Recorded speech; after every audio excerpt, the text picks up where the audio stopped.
This is Mission Control Houston, 8 days, 22 hours, 55 minutes into the flight of Integrity on the Artemis II mission.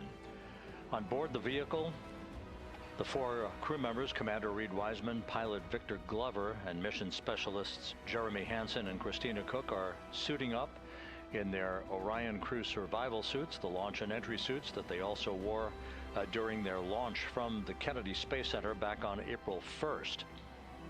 Once the crew is all suited up, they'll conduct a series of leak checks to make sure that they have good suit integrity, aboard integrity, before they strap themselves into their seats for the final phase of this mission that will culminate with a splashdown in the Pacific 2 hours and 35 minutes from now at 7:07 p.m. Central Time, 5:07 p.m.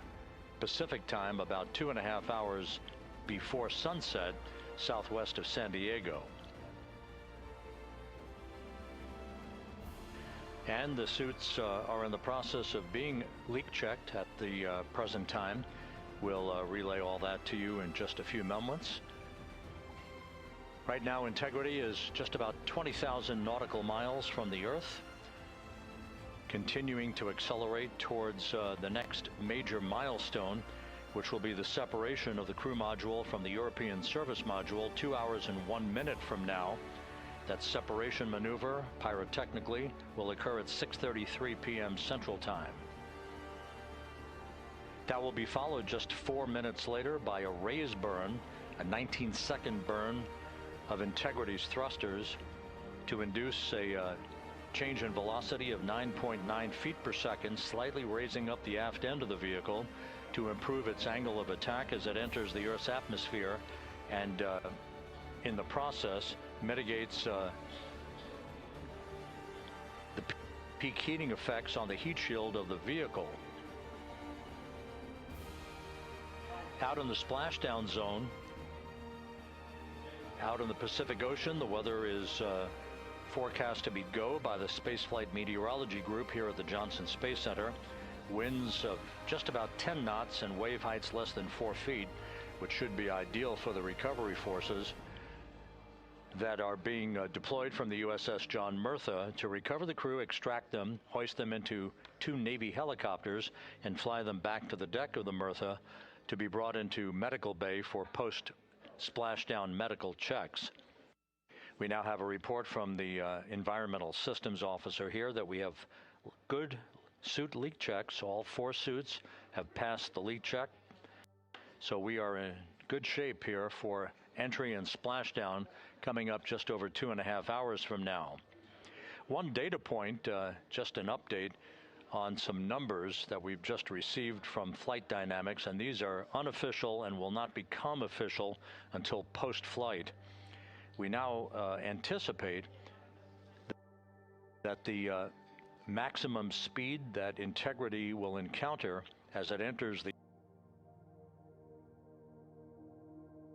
atmosphere will be right around the same time as we enter a communications blackout of 6 minutes in duration. We're expecting Integrity's peak speed at 6:54 and 4 seconds p.m. Central Time, and at that point, the vehicle should be traveling at 24,661.21 miles per hour, which will be just 130 miles short in velocity of the record that was set back in 1969 by the Apollo 10 crew, Tom Stafford, Gene Cernan, and John Young, on their return from orbiting the moon. Once again, that peak speed expected to be reached just a few seconds after the start of entry interface as the vehicle plummets back into the Earth's atmosphere. The peak speed expected to be reached at 6:54 and 4 seconds p.m. Central Time, and that peak speed now estimated by Flight Dynamics to be 24,661.21 miles per hour, which equates to about Mach 33. Houston Integrity, seat 1 and 2, leak check complete. Also, we powered up the AGA, and it's giving us a CO2 alarm at 4.4.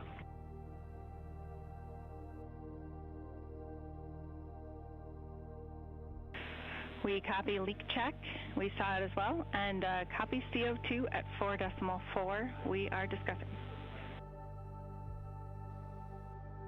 We also on the AGA have a bit A of 16. We've seen that in the past. Should go away.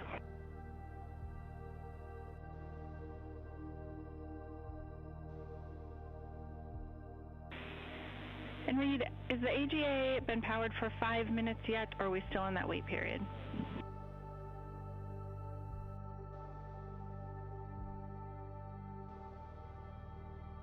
We are in the wait period. We expect that bit will go away.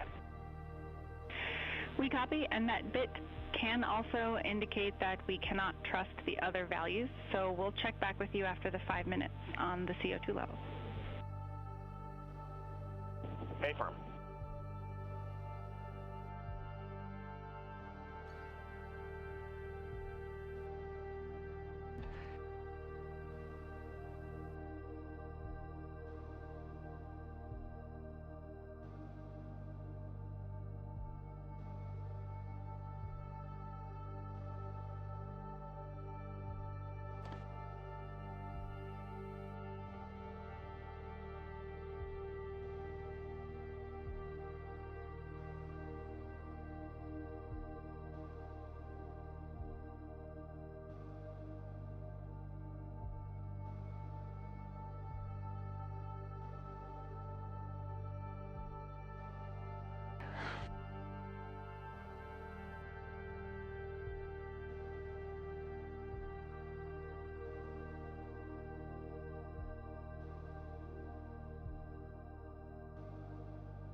This is Mission Control Houston, a mission elapsed time of 8 days, 23 hours, 2 minutes into the flight of integrity on the Artemis II mission.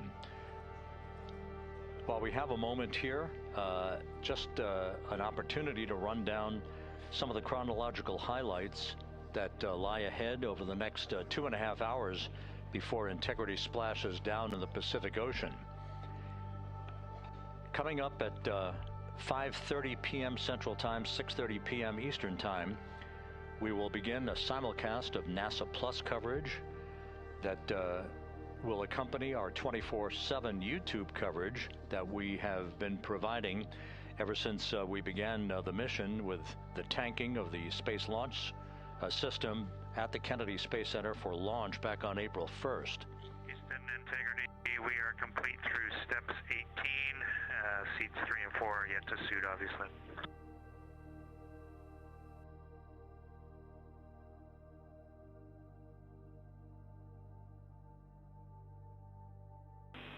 Jeremy, we copy. You completed 16 through 18, and confirm for us whether you needed any adjustments of CIAS in step 17.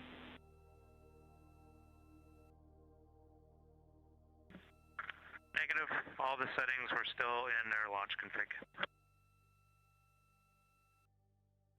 Houston copies.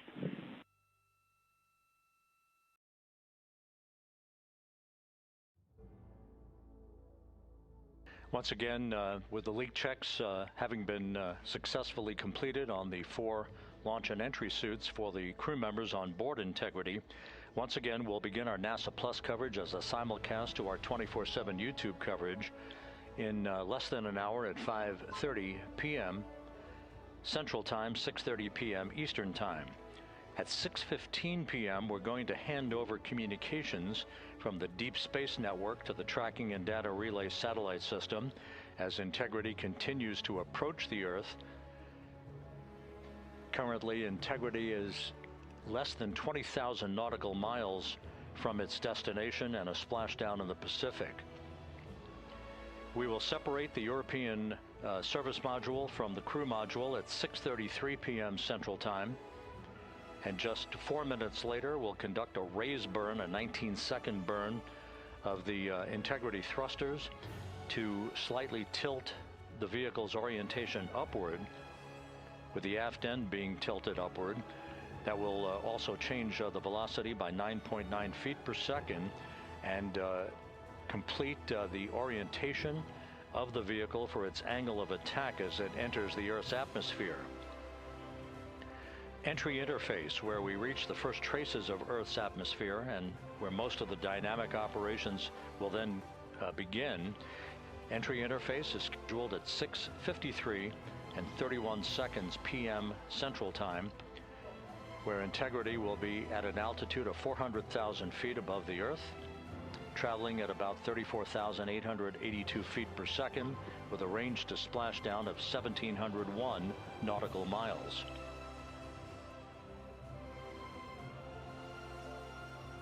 Just 10 seconds, just a few seconds later, about 24 seconds later, we'll enter a 6-minute communications blackout at 6:53 and 55 seconds p.m.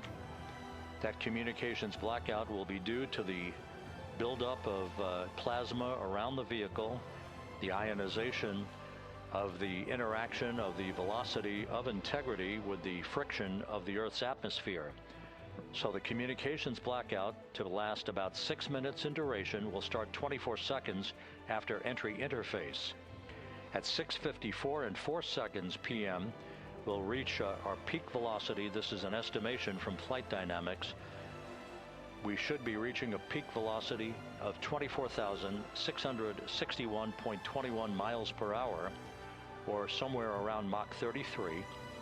This will fall about 130 miles per hour short of the speed record set by the Apollo 10 command module, the Charlie Brown, during the Apollo 10 mission of Tom Stafford, Gene Cernan, and John Young back in the spring of 1969.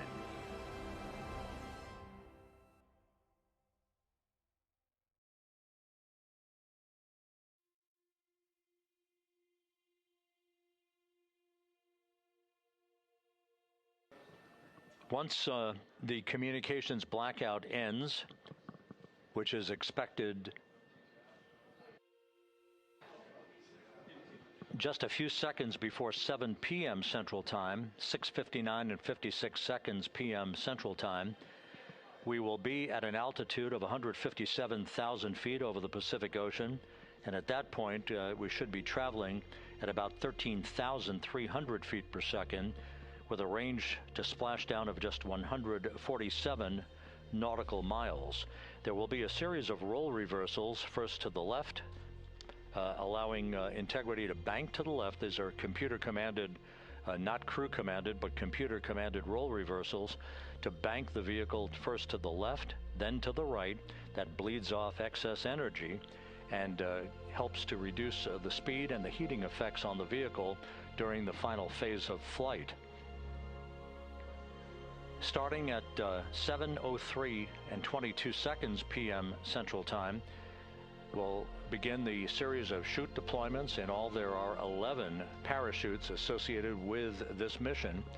The first 3 will pull off the forward bay cover from the top of the vehicle. The forward bay cover chutes are 3. That'll be followed by the deployment of the drogue chutes at 7:03 and 23 seconds p.m. Then 3 pilot parachutes will pull the main parachutes, 3 of them, from the forward bay cover. The forward bay housing all of the parachutes at the very top of Orion. The main chute deploy is scheduled at 7:04 and 44 seconds p.m. The vehicle will have slowed to just a very glacial speed of 198 miles per hour, feet per second, I should say, at that point, at an altitude of 5,400 feet above the Pacific Ocean. The splashdown velocity, of course, will be 0.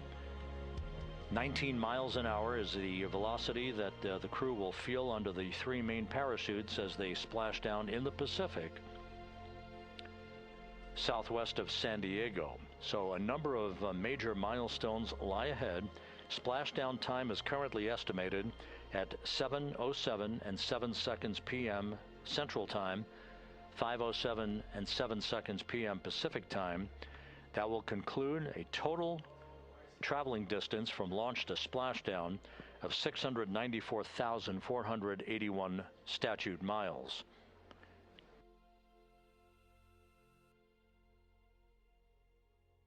We're just 1 hour and 48 minutes away now from crew module, service module separation. The crew has donned their launch and entry suits. They've conducted leak checks. Everything is in order, and the weather is go at the splashdown site. Some of the flying assets that will collect imagery of the descent of Integrity towards splashdown have already been deployed from the deck of the USS John Murtha. The actual recovery team members will be deployed in helicopters and fast boats a bit later on as we approach splashdown, and of course after splashdown itself. Once the vehicle splashes down, we'll be deploying the 5 inflatable airbags at the top of the vehicle with helium. That will ensure that the vehicle is upright throughout the course of the recovery operations.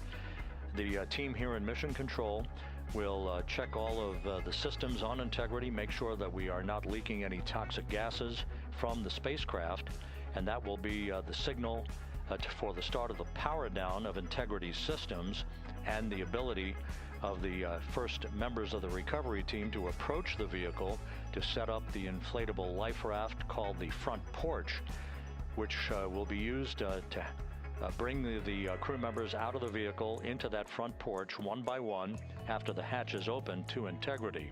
We expect the extraction of the crew to be some 45 minutes to an hour after splashdown, which would be about 30 to 45 minutes after the vehicle is powered down.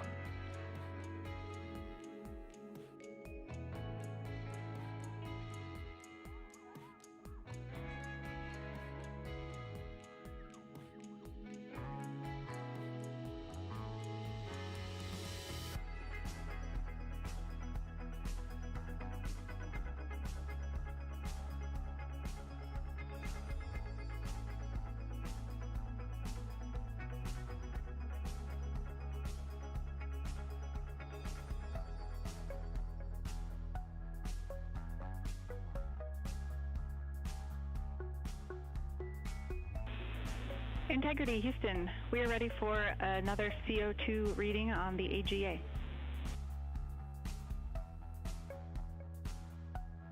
It is 5.1.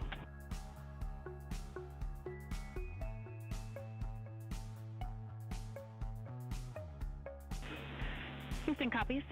And Reed, earlier I did misspeak. The CO2 reading specifically would not have been affected by that particular bit.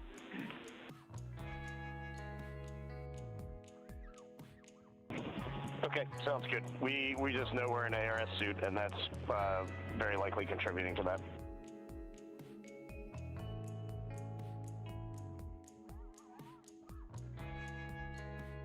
We concur.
Integrity Houston for CO2. Go ahead, Jackie. Hey Reed, what we'd like to do is open the ARS ISO valve to mix the cabin and suit loop air for the time being. And we would just need a call from you all when Christina and Jeremy are getting in their seats and are a few minutes out from leak checks, and we'll get that back into a good config for you to start the next leak check.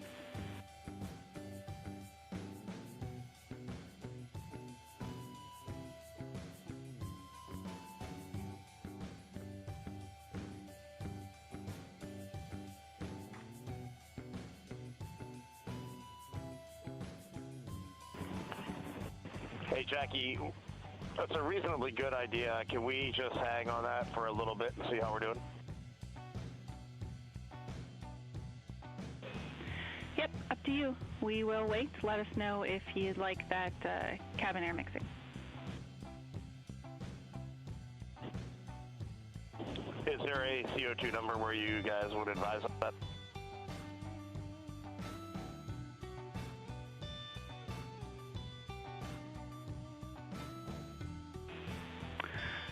Reed, we would not want to go above 7.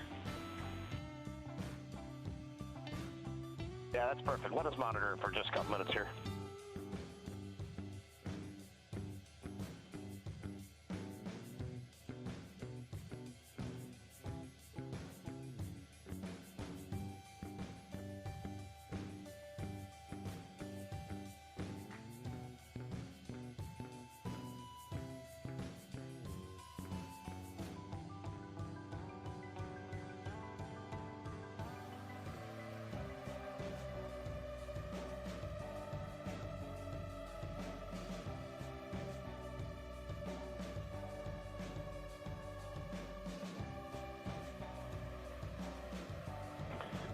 Houston, cabin entry config is complete, and Christina and Jeremy are about to start suit on.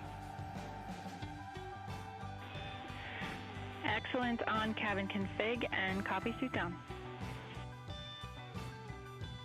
That call from Commander Reed Wiseman aboard Integrity indicating that following the successful leak checks on the 4 launch and entry suits, the crew will begin to actually don those suits now, and then they'll climb into their respective seats, both on the flight deck and the mid deck of the Integrity, in preparation for crew module service module separation that's scheduled 1 hour and 40 minutes from now.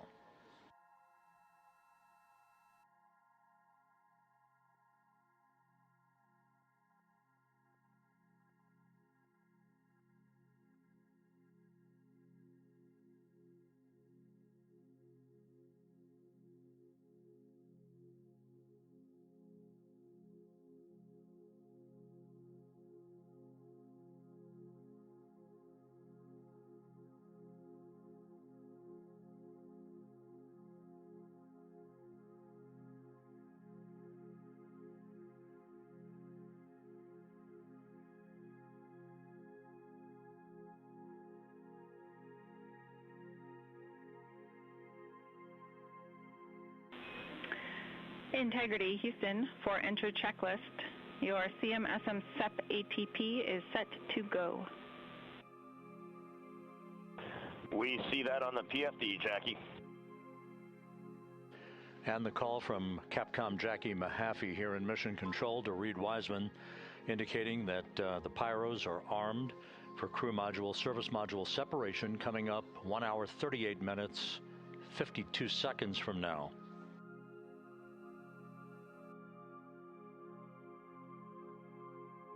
Integrity now squarely facing the planet Earth, 17,600 nautical miles away, headed for a splashdown 2 hours 12 minutes from now.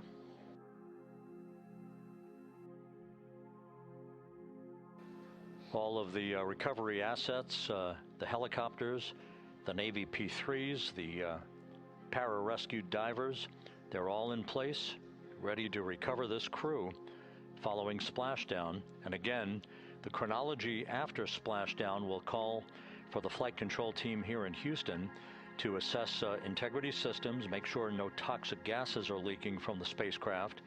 And first order of business will be the command to inflate the crew module uprighting system bags, the 5 inflatable airbags that will be inflated with helium to maintain its upright position as it bobs in the Pacific before the recovery forces reach the crew. About 15 minutes after splashdown is when we expect the green light to be given to power down integrity systems, at which point the recovery teams will begin to make their way toward the vehicle to set up that inflatable life raft called the front porch, buttressed alongside the spacecraft.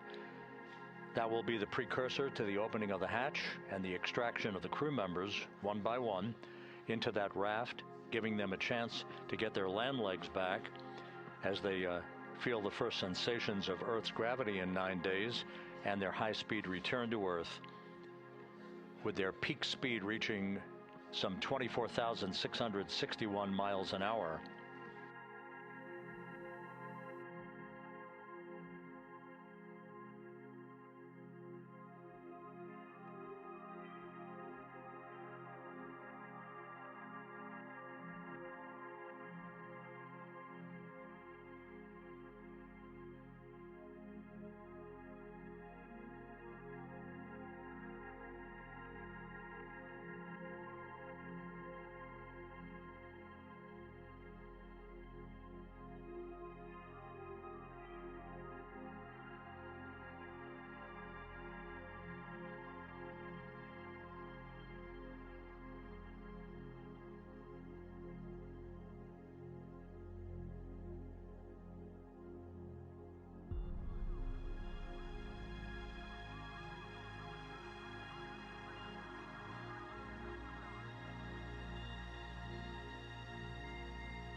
Houston, Christina's got an amazing view of home planet out the side hatch window, and it's lighting up the cabin, and it's just a great blue hue to it. It's beautiful.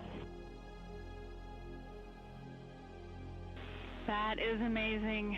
When you kicked us out of the cabin, we turned on one of the SAW cameras and also had the Earth's reflection on one of the arrays. It was very cool. Oh man, that is amazing.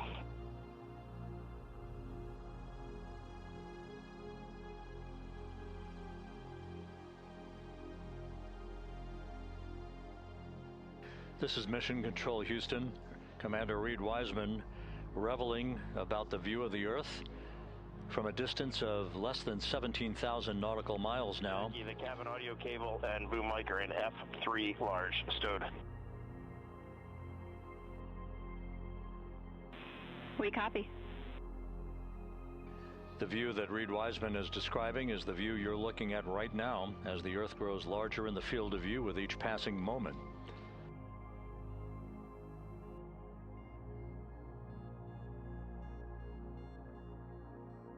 We're about 29 minutes away from the start of the NASA Plus coverage, joining our 24/7 YouTube coverage as a simulcast for the remainder of the evening through the time the crew is on the deck of the USS Mertha and in medical bay. So we'll be looking forward to additional reports and other video coverage from the deck of the USS John Mertha and other assets in the splashdown zone as we continue toward splashdown and the return of Integrity's astronauts just 2 hours and 5 minutes from now.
Couple of minor updates, just tweaks by a second or so for some of the key activities that will be coming up. Flight Dynamics providing us with some updated information. The start of the blackout period, just a 1 second change. It's going to be estimated now at 6:53 and 54 seconds p.m. Central Time. The duration remains 6 minutes. That blackout will end at 6:59 and 55 seconds p.m. all Central Time. We expect to begin entering the Earth's atmosphere at an altitude of 400,000 feet at 6:53 and 30 seconds p.m.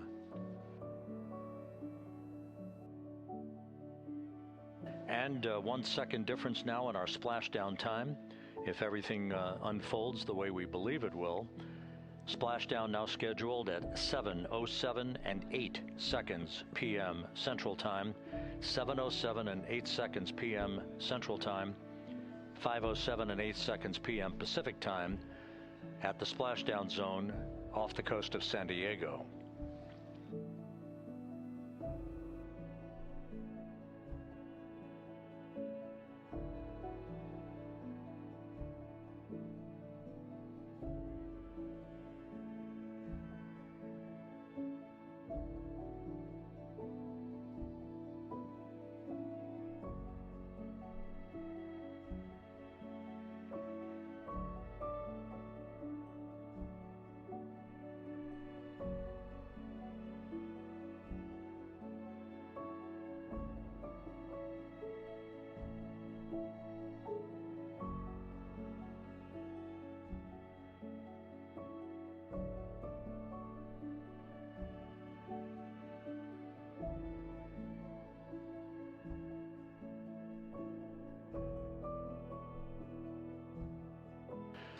And one other update, the latest weather forecast from the Spaceflight Meteorology Group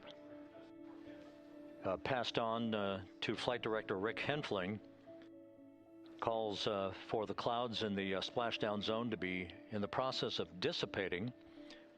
The winds are somewhat reduced, now just 6 knots. The wave height's still less than 4 feet. All go forecast.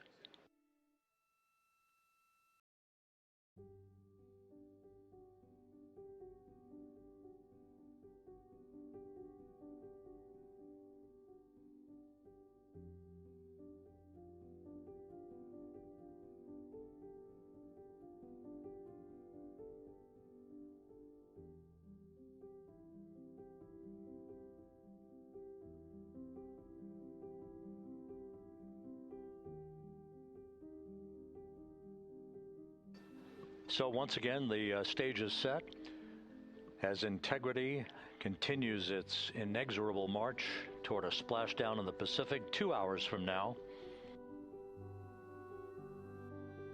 16,000 nautical miles away from the Earth. We are just 1 hour and 26 minutes away from crew module, service module separation, followed by a raise burn to tilt the aft end of the vehicle up ever so slightly and improve its angle of attack into the Earth's atmosphere as a mitigating action to reduce heat loads on the heat shield of the vehicle. This is all pre-planned, pre-flight. There's no differentiation between what we had designed this mission to do.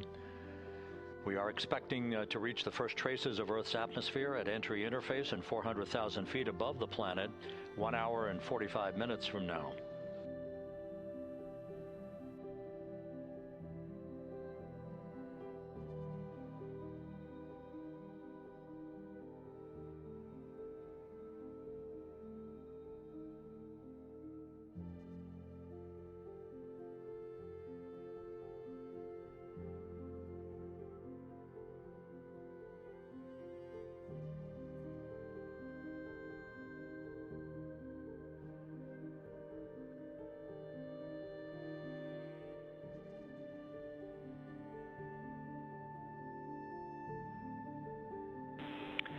Integrity, Houston.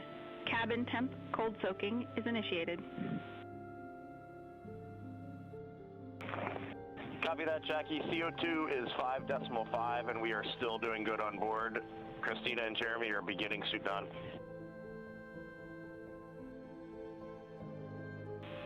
Houston copies all.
Integrity Houston for entry checklist. All right, Jackie. Reed, with this time to EI, we expect you're about to be stepping into steps 9 and 10 in the entry checklist. In step 10 for the SIP switch config, there are no deltas. No deltas to step 10. Copy all.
This is Mission Control, Houston.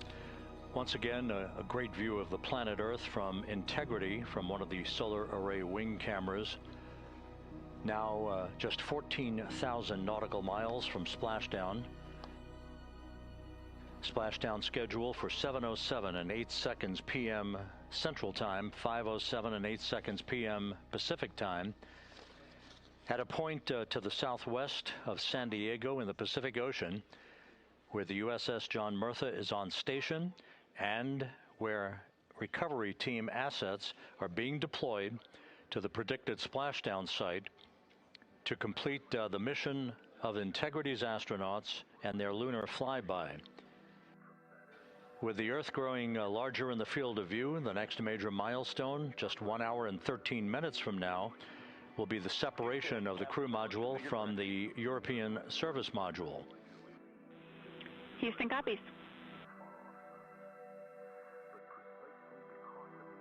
The separation of the crew module will set the stage just 3.5 minutes later. Go ahead. When I was looking at the BFS-SM SEP, it was the exact same time as our predicted SM SEP. Can you just confirm we don't need that to be a touch later?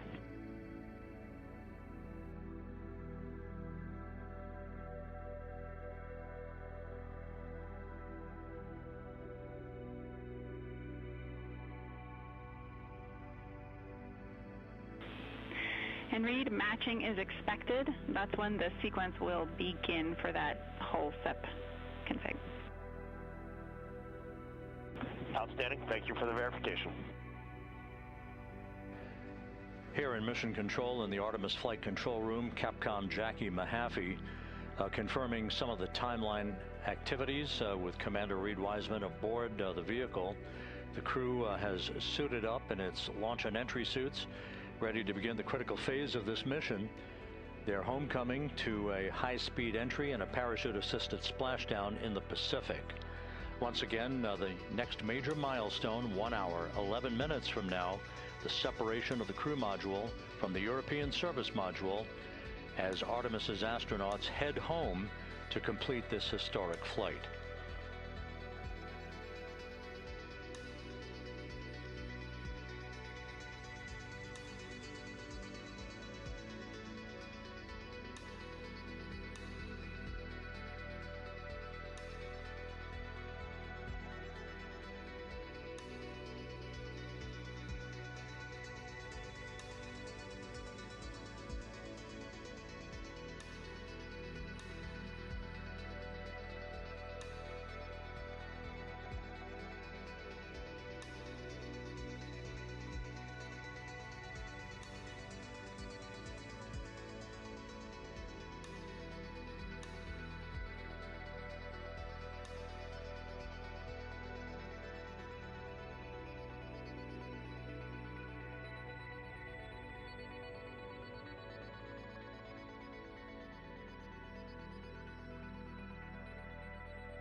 Artemis II mission is a test mission of the Orion space capsule. Artemis II will be the first time we put humans on this rocket. We're going back to the moon because it's the next step in our journey to Mars. We were always going to the moon. Pushing ourselves to explore is just core to who we are. That's a part of being a human. And liftoff. We shall return. Continuing to test out every bit of Orion. Coming back to Earth, 7 miles a second. When humanity sets big goals, we can bring together genius from around the world. You have the best people on planet Earth putting this vehicle together. That's what's up. To innovate for the benefit of humanity and to inspire the world through discovery. And here we go.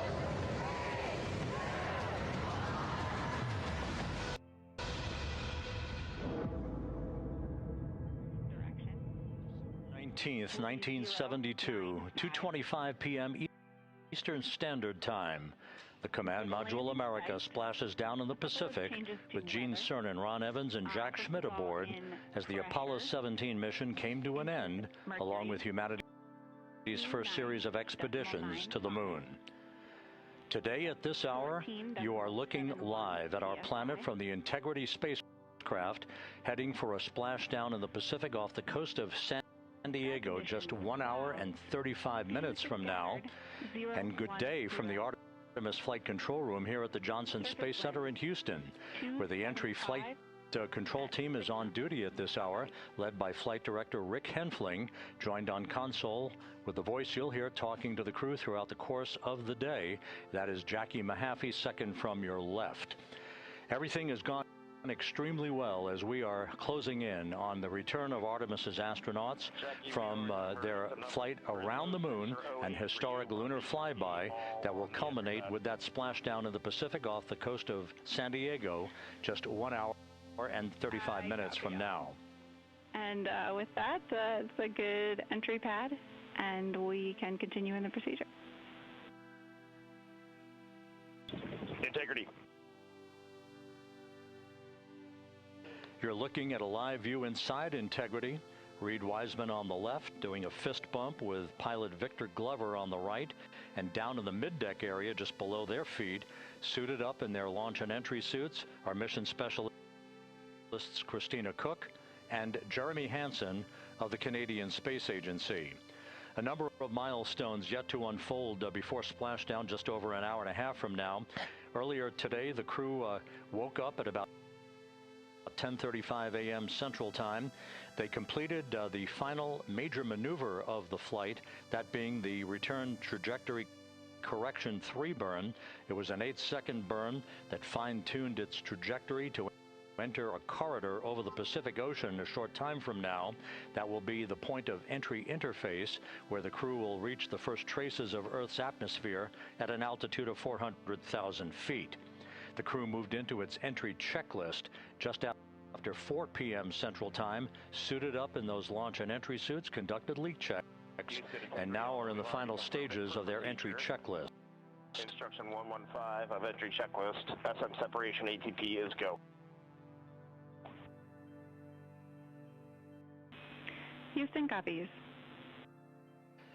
The next major milestone on the route home. Fully zipped, and they're working on EBS and then seating up. We copy. Thanks for the status. Jackie Mahaffey talking to Reed Wiseman aboard Integrity. The spacecraft now about 12,000 nautical miles from the Earth's surface. The next major milestone on tap for the crew will be the handover of communications from the Deep Space Network to the Tracking and Data Relay Satellite System. The Deep Space Network came into play after the translunar injection burn back on April 2nd that propelled Integrity toward its lunar flyby. Will be back on the TDRS network here in about 41 minutes. Following that, the next activity will be the pyrotechnic separation of the crew module from the European service module. That is scheduled at 6:33 p.m. Central Time, followed 4 minutes later by one final critical maneuver. That will be a 19-second burn of Integrity's thrusters in what is called the crew module raise burn. Now what that does is it basically acts, if you were sitting in a reclining chair, you'd basically tilt yourself back. It raises the aft end of Integrity ever so slightly, and that is the final opportunity for us to fine-tune the angle of attack of Integrity through the area of peak heating at entry interface. That will come a bit later on, about an hour and 18 minutes from now. So after the raise burn, we will be in the final orientation that will minimize any peak heating on the heat shield of Integrity, and prior to the time the crew enters the Earth's atmosphere at an altitude of 400,000 feet. Entry interface.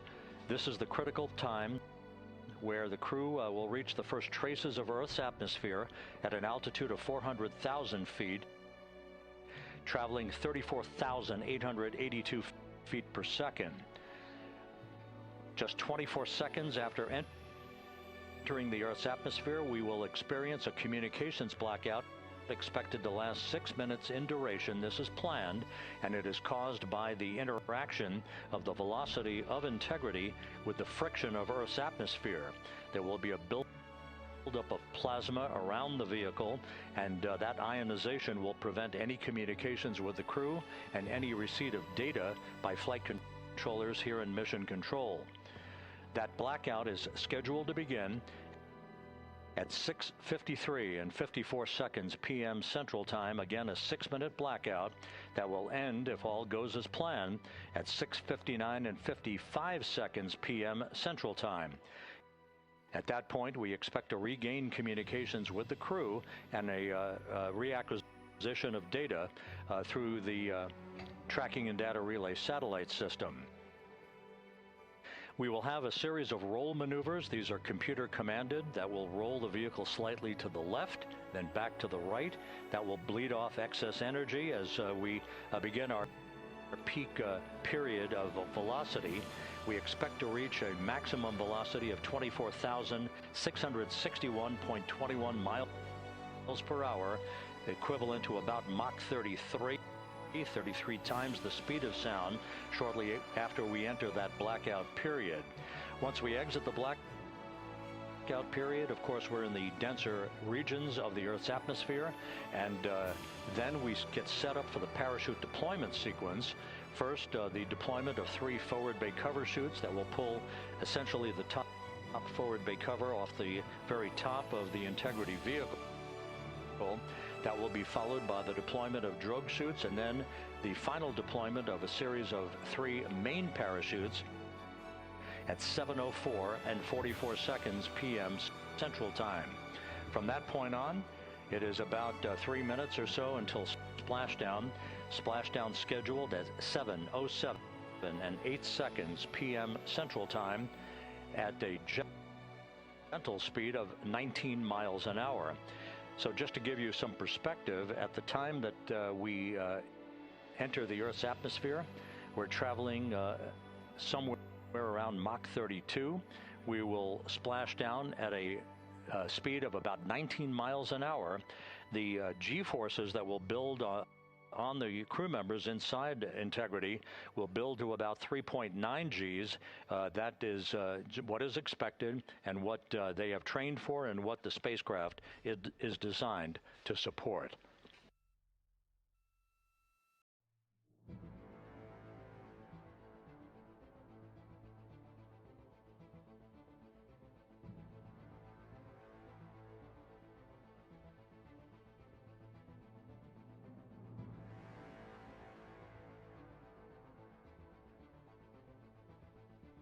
The latest weather forecast out in the recovery zone off the coast of San Diego is a go forecast from our meteorologists here at the Spaceflight Meteorology Group at the Johnson Space Center. And standing by on the deck of the USS John Murtha is my colleague from the Kennedy Space Center, Megan Cruz. Megan?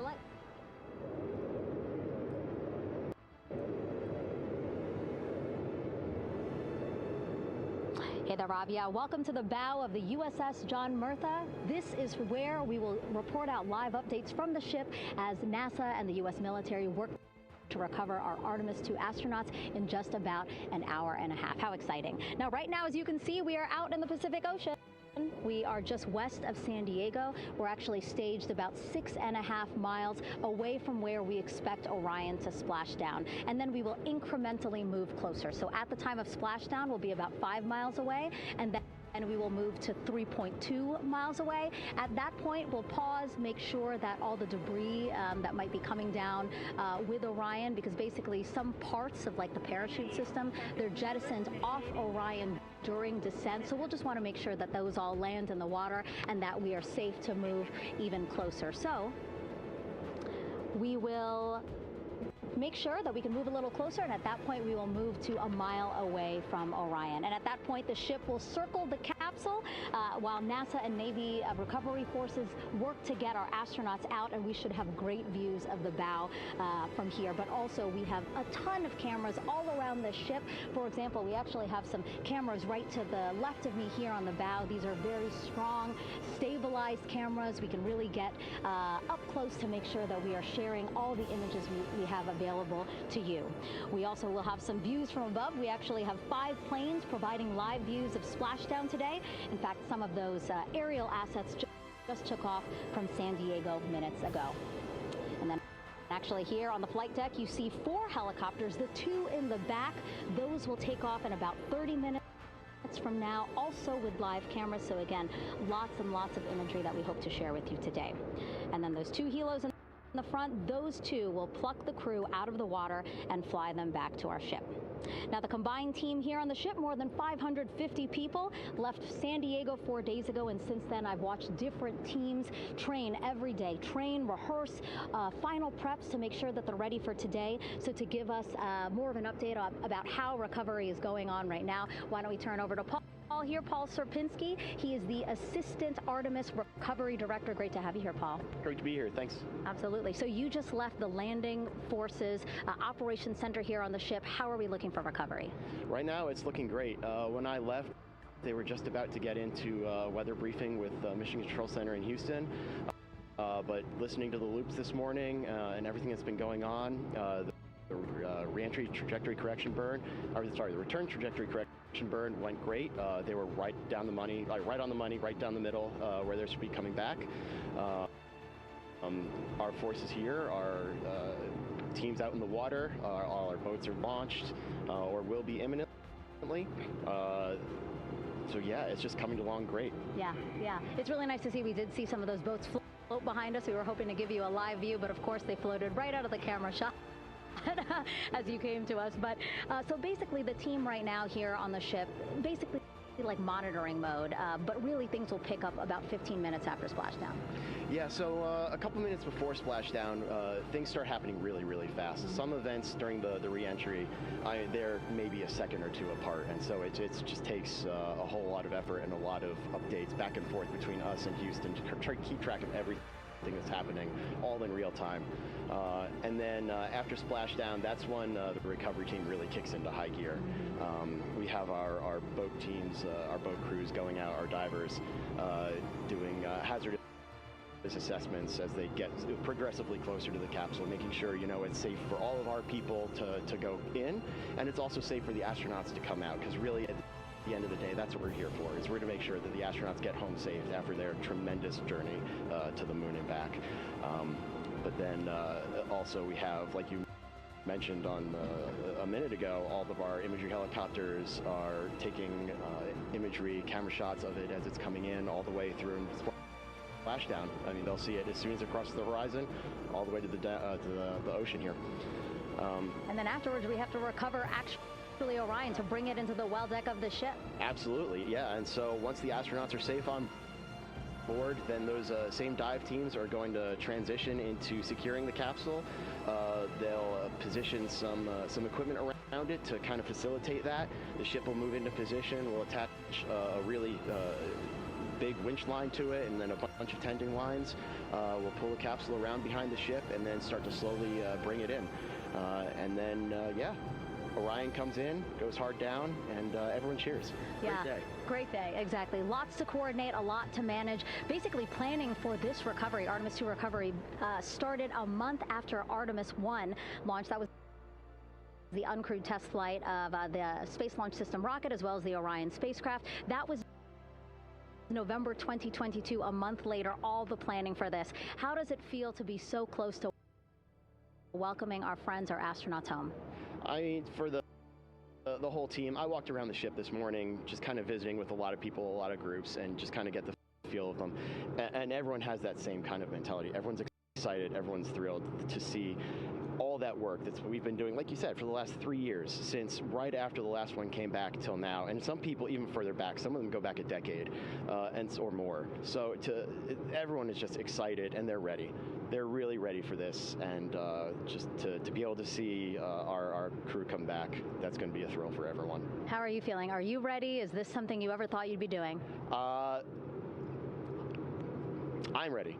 I'm excited. This has been the pinnacle of my career so far. It really has. I've seen a lot of firsts, a lot of lasts, but I can't think of ever topping seeing the first crew to go to the moon and back in 50 years, and to be here and be a part of that. And it's just a tremendous privilege. And on behalf of the whole team, I'm thrilled, and so are all of us. We're ready.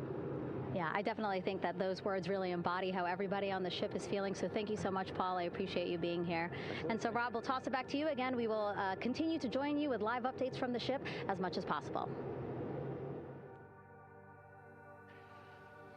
Thank you, Megan. Back here at the Johnson Space Center, the entry team of flight controllers looking over the shoulders of Reed Wiseman and Victor Glover there on the flight deck of Integrity. And again, just below their feet in the mid-deck area, if you will, Christina Cook and Jeremy Hansen of the Canadian Space Agency.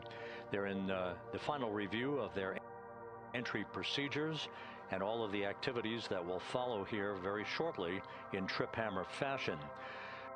We should note that after splashdown occurs, the flight control team here in Houston will be monitoring the orientation of the Integrity spacecraft.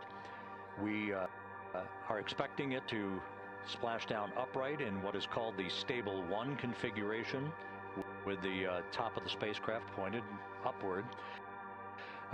Stable 2 would indicate that it is upside down in the water. Regardless of the orientation, there will be 5 inflatable airbags called the CMOOS system. That's the acronym for Crew Module Uprighting System. We are suit dot complete. Houston copies. Reed Wiseman acknowledging that the final steps in suit donning are now complete for the crew. Leak checks have been completed earlier. The CMOOS system, those 5 inflatable airbags, will be inflated with helium. Those airbags will ensure that the vehicle remains upright. While that activity is going on, the flight control team here will be checking the systems on Integrity, also making sure that there's no leakage of toxic gas from the spacecraft. It should take about 15 minutes from splashdown to the power down of all of the systems on Integrity, and at that point, assuming everything is in a nominal fashion, then the green light will be given for the Navy recovery teams to begin to make their way closer to Integrity to begin the erection of a large inflatable life raft called a front porch that will be buttressed up alongside the hatchway to the spacecraft. That life raft will be used to bring the crew members out of this vehicle once the hatch is open, one by one. They'll get their land legs back after 9 days of weightlessness before they're put in harnesses to be hoisted one by one in sequential fashion, in an alternating fashion, to the 2 hovering Navy helicopters overhead. Houston Integrity for status. Go ahead. Seats 3 and 4 are connecting umbilicals. We're going to be stepping into leak check soon. 1 and 2 will be seated. 3 and 4 will be free float, and we'll configure EPROC accordingly. Houston copies all. Reed Wiseman talking about the current procedures with the suiting of the crew members and subsequent leak checks, a final leak check for all 4 crew members. Everything is actually running a few minutes ahead of schedule. So once the life raft is inflated next to the Integrity spacecraft and the recovery teams have arrived alongside of the vehicle, the hatch will be open and the crew members will be brought outside into that front porch, as it is called, one by one. They then will be hoisted into the hovering helos overhead, and those helos then will turn around once the 4 crew members are on board, 2 for each helicopter, and will head back to the ship. That should be about a 10 to 15 minute transit.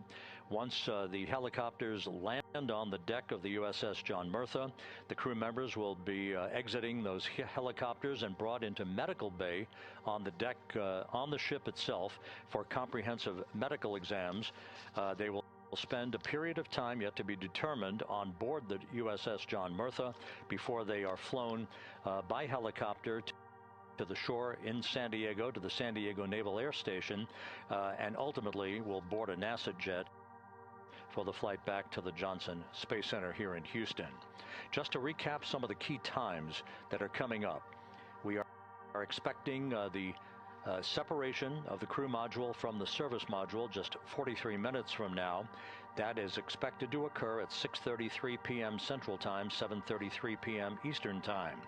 That will be followed just 4 minutes later by the crew module raise burn, the use of Integrity's thrusters one final time in a 19-second burn to slightly tilt the vehicle up into the correct orientation or angle of attack to ensure that it enters the Earth's atmosphere at the right angle, if you will. That will help deflect the buildup of heat against Integrity's heat shield.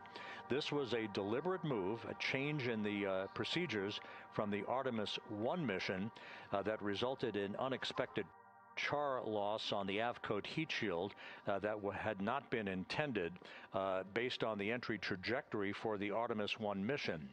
What we're doing is we deliberately changed the trajectory of the entry from a skip entry that was about a 3,000-mile transit across the Pacific Ocean.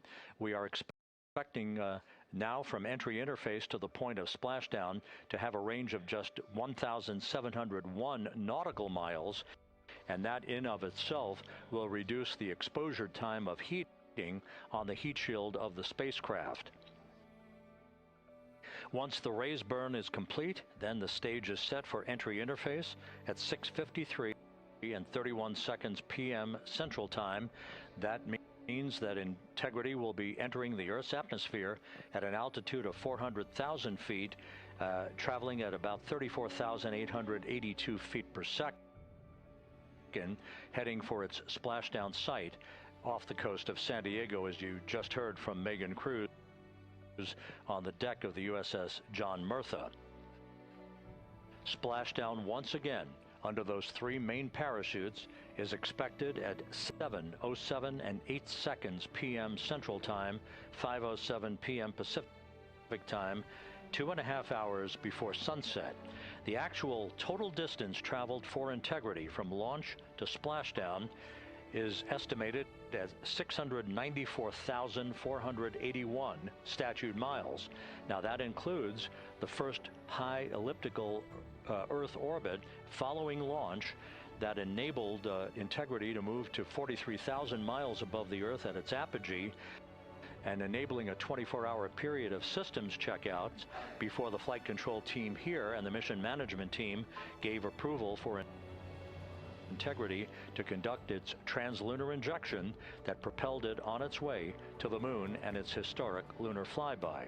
So the total distance we expect this vehicle to have traveled at splashdown, 694,481 statute miles.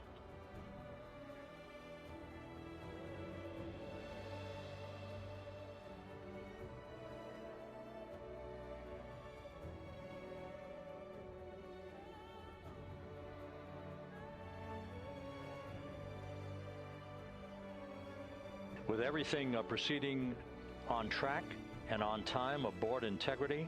The vehicle system's in excellent shape as the Earth grows larger in the field of view. Let's go back to the USS John Murtha and Megan Cruz, who is standing by.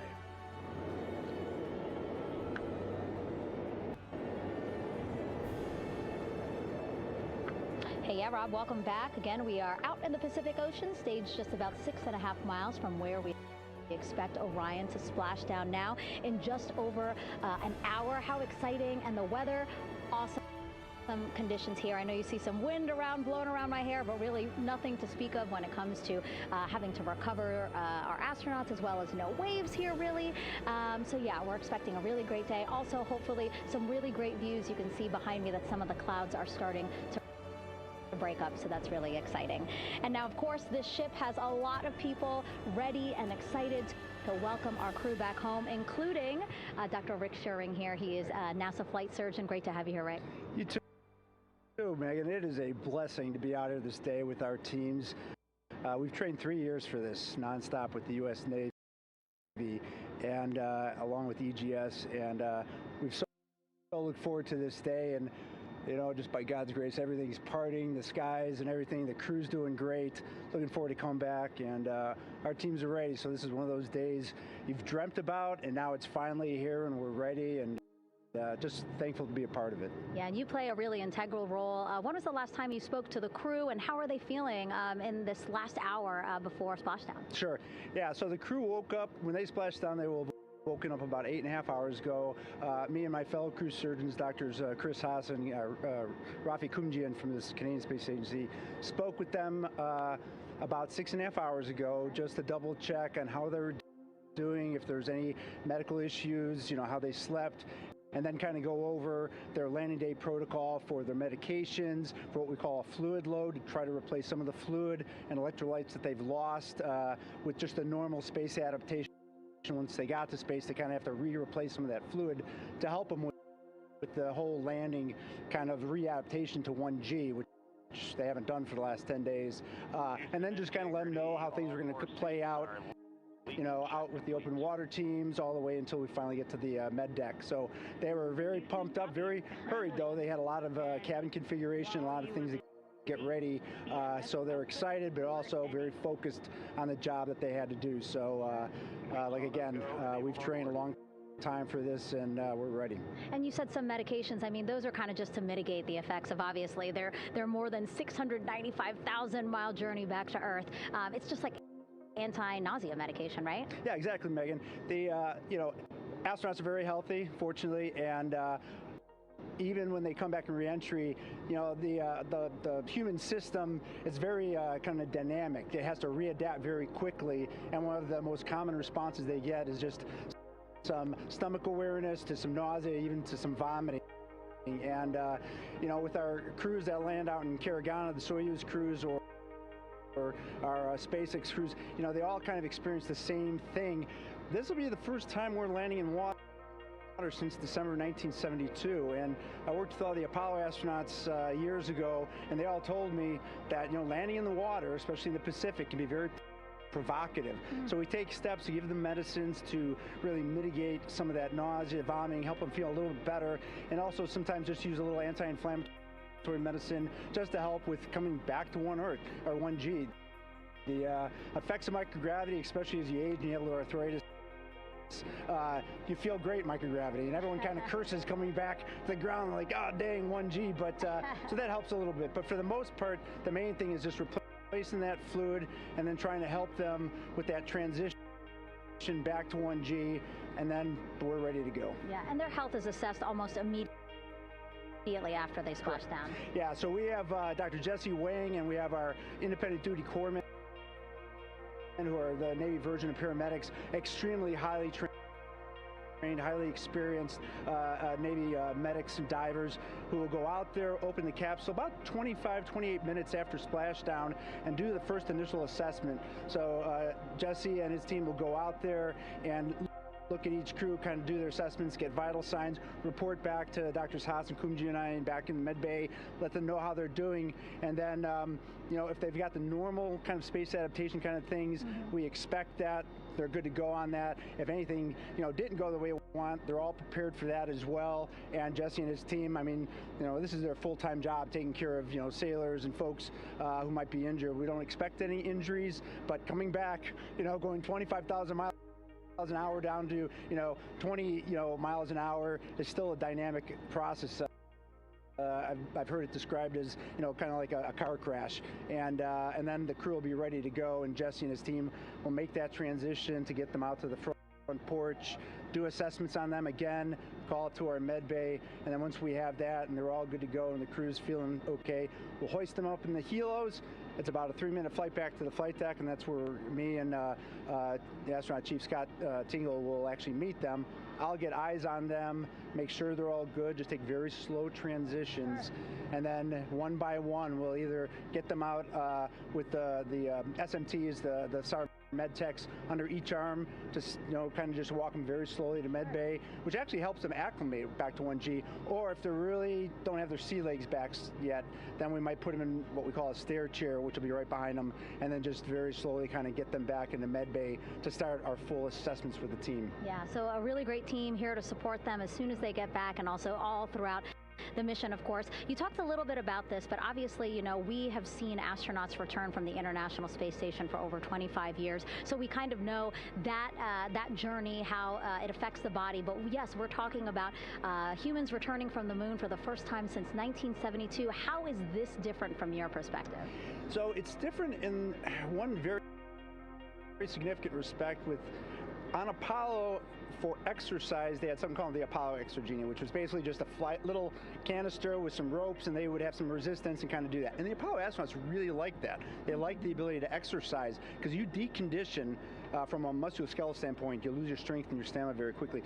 We had something called the Orion flywheel, which was able to impart much greater loads in terms of resistance, so they're able to do squats, deadlifts, different things, not dissimilar to what the ISS astronauts do, but with a lot less room to do it. And they also did rowing activities for cardiovascular health, and the crews loved it. But for the lunar crews, the future lunar crews, maintaining that physical conditioning, which our astronaut strength and conditioning rehabilitation specialists, affectionately known as the ACERs, back in Houston, really work hard to get them in the best shape they're going to have to be in to get to the moon. That device hopefully will maintain that. And Apollo only had about a 4.3 day journey to the moon. Our astronauts are going to have about a 10 to 14 day journey. Right. So maintaining that physical fitness, that strength and stamina is going to be crucial for the success of being able to do those very physically demanding lunar EVAs. Right. So we're very excited about what the astronauts have said about the device and what they have to say about the role exercise plays, going to the moon, and also the mental benefit. Sure. They just really like sweating, breaking the sweat, and actually just feeling like they're just getting a workout. Right. So thank you so much, Rick. I really appreciate it. I know they're going to be in good hands, so we'll let you get back to it. Thank you so much. Megan, thanks for the time. Back to you, Rob. Okay, Megan, back here in Mission Control in Houston, everything is moving along in order. This view of Reed Wiseman on the left, Victor Glover on the right. We have good suit leak checks. Everything aboard integrity is in excellent shape. The vehicle, with the Earth growing larger and larger in the field of view. We're now just about 8,200 nautical miles away from Earth and closing in for a splashdown just 1 hour and 5 minutes from now.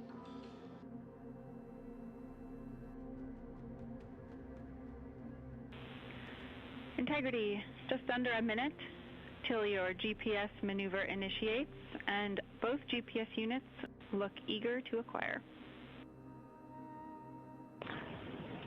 Outstanding. Seats 3 and 4 are working on seat strap in now. Houston copies.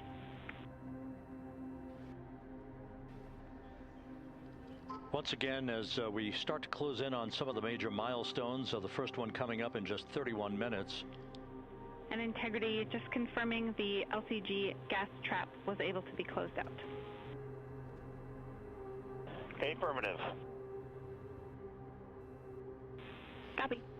Crew module, service module separation scheduled just 31 minutes from now. The key point of interest, of course, will be the performance of Integrity's heat shield during its high-speed entry back into Earth and the peak heating that is expected around the spacecraft of some 4,000 to 5,000 degrees Fahrenheit. On Artemis I, as I think most folks know by now, we flew a trajectory known as a skip entry, in which we performed an initial dip into the atmosphere to bleed off some energy. Then we skipped out of the atmosphere and dipped back into the atmosphere before splashing down in the Pacific. But after the mission was over with, we noticed unexpected liberation of some of the charring effects on the heat shield known as AVCOAT. Before the flight, we had an opportunity to sit down and talk with Entry Flight Director Rick Henfling to get a perspective on what this all means and how the mission was redesigned to try to protect Integrity's heat shield to a higher extent. Let's take a look at that interview. Returning from the moon is a lot different than deorbiting from low Earth orbit. When we return from the moon, we expect to achieve velocities upwards of 36,000 feet per second. And in order to slow down to a nice, graceful splashdown in the Pacific Ocean, the flight crew is going to experience between 3 and 4 times the force of Earth's gravity. On Artemis I, pressure buildup inside the char layer of the heat shield resulted in the char losses we saw. NASA established a Tiger team whose job was to investigate the cause of the problem and then make recommendations on how to fly the Artemis II mission safely and successfully. And so for Artemis II, we are going to fly a profile that ensures the spacecraft will not see that same type of pressure profile. And so the char losses seen on Artemis II will not be like the ones that we saw on Artemis I. Rick Henfling indicated that the orientation of the spacecraft and the shortening of the distance of transit to the splashdown zone from the point of entry interface when we reach the top of the Earth's atmosphere, which will be coming up at 6:53 and 30 seconds p.m. Central Time, should do the trick in minimizing the deleterious forces against that heat shield that were noticed on the Artemis I mission. We think we see a beautiful sunrise over the west coast of Australia.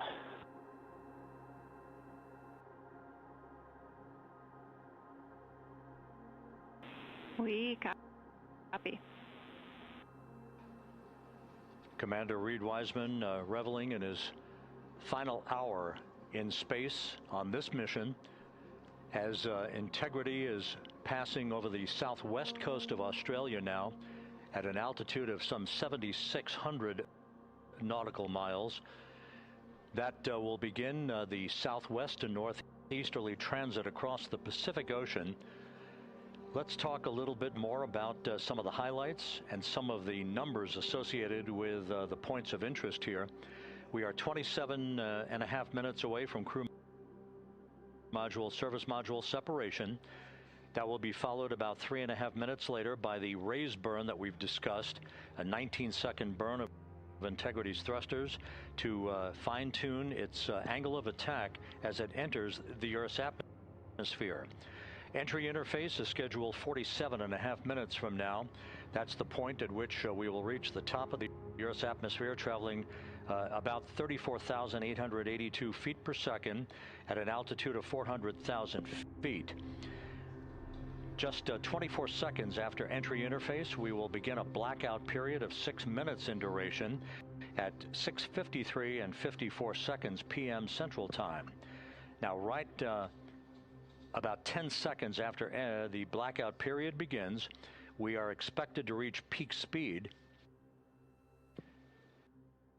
which would be 24,661 miles an hour. That'll be about 103 miles an hour short of the velocity record set by the Apollo 10 astronauts, Tom Stafford, Gene Cernan, and John Young, when they returned from the moon on the Apollo 10 mission in 1969.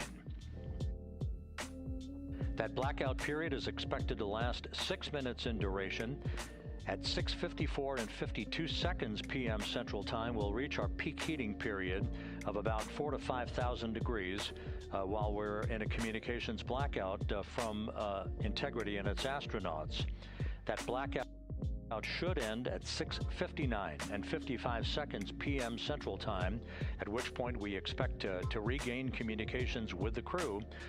Capcom Jackie Mahaffey here in the flight control room will be talking to the crew, calling them, and we'll await a response from the crew as they come out of that blackout period. And at that point, their altitude will be just 157,000 feet above the Earth, traveling at 13,000 feet per second, with a range to splashdown of just 147 nautical miles. From that point on, the next key series of events will be the deployment of a series of parachutes that we discussed before. First, the forward bay cover chute deploy that will pull the forward bay cover away from the top of Integrity, followed by drogue chute deploy, and then the main chute deploy that's expected at 7:04 and 44 seconds p.m. Central Time. That will begin the gentle descent of Integrity towards its splashdown at just a velocity of just 19 miles an hour. And that will begin the recovery operations that you just heard Megan Cruz discuss with her folks on the USS John Murtha. All of Integrity's systems in great shape. The crew is suited up. Leak checks complete as we stand by for the next major milestone, which will be the crew module service module separation just 24.5 minutes from now.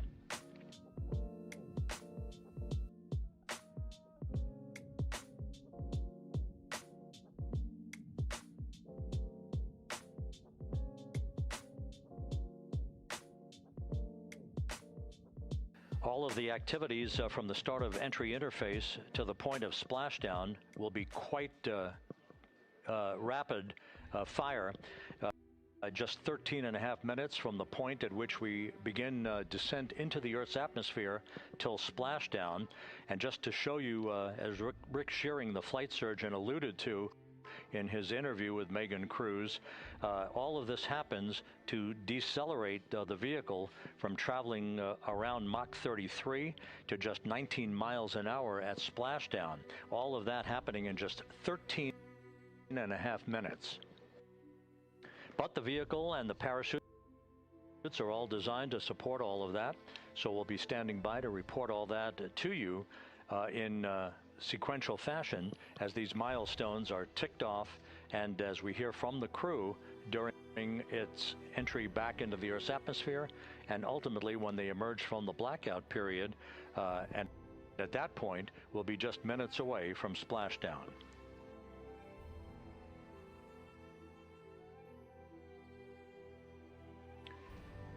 So with all of those preparations ongoing, we can return here briefly for another report from the USS John P. Murtha and Megan Cruz. Megan?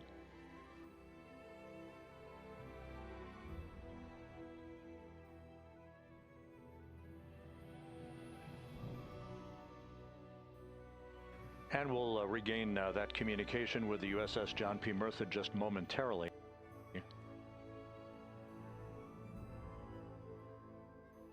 In the meantime, everything is on track aboard Integrity. The flight control team here in Houston, led by Entry Flight Director Rick Henfling. The voice you will hear talking to the crew is that of Jackie Mahaffey. She will be reporting everything to the crew and receiving their reports as they enter the Earth's atmosphere for their 13.5-minute plunge back into the atmosphere for splashdown off the coast of San Diego. Now we have the ship back with us and Megan Cruz aboard the USS John P. Murtha. Megan? 11 balloon, right?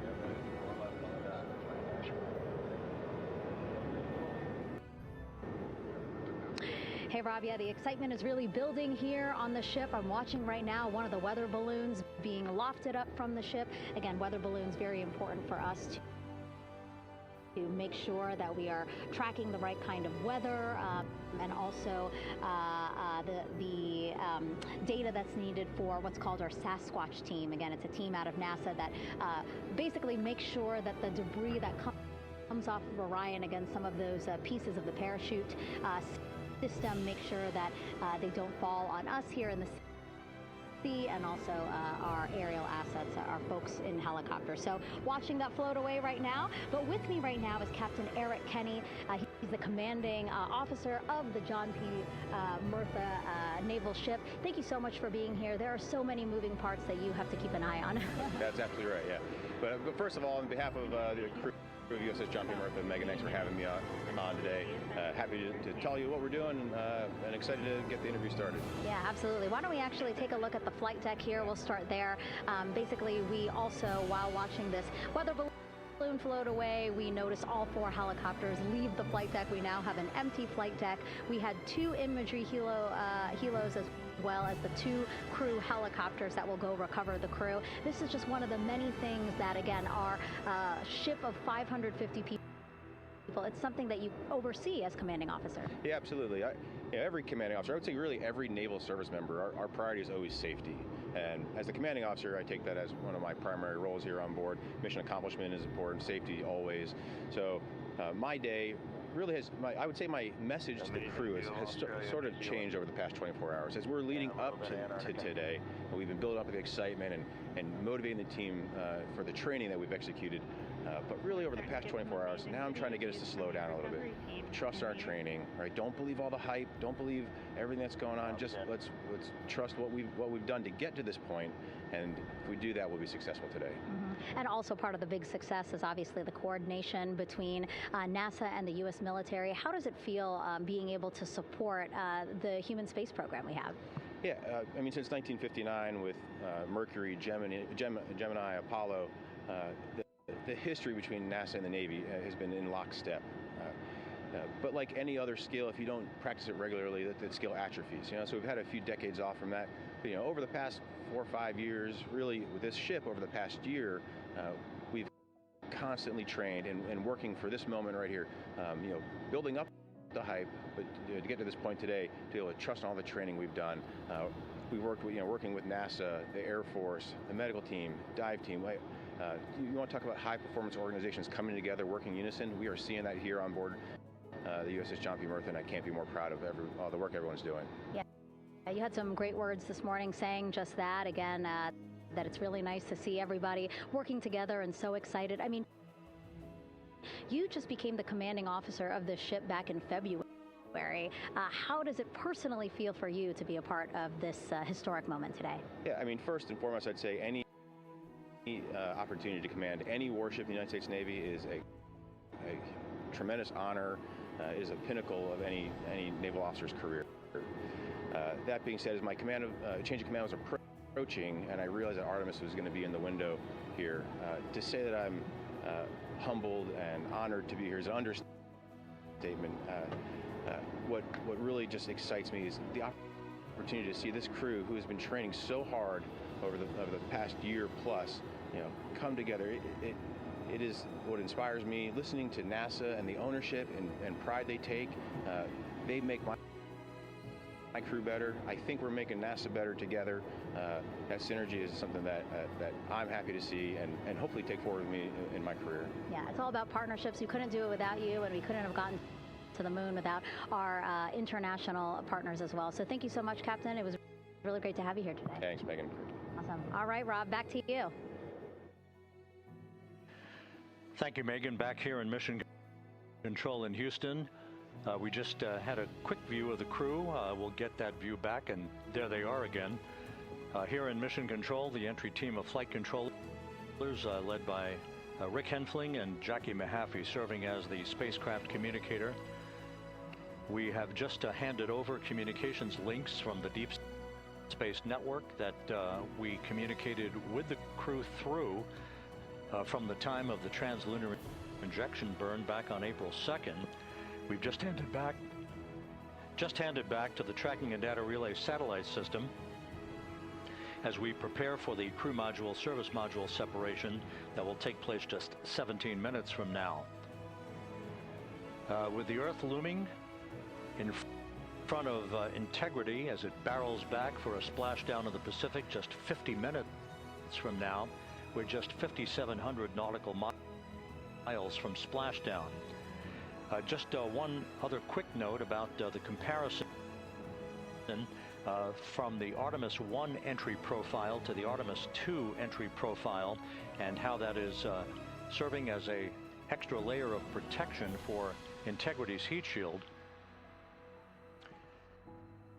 The Artemis I entry had an entry range of some 3,178 nautical miles, a very long down track, and a very longer period of exposure to heat loads than we're experiencing tonight. It also had that skip entry profile that we discussed earlier, dipping into the Earth's atmosphere, then back out, then back in. It was about 20 minutes of exposure. Integrity, Houston, comm check on TDRS. Jackie, we have it loud and clear on TDRS. We have you the same. And there's one of the weather balloons being deployed from the USS John P. Murtha.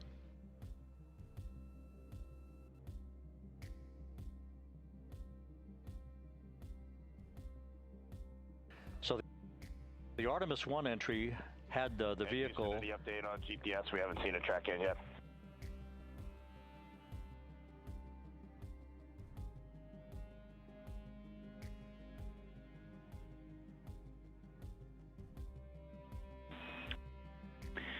Reed, we are watching. We are starting to get into the window where they may start acquiring, so should be within the next 10 minutes. Okay, sounds good. We're holding at step 17 and getting ready for CMRCS hot fire.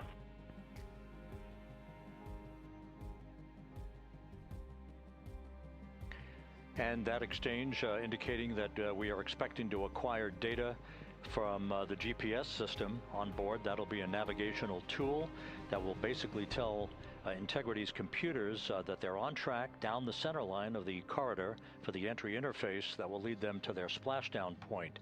Once again, the Artemis I entry exposed the heat shield for about 20 minutes of peak heating. For Artemis II, we're going to reach a downtrack distance of 1,701 nautical miles from the point of entry interface, with just 14 minutes of duration, and it's basically a different angle of attack, a little bit steeper angle of attack that will protect the heat shield from excessive heat loads. So that is the difference between Artemis I and Artemis II, all designed into this mission to gather data to protect the heat shield, since the Artemis III mission and beyond will have a different designed heat shield that will allow that skip entry type of profile to be resumed for all of the future missions coming back from the south pole of the moon when we initiate lunar landings.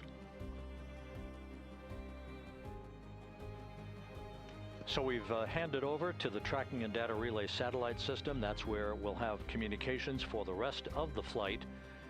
Just to give you some time hacks here, we're 13.5 minutes away from crew module, service module separation, and just 17 minutes away from the raise burn, that 19-second firing of the thrusters that will basically be the final fine-tuning of the angle of attack for Integrity as it enters the Earth's atmosphere.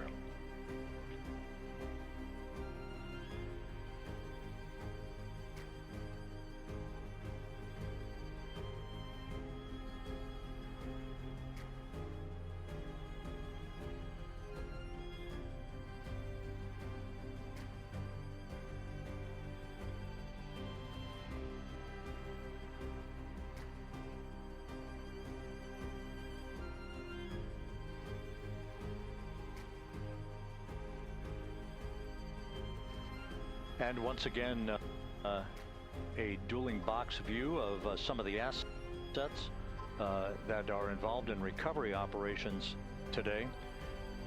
The Integrity, cabin configured, all crew suited and seated.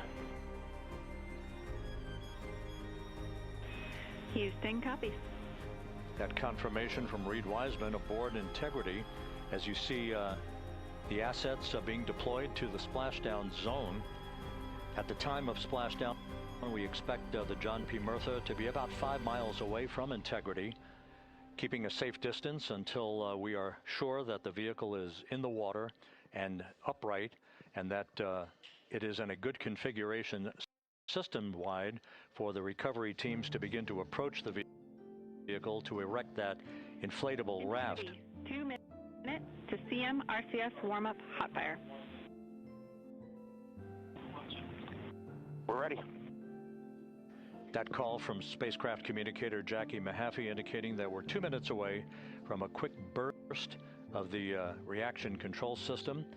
Thrusters, that will be a hot fire test prior to the separation of the crew module from the service module. The European service module has performed flawlessly throughout this flight. Everything, all the burns that had been prescribed for that service module have been executed on time and without a problem. There is the European flight control room that has overseen the manufacturing, the design of the European service module. They deserve quite a bit of credit on this mission for not only propelling the Integrity and its astronauts toward the moon, but also conducting the fine-tuning of its trajectory to bring it to this point where we are dead spot on down the middle of the corridor trajectory-wise to bring Integrity down for its splashdown in the Pacific just 44 minutes from now.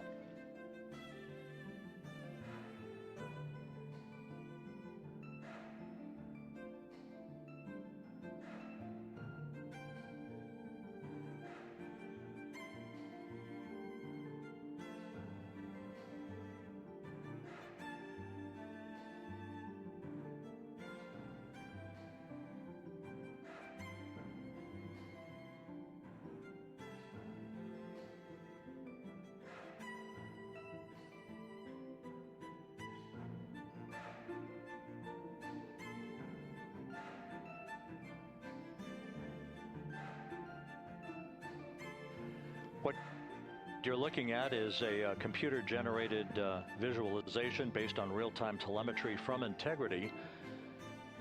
Currently traveling about 16,000 miles an hour.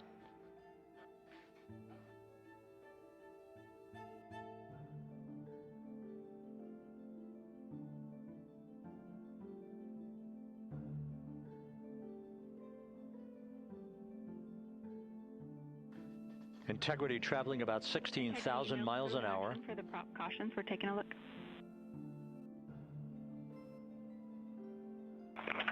Copy that. Now just about 5,100 miles from Earth. Splashdown scheduled 43 minutes from now. We're just 9.5 minutes away from the crew module service module separation.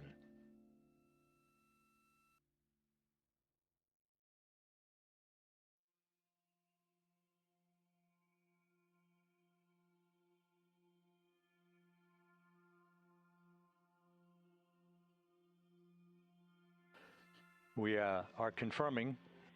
Integrity, we are assessing details, but so far looks like a good hot fire. Looks good on board, Jackie. Thank you. And Jackie Mahaffey took the words out of my mouth. I was just about to say that we had a good hot fire test of the thrusters in advance of the crew module service module separation that's coming up just 8.5 minutes from now. This will begin the period in which we will have rapid-fire succession of critical activities on board that will lead to entry interface just 28 minutes from now, where the vehicle will enter the Earth's atmosphere at an altitude of 400,000 feet. The time of entry interface, 6:53 and 30 seconds p.m. Central Time.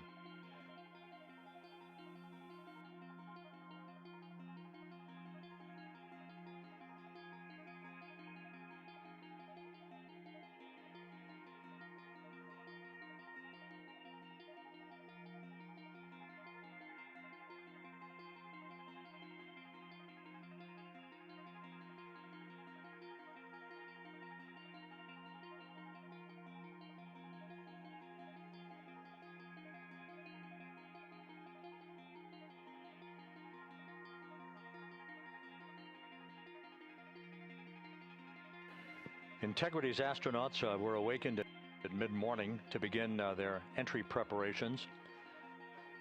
And propulsion officer now reports a good hot fire test in preparation for the crew module service module separation.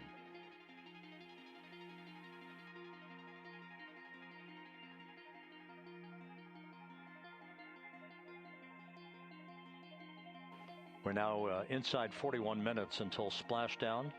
Integrity Houston, we have confirmed a good CMRCS hot fire, and although we are not seeing GPS acquired yet, you can skip the troubleshooting steps in 157 for now.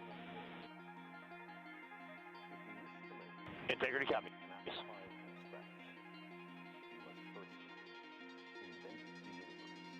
That GPS discussion indicating that we will be acquiring navigational data for Integrity through the Global Positioning System equipment on board.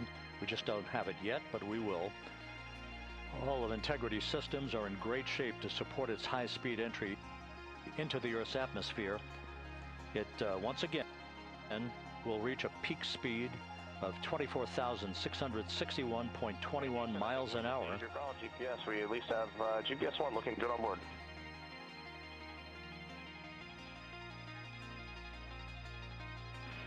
We are confirming.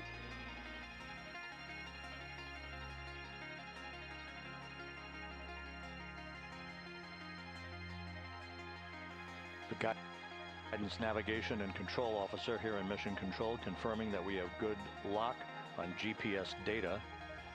We are on a communications link now through the Tracking and Data Relay Satellite System. Now, following splashdown, we're going to lose that link and go to what's called a VLDR, a very low data rate communications link, so that we can talk to the crew inside Integrity as they are on the water. Integrity, confirm we do see good GPS. We do too, especially GPS 1 is accepting in nav channels 1 and 3. That GPS data is basically telling Integrity's onboard computers its position relative to the Earth, but its trajectory and its orientation according to flight dynamics and the Guidance Navigation and Control Officer is spot on. We have now armed the pyros for the crew module service module separation coming up less than 5 minutes from now.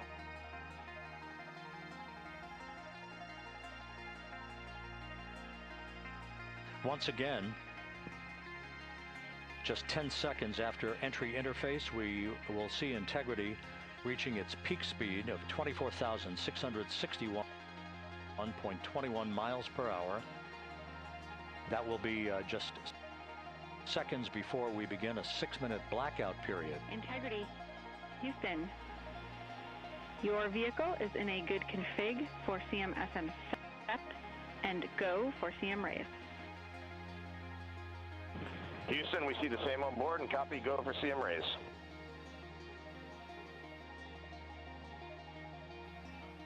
That CM raise referred to as the slight firing of 19 seconds by Integrity's thrusters with a change in velocity of 9.9 feet per second, a slight nudge of the aft end of the vehicle so that it's tilted a bit upward, providing the final angle of attack as the vehicle enters the Earth's atmosphere.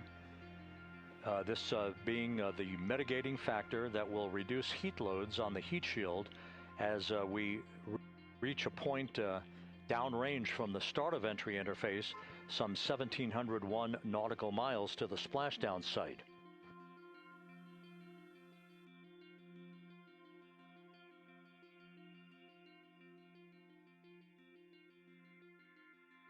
Integrity systems in excellent shape. We are currently 3,300 nautical miles left in this mission. Splashdown scheduled 36 minutes, 39 seconds from now.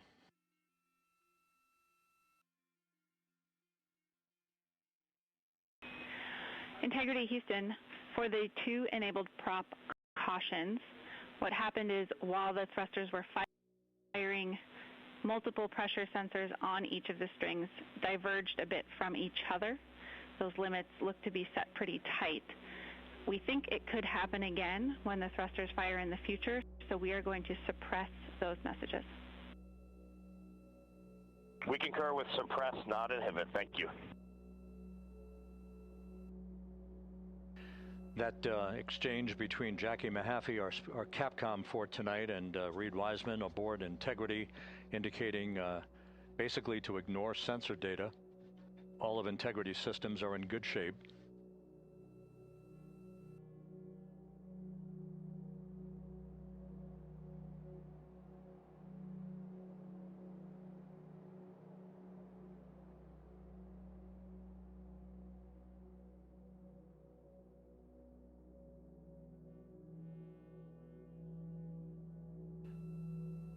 Now, coming up on about 90 seconds till the crew module, service module separation.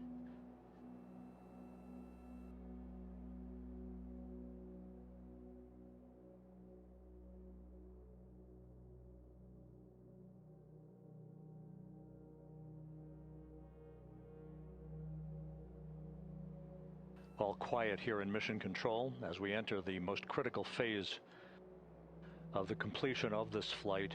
All of the preparatory activities leading up to the vehicle entering the Earth's atmosphere just 21 minutes from now.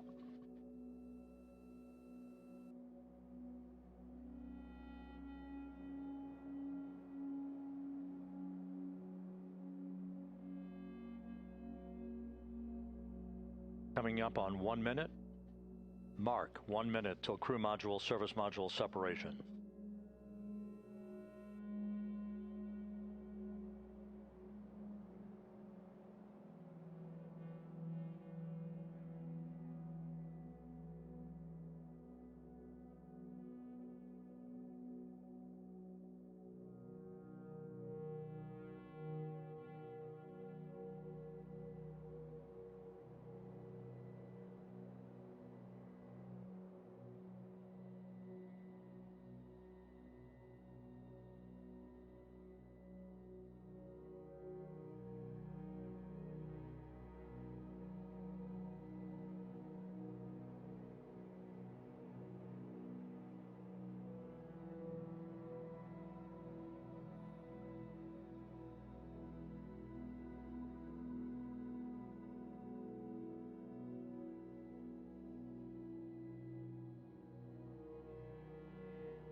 And we have confirmation of crew module, service module separation, and a great view, albeit momentarily. Houston, good step on board. Houston copies and concurs. The European service module now separated from Integrity, a job well done. Integrity, no action for the 4 CDH cautions. Those are SM related, not applicable. Integrity.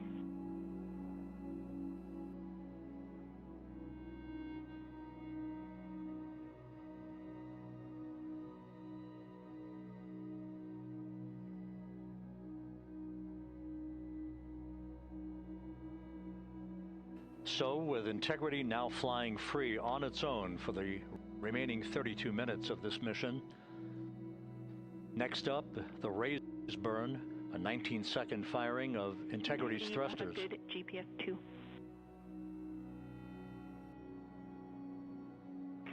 Integrity copies, good GPS 2. Coming up on the 2-minute mark until the raise burn. Again, this is the final tweaking of the orientation of Integrity to put it in the right angle, if you will, the angle of attack that it will fly in during its entrance into the Earth's atmosphere. Entry interface now just 18 minutes, 25 seconds away.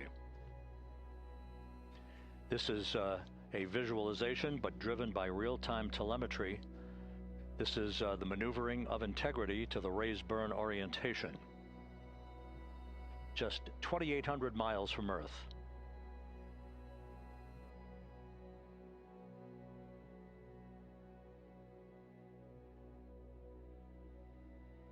Houston, we got a great view of the European service module out the window with the sun hitting the side and the solar rays, and the NASA worm right there. It's a beautiful looking machine. Roger.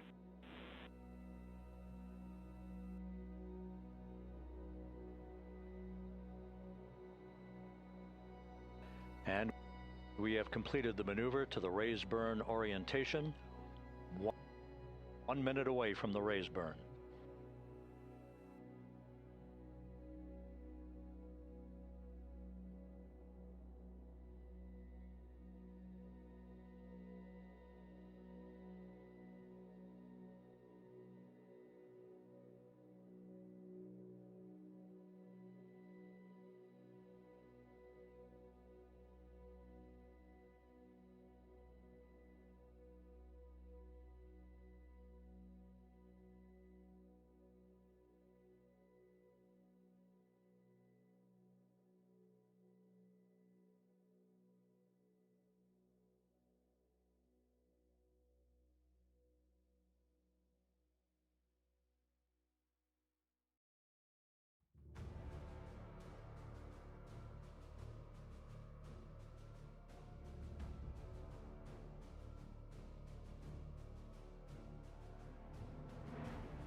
And the crew module raise burn is underway. A 19-second firing of the thrusters. And we have a completion of the burn.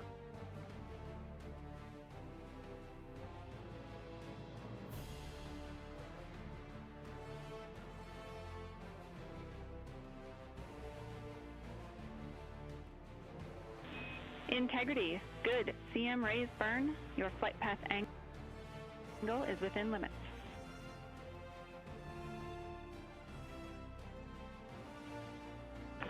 Integrity copies. Looks good on board, Jackie.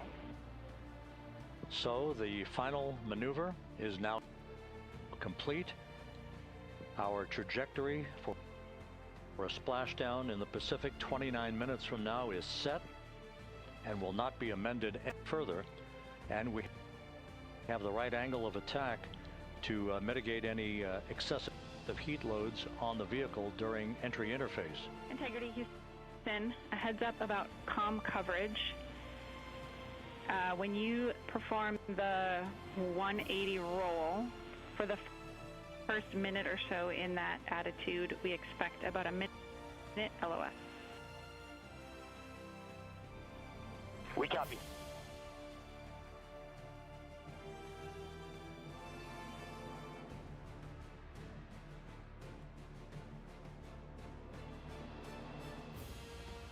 So for those who are watching the series of events coming up, we will enter the first traces of Earth's atmosphere 14 minutes 45 seconds from now.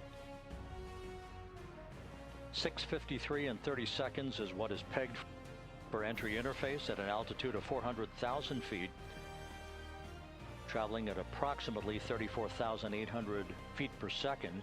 Range to touchdown or splashdown 1,701 nautical miles.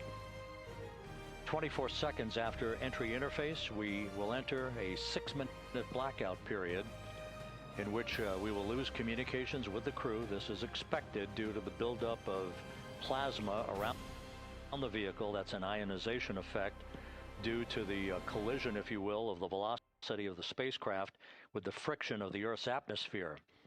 That 6-minute blackout is expected to begin at 6:53 and 54 seconds p.m. Central Time.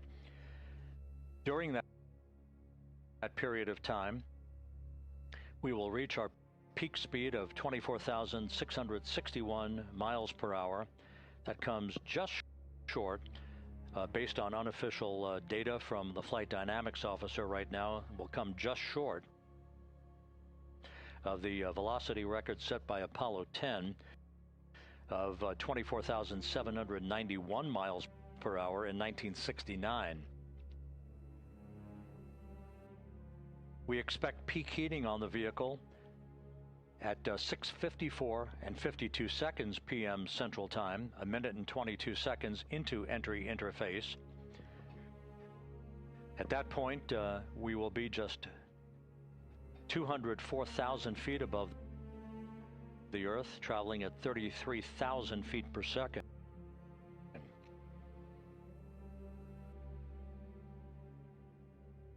The blackout period is expected to last 6 minutes. We expect that blackout period to end at 6:59 and 55 seconds p.m. Central Time. From the end of the blackout period until splashdown, it is just 7 minutes, at which point we'll start deploying the series of parachutes to slow integrity down to an ultimate splashdown velocity of just 19 miles an hour. We see the same, waiting for the 180 rolls.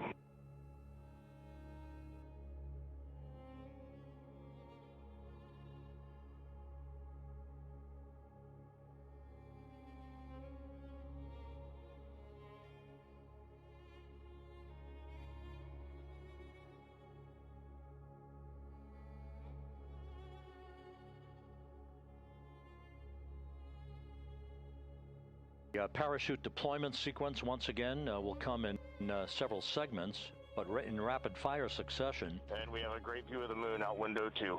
Looks a little smaller than yesterday. Guess we'll have to go back.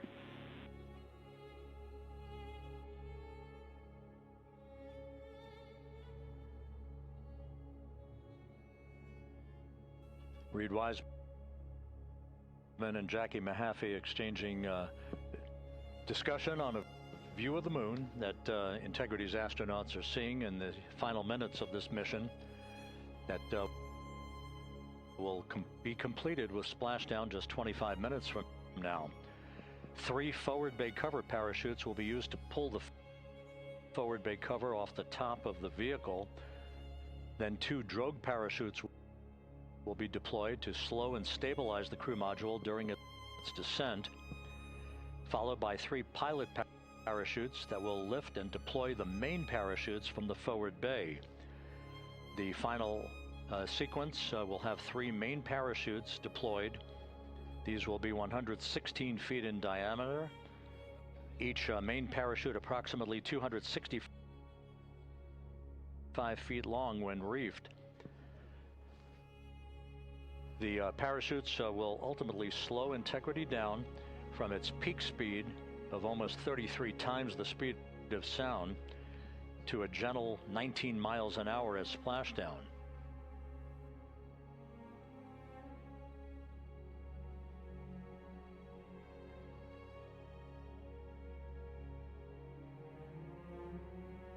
The vehicle is now currently in a roll to the proper attitude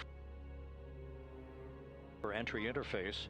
Our trajectory is right on according to flight dynamics.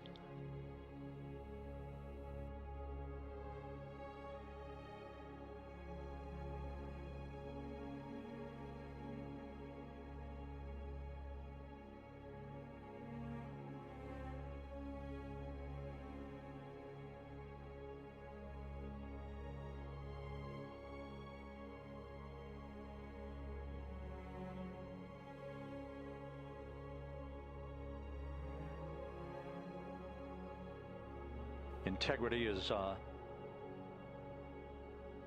a trajectory from southwest and northeast across the Pacific Ocean, descending at a rate of 15,000 feet per second.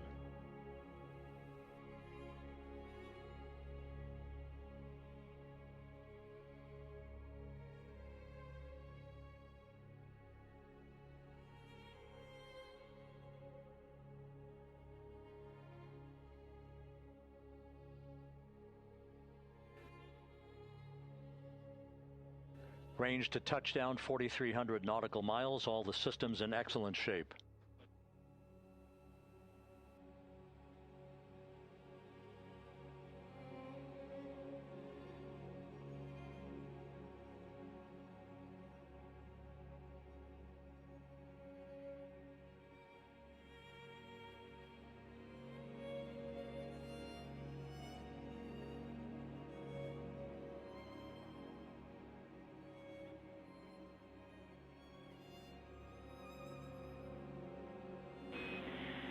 Integrity.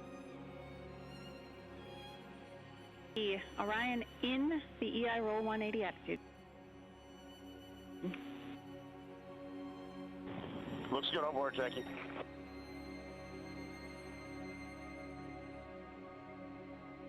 This view out of one of Integrity's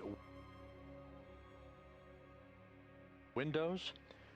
We had a call for 3 good baros. Those are barometric pressure sensors that feed altitude and rate of descent information to Integrity's computers that will trigger the parachute deployment sequence. We are less than 9 minutes away from entry interface, 22 minutes from splashdown.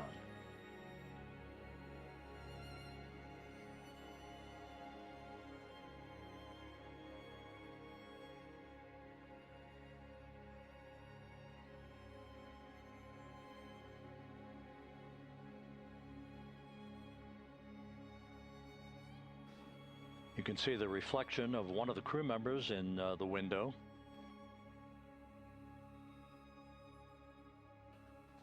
Out in the Pacific, the weather conditions remain go. Just a few clouds, some scattered clouds, winds at 10 knots. Wave heights just about 4 feet. A gentle day in the Pacific for the homecoming of Integrity's astronauts.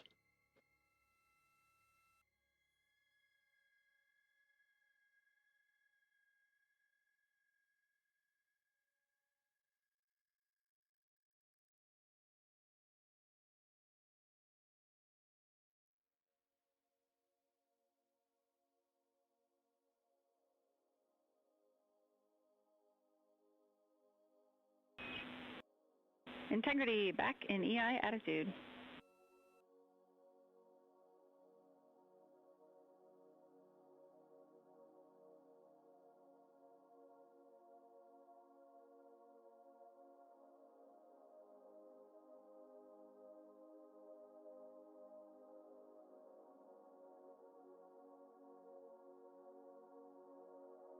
We see the same.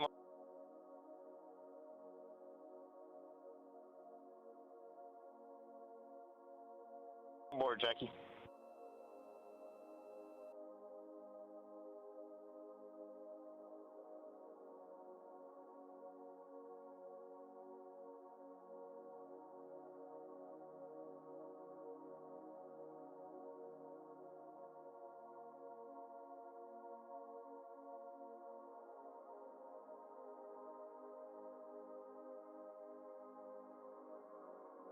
Houston, Verge is complete. Crew and vehicle are configured for entry. Houston copies.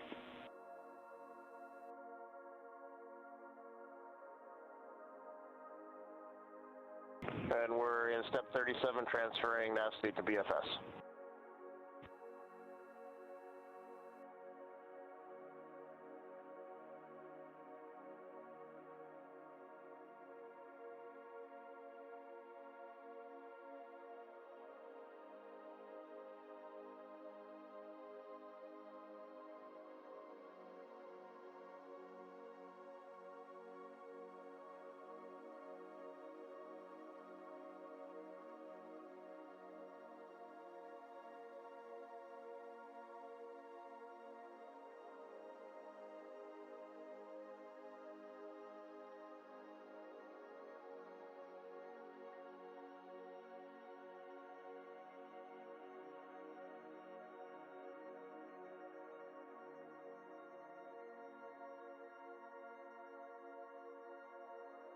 And Houston.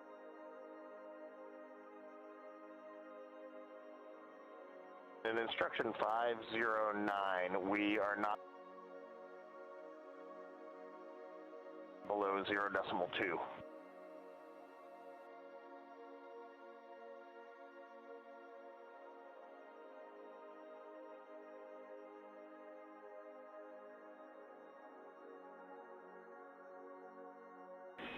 Integrity, no action required.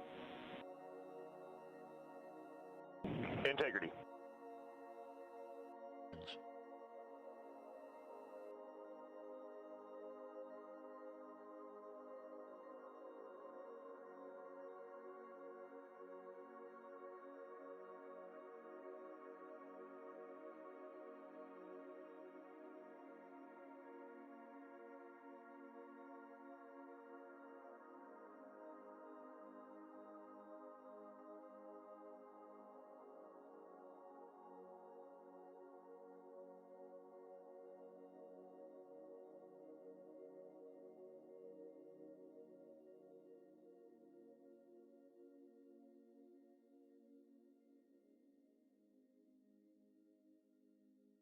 The landing and support officer reports that the P-3 has acquisition on integrity.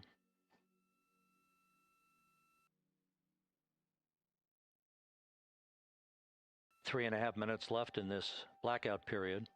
This is a visualization of the plasma buildup around the spacecraft and the repelling of that heat on Integrity's heat shield.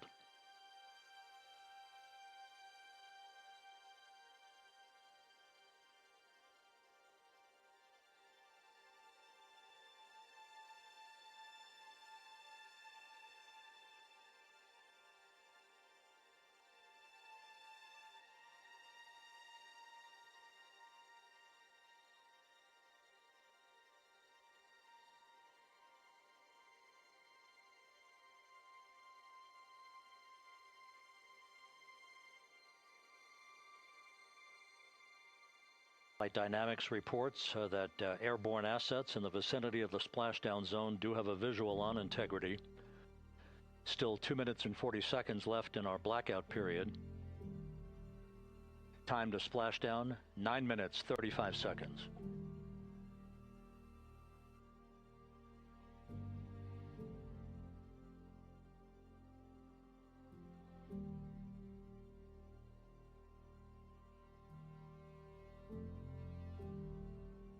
Multiple airborne assets as part of the recovery team all have visuals on Integrity.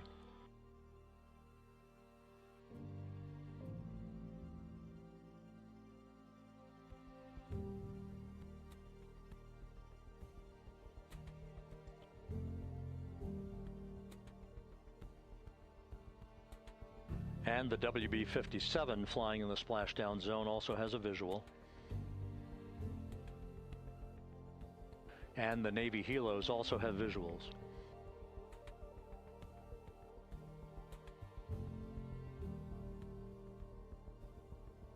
We're still in the blackout period. Still do not have communications from the crew.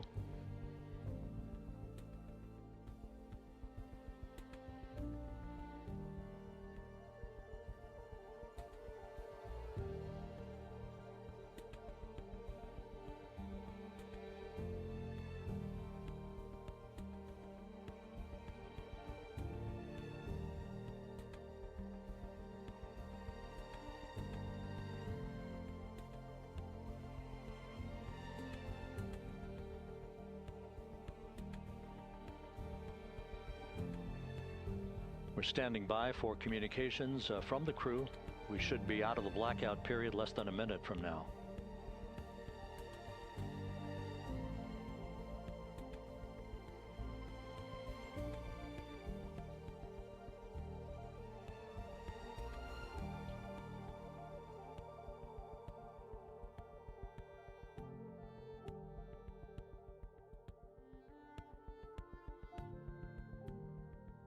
We are now processing data from Integrity.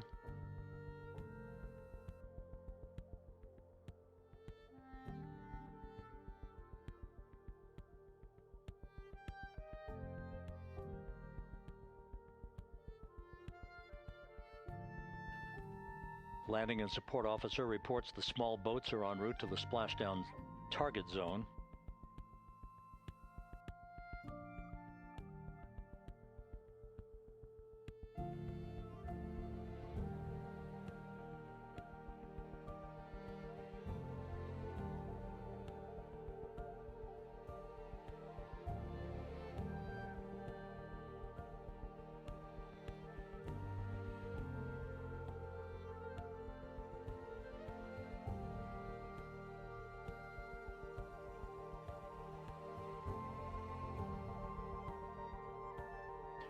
Passing through 150,000 feet, our trajectory is perfect.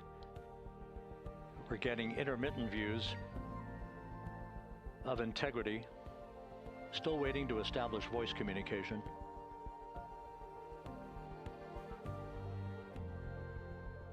Integrity, Houston, comm check, post-blackout. Houston, Integrity, we have you loud and clear. Your trajectory is nominal, and your recovery teams have visual. Guidance looks good. No action for the enabled internal camera controller fail. Big cheers from the viewing room here in Mission Control as voice communication reestablished with Commander Reed Wiseman. For America and a waiting world, Integrity is 5.5 minutes away from coming home.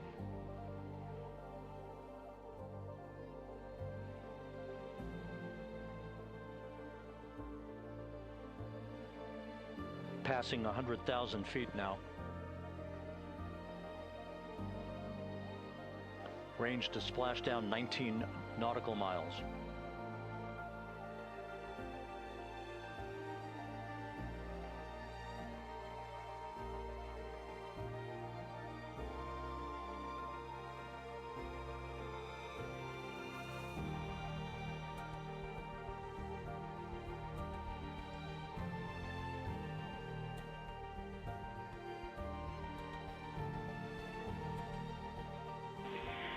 Integrity, impact to the camera controller fail is no Cab 1 views of the chutes.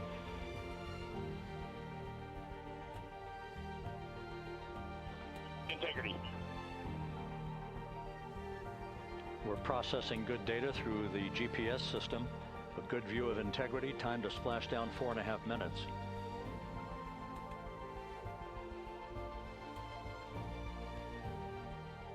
And a view of Integrity from the WB-57.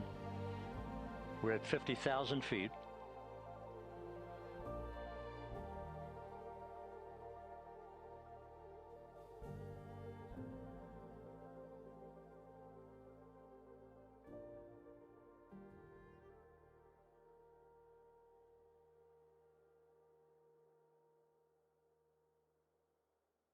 The pyros are armed for forward bay covered jettison.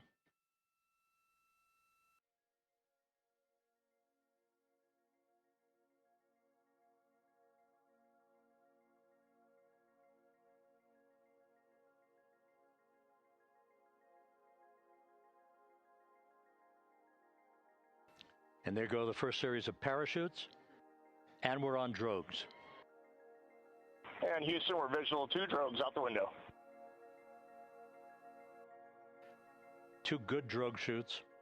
Next up, we copy, we see them. Next up, the deployment of pilot parachutes that will pull the main chutes out. Time to splash down 3 minutes and 10 seconds.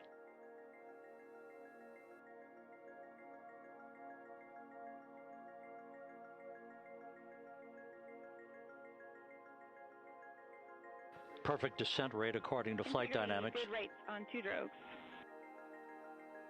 We see the same on board.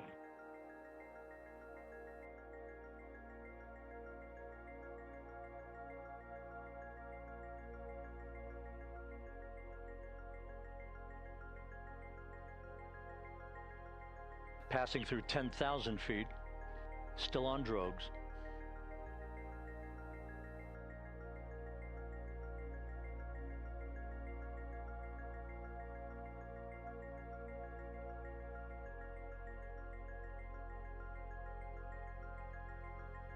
Main chute deploy.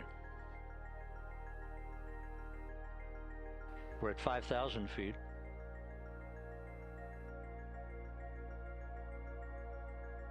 Search and recovery beacon has been activated on Integrity. And we have 3 good main chutes. Good 3 main chutes, good reefing, good descent rate. Good rates, and we see 3 good-looking parachutes.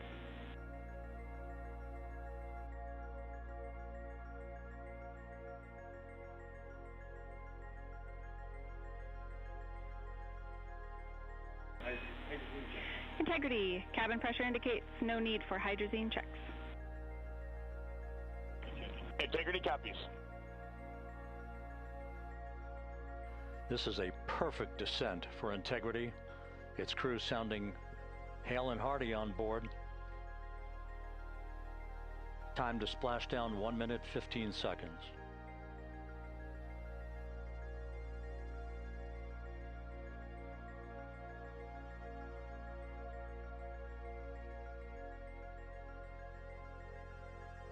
Integrity about to complete a journey spanning 694,481 miles from its launch from the Kennedy Space Center back on April 1st, and a trip around the moon.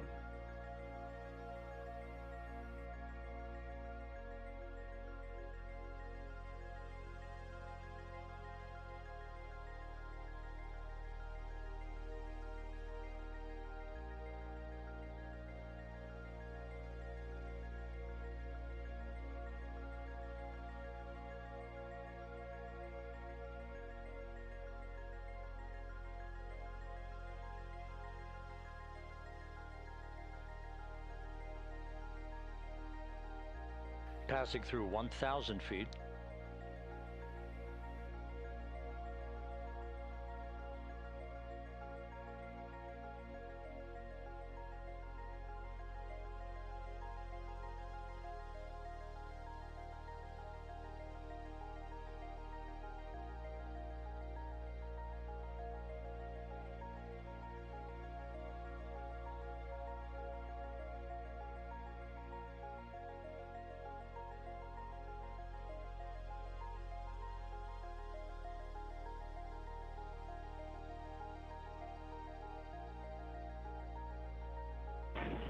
Integrity splashdown, sending post-landing command now.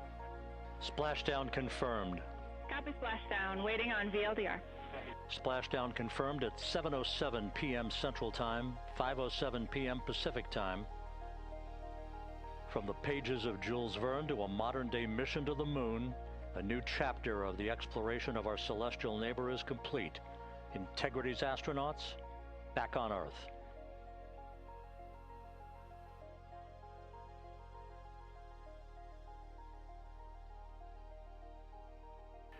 And the landing and support officer reports the vehicle is stable 1. We still will be deploying the crew module uprighting system to maintain that orientation. A perfect bullseye splashdown for Integrity and its 4 astronauts.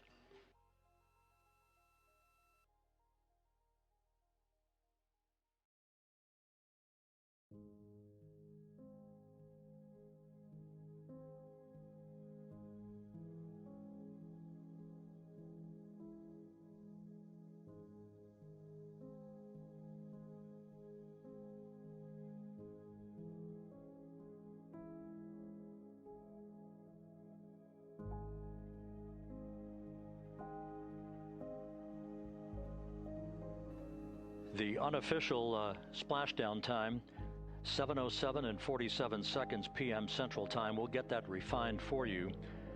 That would put the end of the mission at a mission elapsed time of 9 days, 1 hour, 31 minutes, 35 seconds.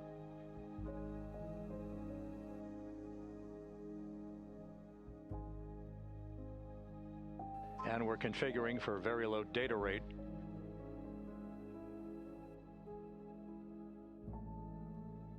Once again, splashdown occurring in the Pacific, southwest of San Diego at 7:07 and 47 seconds p.m.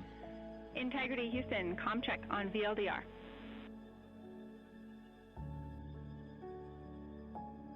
Houston, we have you loud and clear on VLDR. How us? We have you the same. We'll meet you over in post-landing.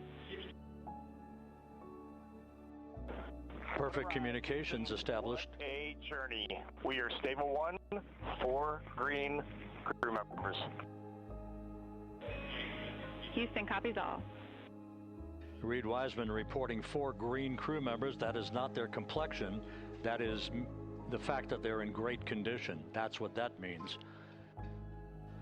So stable 1, upright. The crew module uprighting system is being deployed. The 5 airbags being inflated through helium to maintain the upright configuration for the vehicle. This was a textbook entry and a textbook touchdown for Integrity. Reed Wiseman, Victor Glover, Christina Cook, and Jeremy Hansen back on Earth after a journey around the moon.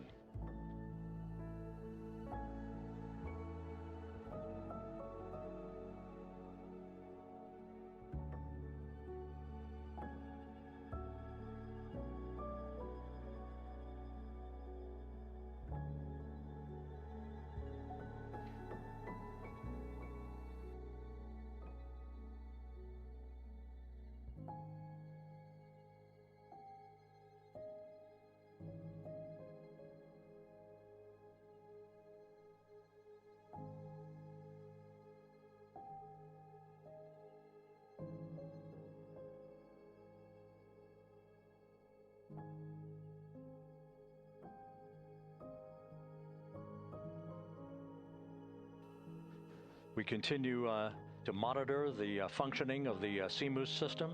The airbags are being inflated to maintain a stable one or upright configuration. And there's a good view from one of the naval helicopters hovering overhead. Reed Wiseman reporting 4 green crew members, meaning they're all in excellent shape.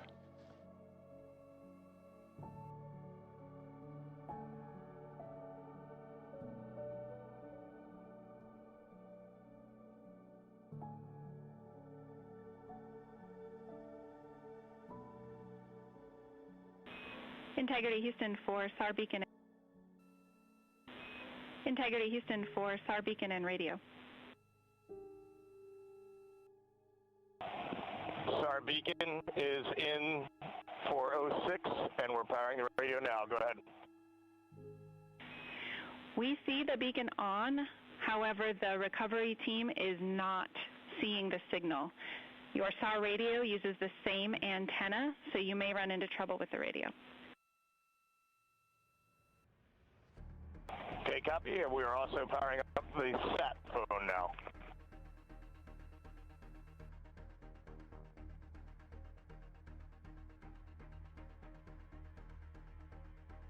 So Integrity is in great shape, and as the crew continues its post-splashdown timelined activities on board, Reed Wiseman once again reporting that all 4 crew members are in excellent shape. And we have 5 inflated airbags to maintain an upright configuration so that the recovery team can now begin a slow approach to the vehicle. Meanwhile, here in the flight control room, Entry Flight Director Rick Henfling is polling his team of flight controllers for the start of powering down the vehicle after a thorough systems check.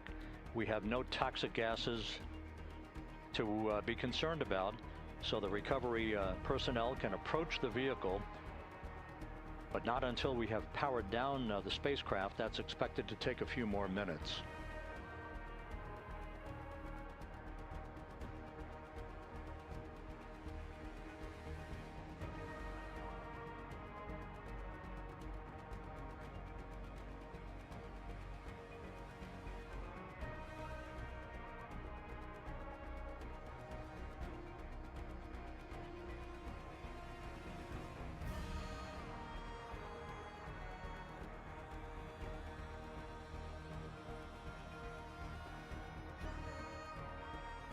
Integrity back on Earth following its historic flyby of the moon. It was, for all intents and purposes, a textbook mission. On 28 per hour remain on this frequency. We copy.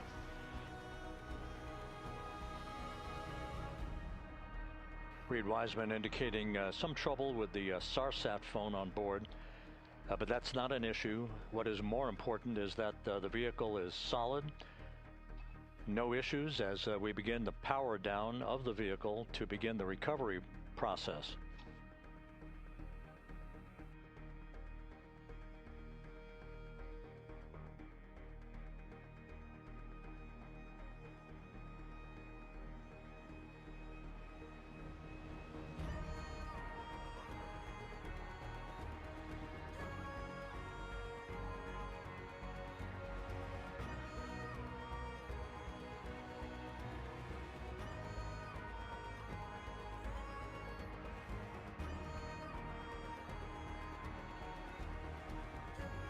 The propulsion officer here in Mission Control reports that we have safed the prop system on Integrity. Can you say again? That was very weak and broken.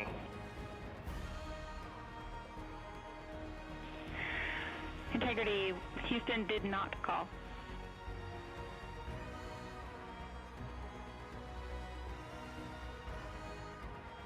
Copy that, Houston. It might have been on the SAR radio. Stand by.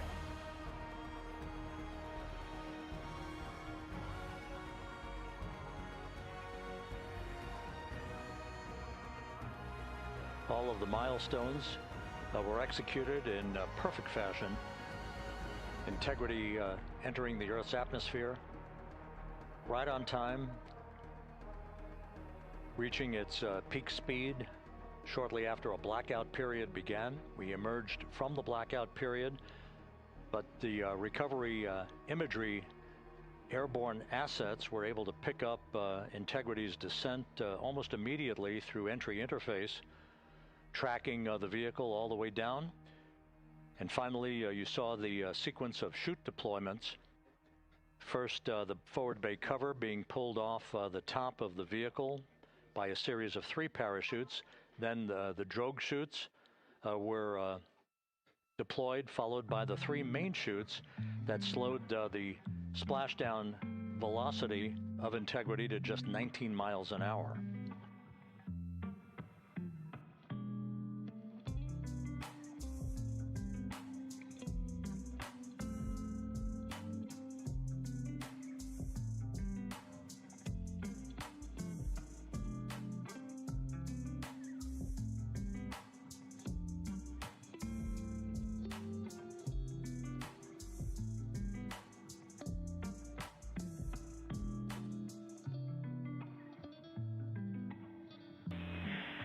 Integrity Houston, with no joy on SAR and SAT phone, we'd like you to command an additional 15 minutes for a total of 30-minute power down delay.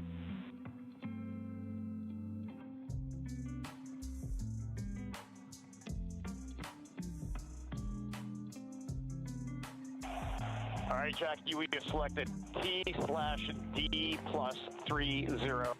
No joy on SAR radio or sat phone. And stand by, we have the master diver on SAR radio. Please hold comms. Hey, Lily. Excuse me. Hey, Jackie, we just got the master diver on SAR.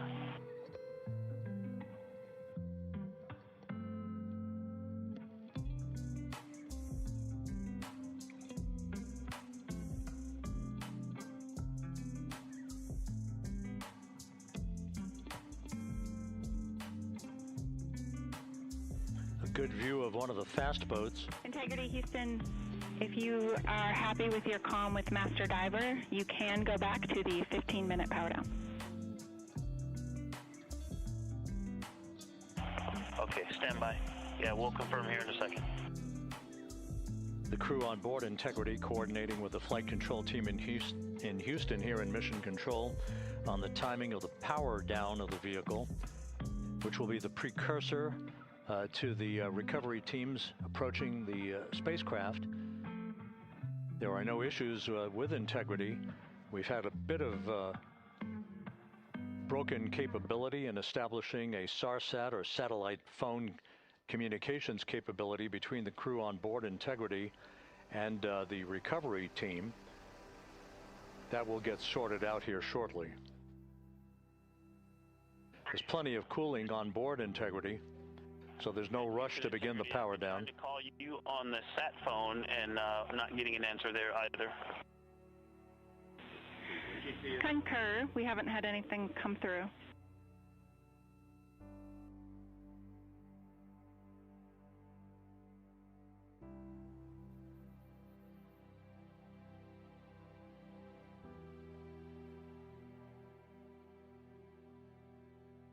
And Houston, if you could relay to recovery that we hear them, but it does not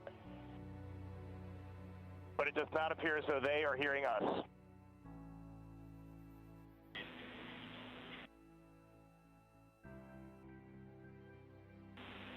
Houston copies, and Reed, just to confirm, you are pushing the PTT on the radio.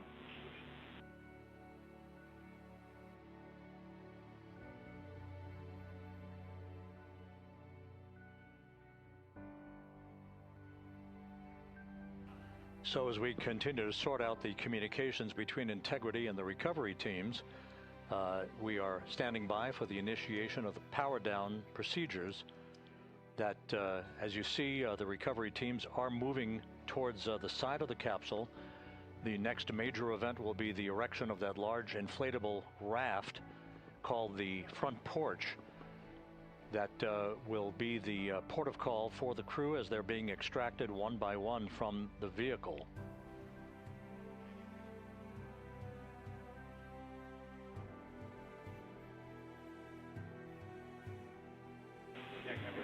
Integrity Houston, for sat phone, we are going to attempt to call you.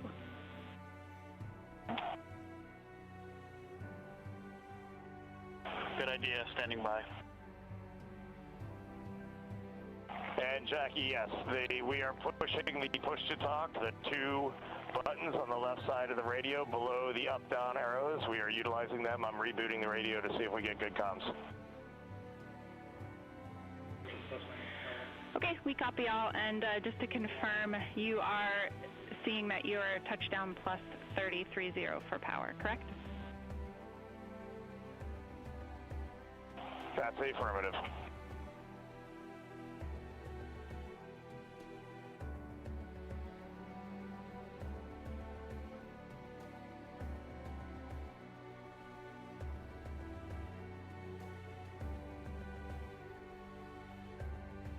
We are trying a backdoor approach to have mission control here call the crew on their satellite phone. This is all part of the coordination for the power down of the vehicle that will initiate the actual recovery operation. The first boats with the Navy divers on board are standing by, waiting to close in on Integrity to begin the process of erecting the large inflatable raft that's called the front porch that will be where the astronauts are extracted from so that they can have a few minutes to get their land legs back before they're hoisted aboard the Navy helicopters for the flight back to the deck of the USS John P. Murtha.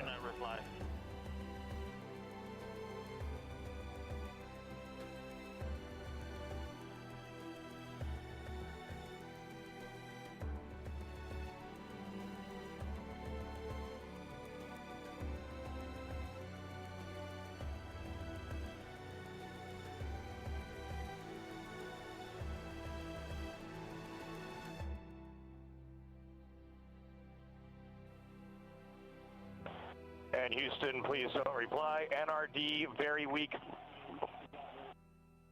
but readable. Master diver, we can hear, but they cannot hear us.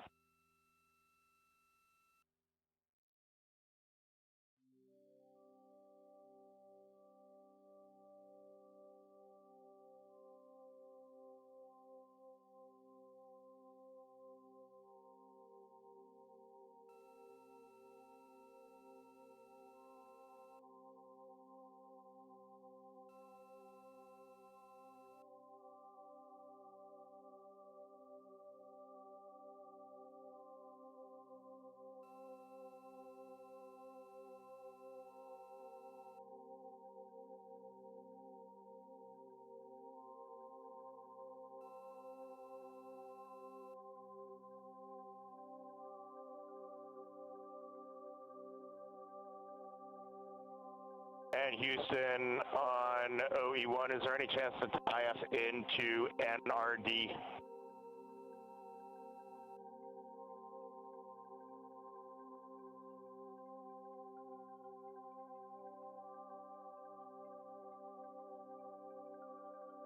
Checking.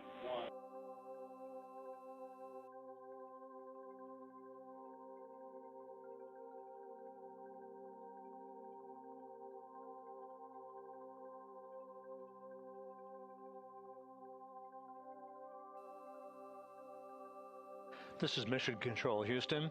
While we stand by for the establishment of communications between Integrity and the recovery team that is basically standing by very close to the spacecraft, we're going to go to the deck of the USS John P. Murtha, where Megan Cruz is standing by with Administrator Jared Isaacman.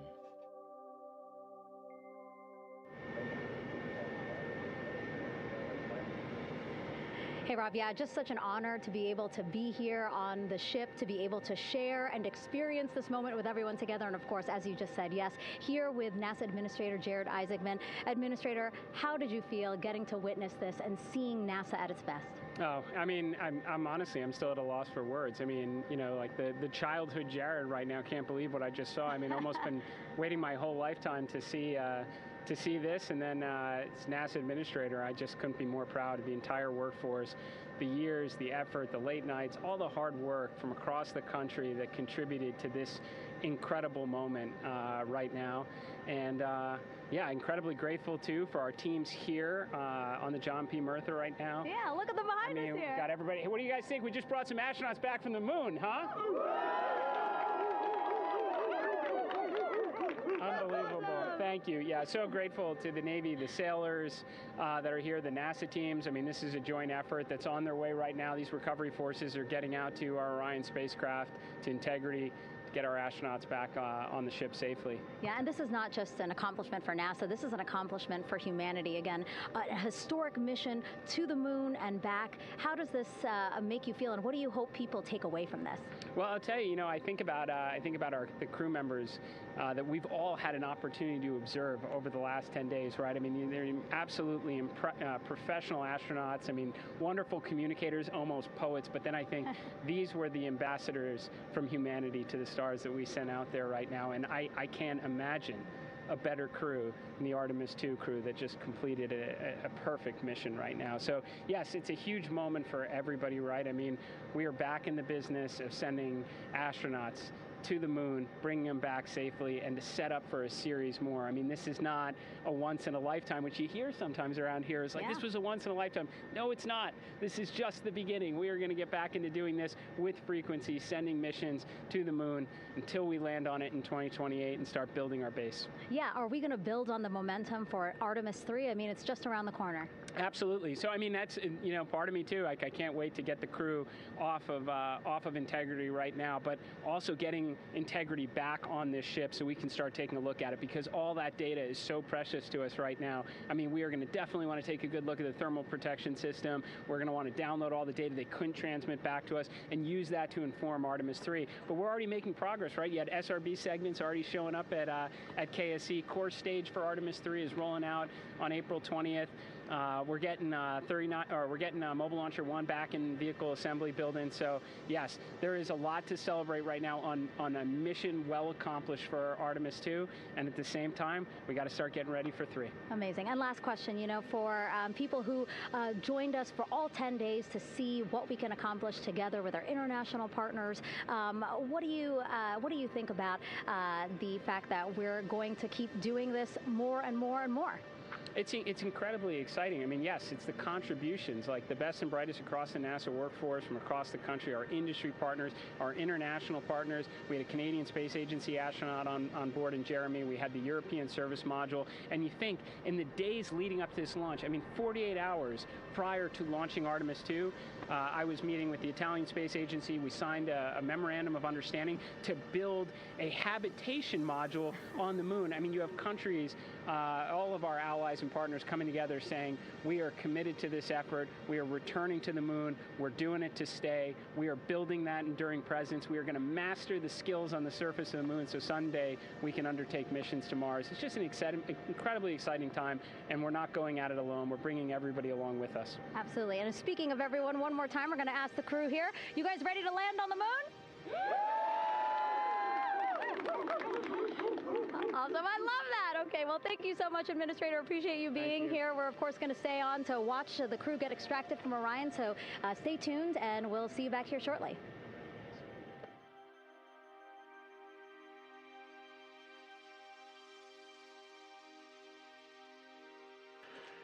Thank you, Megan, and thank you, Administrator Isaacman.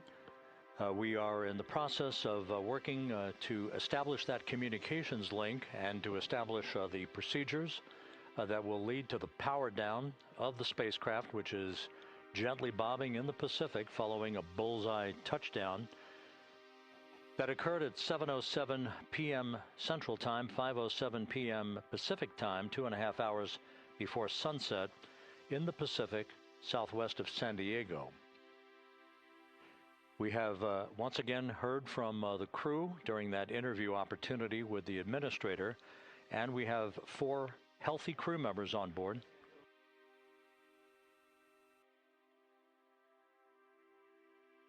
We now have confirmation that the vehicle has been powered down as per the procedures. So we have vehicle powered down, and the flight control team here in Houston, Flight Director Rick Henfling, has handed over mission authority to the Exploration Ground Systems team out in the Pacific. Now, we will physically not get off console with this team until the crew has been extracted into the front porch, that inflatable raft that will be erected along the side hatch of Integrity. So we're standing by for that in the next step in the recovery procedures. But everything is in great shape, and we have 4 healthy crew members on board the vehicle.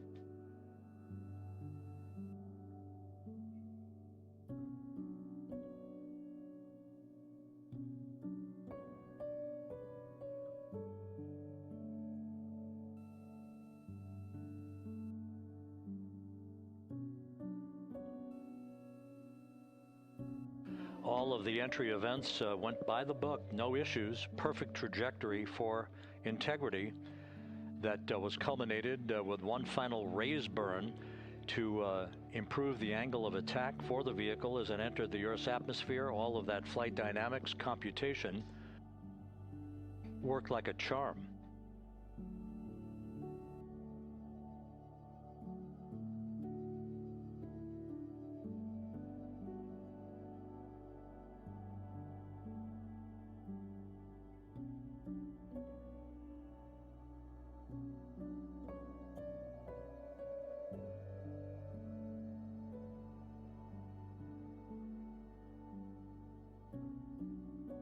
So we are standing by for the recovery team to approach Integrity and begin the process of erecting that inflatable raft called the front porch, which will see the crew members be extracted from the hatch of Orion into that inflatable raft before they're hoisted aboard 2 Navy helicopters in a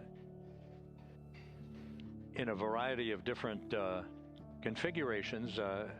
Each crew member will be hoisted in sequential fashion, in alternating fashion, 2 crew members for each helicopter before they turn around to head back to the John P. Murtha. Once on the deck of the ship, they'll be brought into medical bay for comprehensive medical exams. But Reed Wiseman has reported several times that the crew is in excellent shape.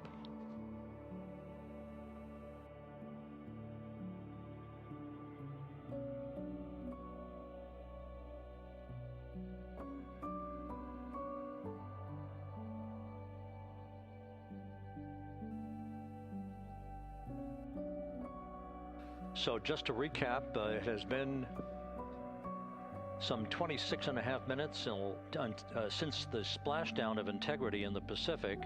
The vehicle is in excellent shape. It performed like a champ all the way down through the Earth's atmosphere.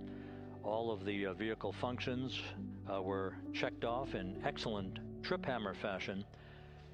The parachutes all deployed as planned. Splashdown occurring at 7:07 p.m. Central Time, 5:07 p.m. Pacific Time.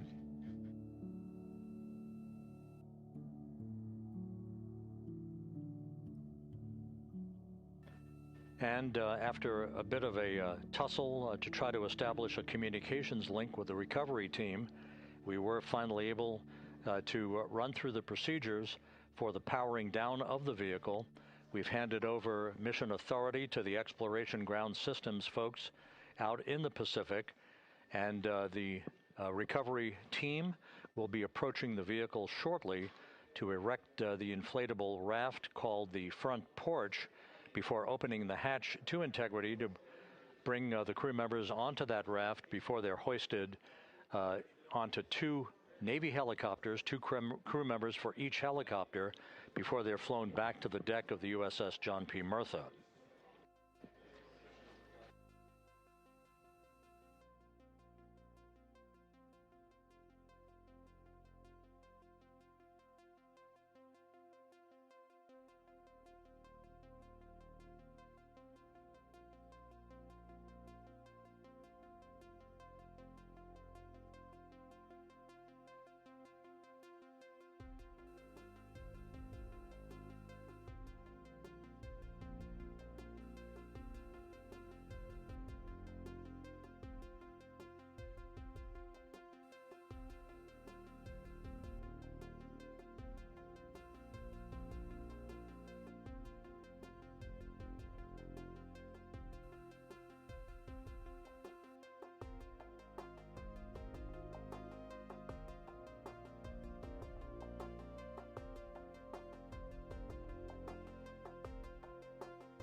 This is Mission Control Houston.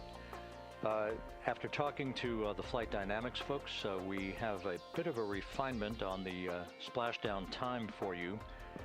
Their computation shows a splashdown time of 7:07 and 27 seconds p.m. Central Time, 7:07 and 27 seconds p.m. Central Time.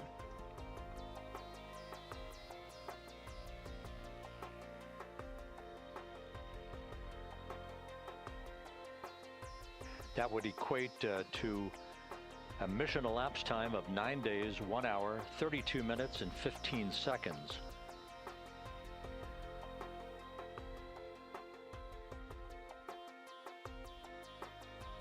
Once again, from Flight Dynamics, a splashdown time of 7:07 and 27 seconds p.m. Central Time. That would equate to a mission elapsed time of 9 days, 1 hour, 32 minutes, and 15 seconds.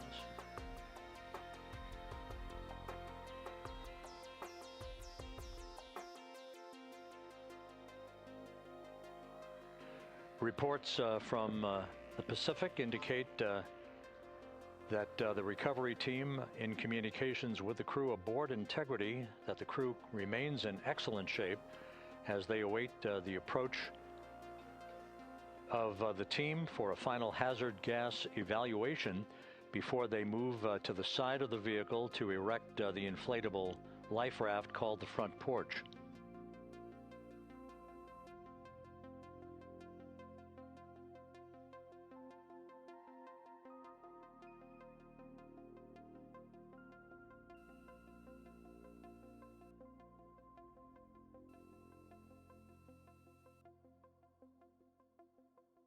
Again, no issues with Integrity. The vehicle is powered down. All of its systems are now safed.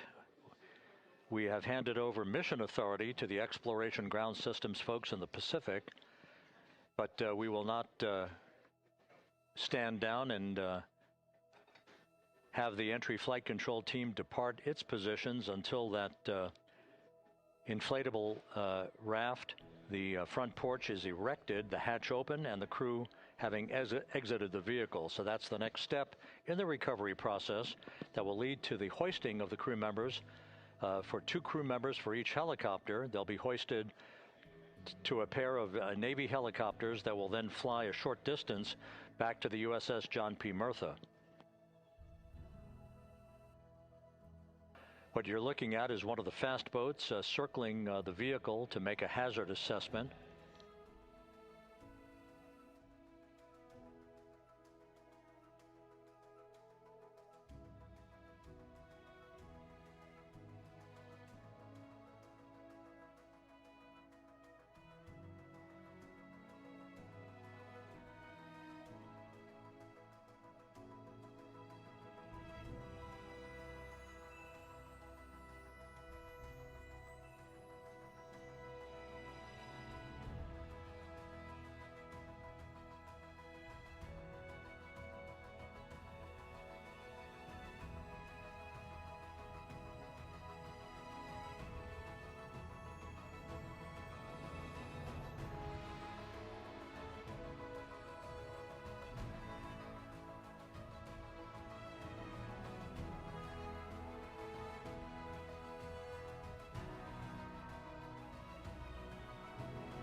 This is Mission Control Houston. Once again, you're watching the initiation of the recovery of the Artemis crew aboard Integrity. All of the Navy divers and the fast boats are now approaching the spacecraft after conducting a hazard assessment. The vehicle has been powered down. Entry Flight Director Rick Henfling now waiting for the life raft, the front porch, to be erected along the side of the vehicle so that the hatch can be opened and the crew members extracted from Integrity, soon to be hoisted one by one into a pair of Navy helicopters for a short flight back to the deck of the USS John P. Murtha.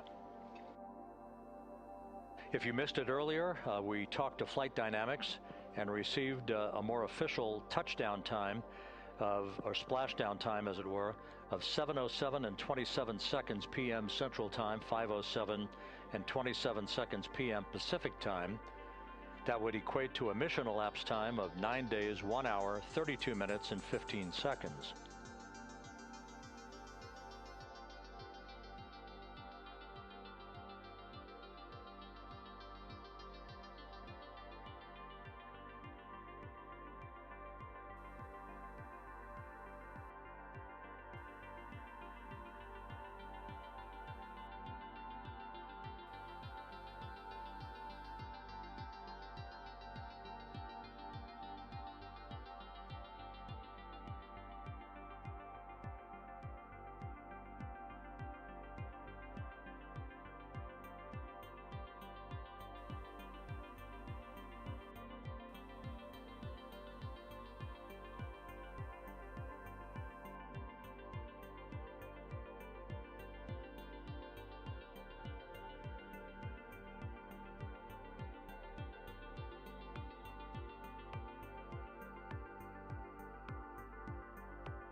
Continuing to get excellent views from the imagery assets out at sea in the Pacific of Integrity. We continue to get good reports from the landing and support officer, who's in contact with the recovery team, that the crew is in excellent shape, no issues. They're just currently biding their time, waiting for the front porch to be erected. We have no hazardous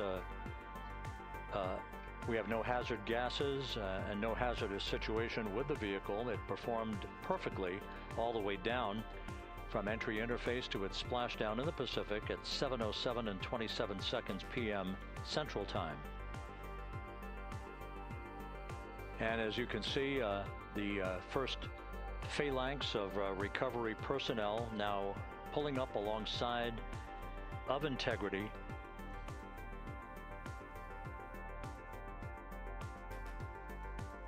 This includes Navy divers, a Navy flight surgeon,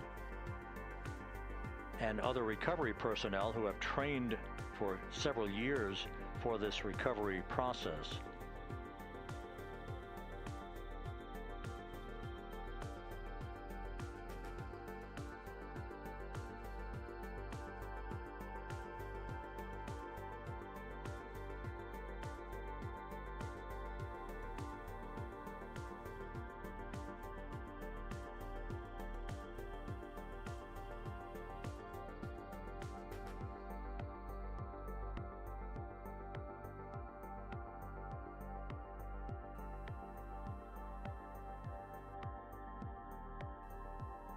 At this hour, some 41 minutes following splashdown, the vehicle has been powered down. There's no hazardous gas emanating from the vehicle. That's why the first team of recovery personnel has been able to pull alongside Integrity, and the reports continue to come in that the 4 astronauts are in excellent shape.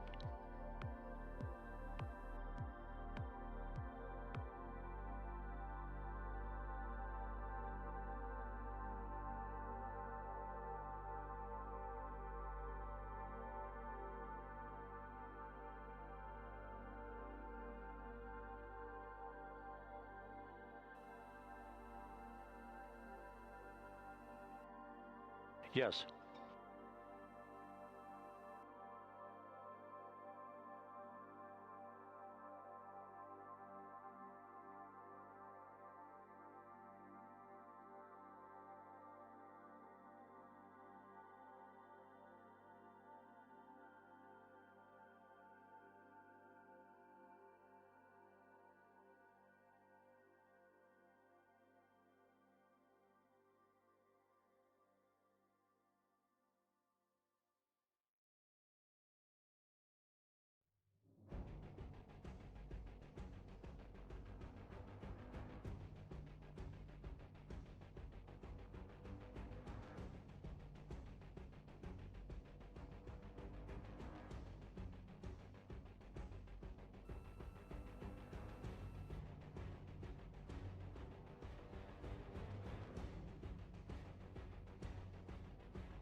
This is Mission Control Houston, continuing to watch the initiation of the recovery of Integrity's astronauts. One by one, they'll be brought out of the spacecraft onto a large inflatable raft just a short time from now. In the meantime, we can go back to the USS John P. Murtha, where my colleague Megan Cruz is standing by to provide her situation report. Megan, can you hear us?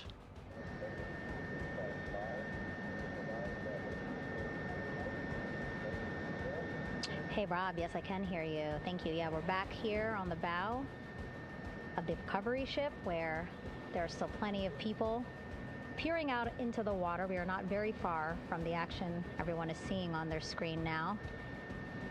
The Orion spacecraft, Integrity, in the ocean, surrounded by a number of recovery boats.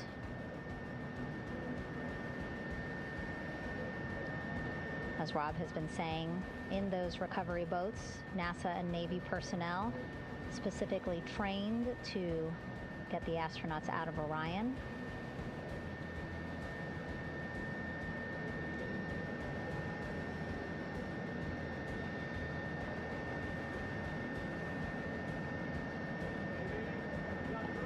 In some of our wide shots, you can probably see that there are 6 boats out in the water. More than 40 people out in the water right now on those boats.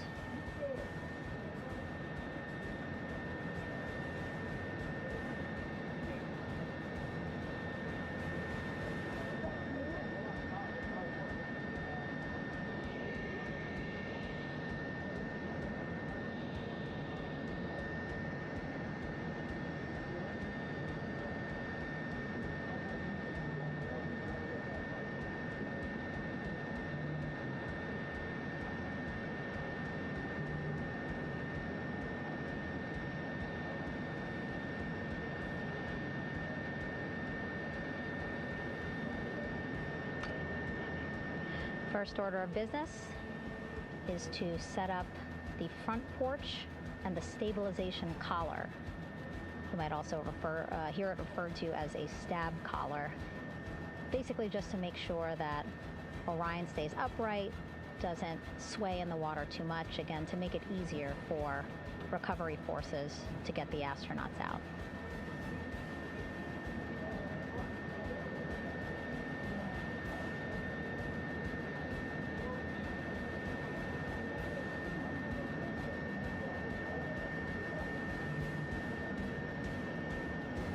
Again, we splashed down in the Pacific Ocean just after 5 p.m. Pacific time here.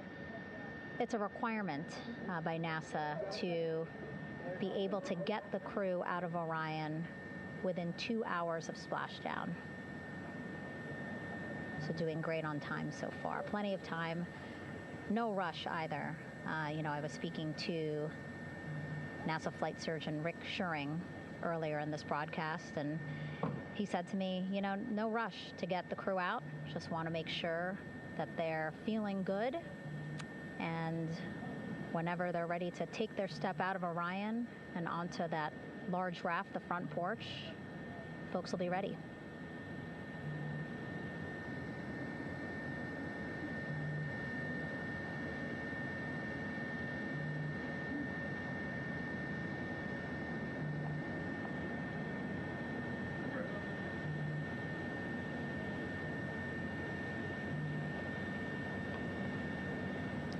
And as there are mission audio loops in Mission Control in Houston, there is a mission audio loop here on the ship, and it was just reported out that the side hatch is open. Side hatch of integrity is open. You're getting these beautiful shots from our aerial assets. The ship itself, where I'm on, just 3,000 yards away. Again, plenty of people on the boat here, glued to the side closest to where they can see all this action. And again, with just 3,000 yards separating us, great views from the bow here. You can see now that side hatch is open. One of the Navy personnel is about to get inside there.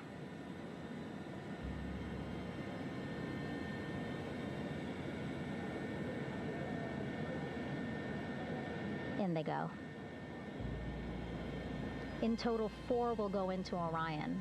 So it'll be a little bit of a tight squeeze, but the goal is to have a recovery personnel with each astronaut assessing them.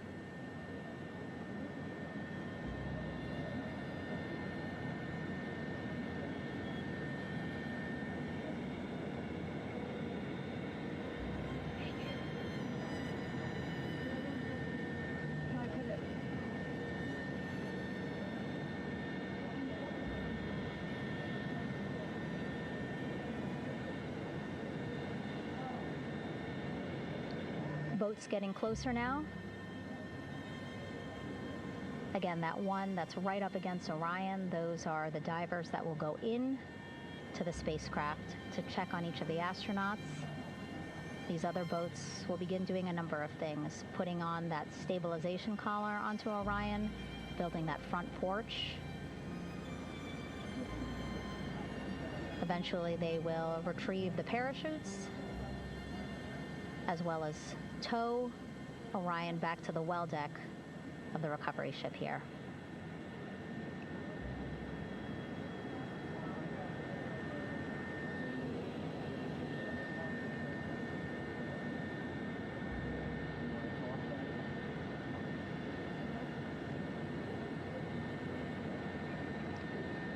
And so as we wait for the Navy and NASA personnel to get their assessment of the crew inside of Orion, why don't we toss it back to Rob for an update? Yeah, thank you, Megan. Here in Mission Control, Flight Director Rick Henfling and the entry team of flight controllers still on duty. The vehicle has been powered down for some time now.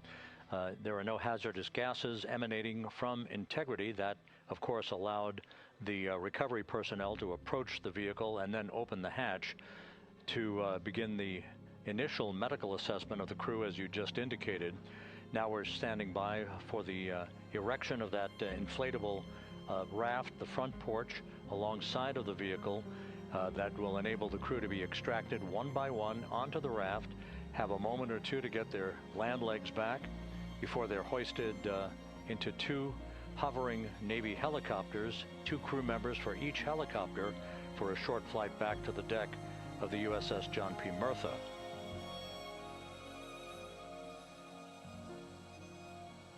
All of Integrity's systems operated flawlessly throughout the course of the approach to the Earth, the entry into the Earth's atmosphere, and all of the key milestones that followed in this high-speed return to Earth for Integrity. A mission that spanned more than 694,000 miles from the vehicle's launch from the Kennedy Space Center atop the Space Launch System back on April 1st.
As we mentioned at the top of the broadcast, the last time that the Apollo program saw a splashdown in the Pacific was Apollo 17 back on December 19th, 1972.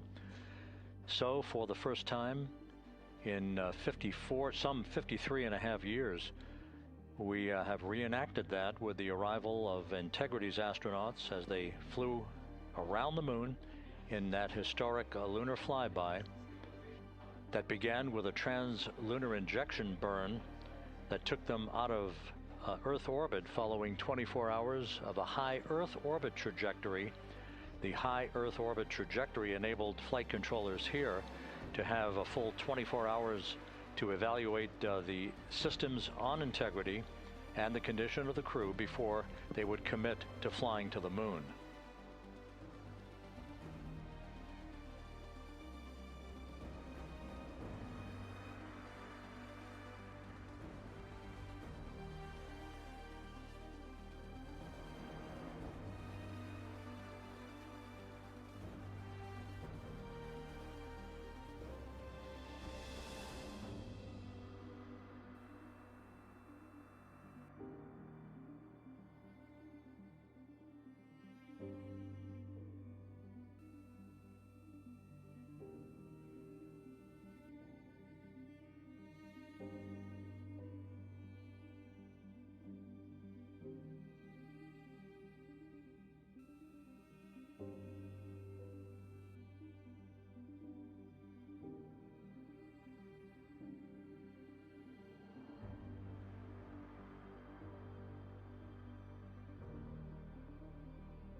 With the side hatch of Orion having been opened to set the stage for the erection of the inflatable life raft, known as the front porch, to be erected alongside the spacecraft for the extraction of the crew.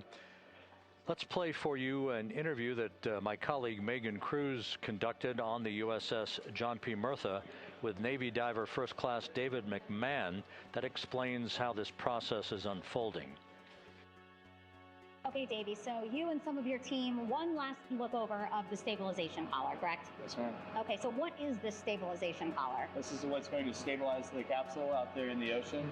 We don't know how good the weather or the waves will be that day, so this will help prevent any unnecessary occurrences from happening, stabilizing the capsule and the astronauts inside. So basically this is a float that will go around Orion. I'm assuming that what they're doing right now, these are the lines that will attach the collar onto Orion? That is correct. And so what are they doing here? So we've got the lower line that will secure the inflation device before we inflate it. That gives us the go-ahead that it's secure in space, and then we'll inflate it. And then once that is done, we'll undo all the carabiners and get this orange line on top tied in the same fashion. And then this will be secured to the capsule, and the astronauts can safely take their first steps out of the capsule onto the front porch. Okay, and how long will it take them to set up the stabilization collar? We should definitely be able to handle this in under 10 minutes. Okay, wow. And then you just mentioned the front porch. So basically after they set up the stabilization collar, then they set up what's called the front porch here. That's correct. Okay, and what's the front porch? Front porch is basically a bigger waiting room for the astronauts to sit in while we wait for the helicopters to show up and grab them. Okay, so the medical team that was inside with the crew, they're going to help them out and onto the front porch? That is correct. And then what happens here? We have higher trained medical personnel also on board the front porch that will give them lookovers and just make sure they're okay while we wait for the helicopters to show up. Okay. How does it feel, I mean, your team, you, to be part of a mission that's returning astronauts from the moon in more than 50 years? We all feel extremely honored to be a part of this, as well as a bigger mission for the Navy and joining up with NASA to do great things. Mm-hmm. And do you feel like you and your team are ready? Yes, very ready. Cool. All right, thank you so much. Thank you.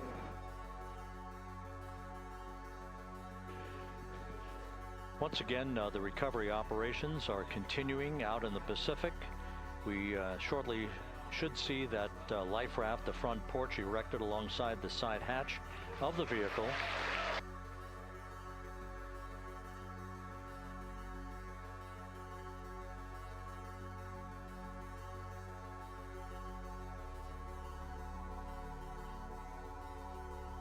A number of flight controllers have come into the flight control room to receive congratulations from Entry Flight Director Rick Henfling, but we're going to stick with our operations out in the Pacific as we await the extraction of the 4 crew members who are reported to be in excellent condition.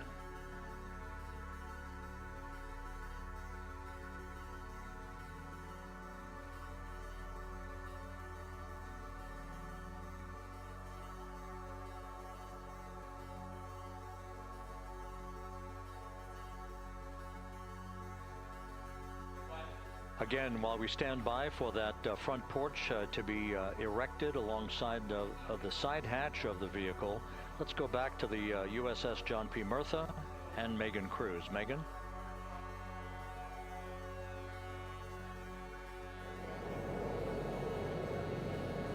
Hey, Rob. Pausing now to listen to some internal audio loops. Again, the operations team here on the ship communicating with everyone out on the water. It seems like currents are hindering them a little bit from unfurling and inflating the stabilization collar as well as the front porch.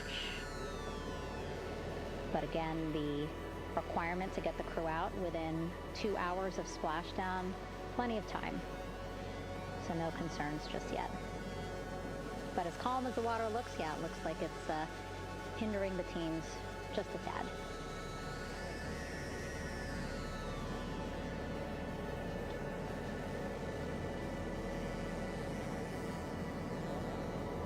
You can can see in some of our shots that side hatch still open. Again, inside there are now 8 people inside. 4 divers, Navy divers, all with medical training, each assigned to an astronaut each. Making sure that they're comfortable, feeling good.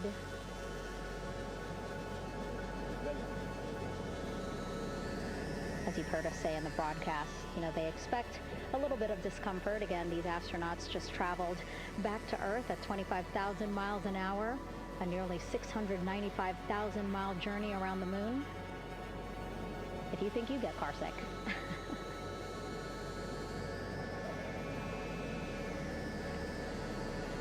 Again, 6 boats out there, lots of gear with them, just in case, right?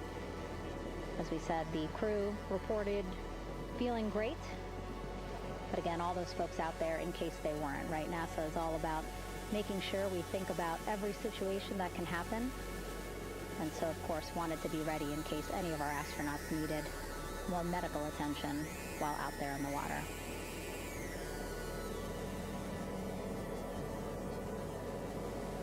You see now teams again trying to set up the stabilization collar and front porch for the crew to get out of Orion. They need both, right? The stabilization collar will keep Orion from swaying as you see it is doing now.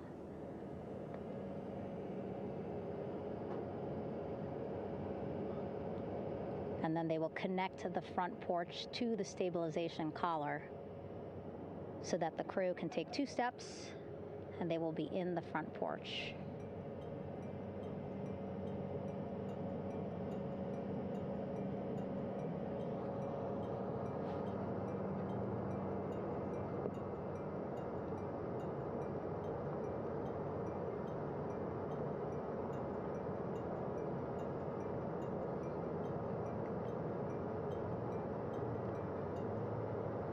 Not a lot of chatter on the mission audio loops. That's a good thing.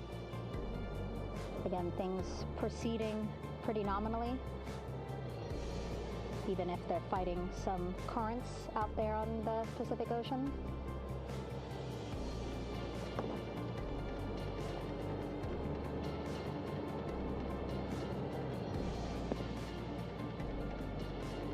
Again, the goal, setting up the stabilization collar and the front porch so that the crew can rest comfortably in the front porch, get placed into harnesses so that 2 helicopters can lift them off the front porch and onto the USS John Murtha here.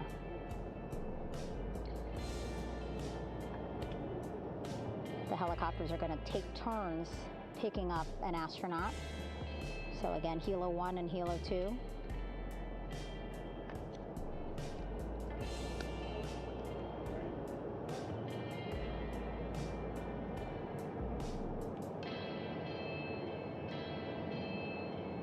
Okay, and the recovery team here on the ship just got a report from the undersea medical officer who is inside the capsule with the crew. He is reporting all 4 members are green.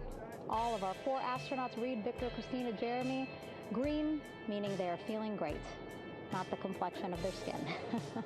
They are feeling great, happy to be home, and ready to be extracted as soon as possible.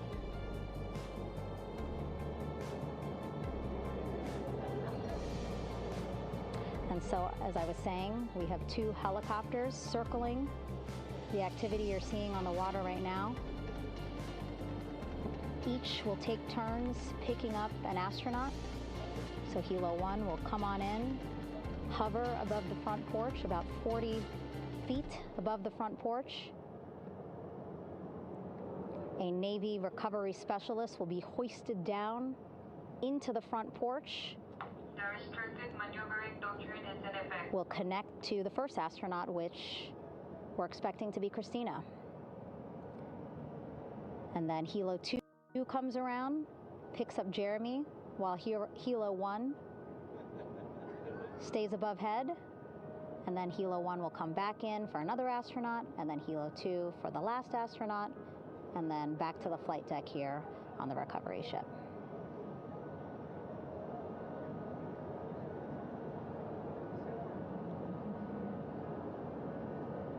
I was talking to Assistant Artemis Recovery Director Paul Sierpinski. He said helos are a much quicker, safer way to get on board. They did actually consider boats, but then if you think about it, longer time, the crew would have to move through more of the ship. This way the helos will give a more direct, quicker route to the medical bay for our 4 astronauts.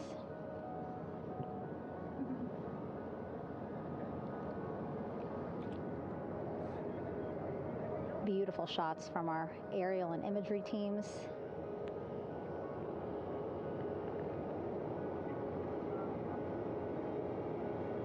Clouds have dissipated for a clear view from the bow of the recovery ship here.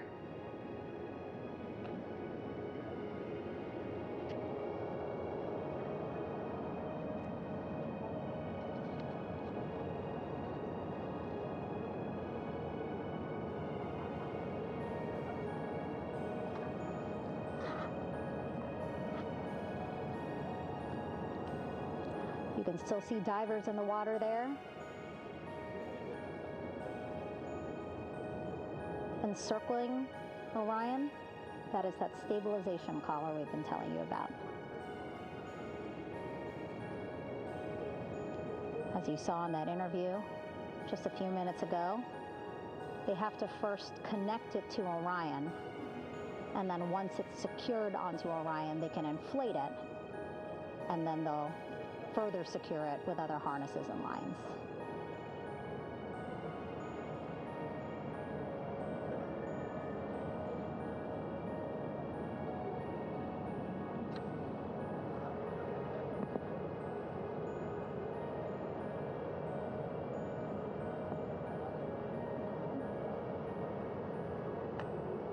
About an hour and 10 minutes since splashdown in the Pacific Ocean here.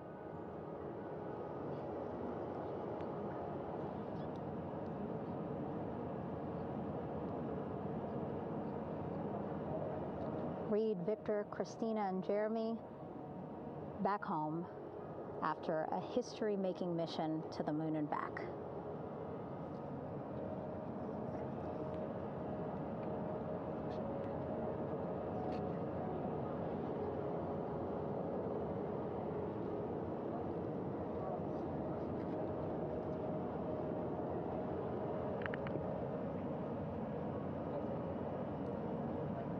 If you missed what we said just a couple of minutes ago, the undersea medical officer inside with the crew in Orion, reporting all 4 crew members feeling great.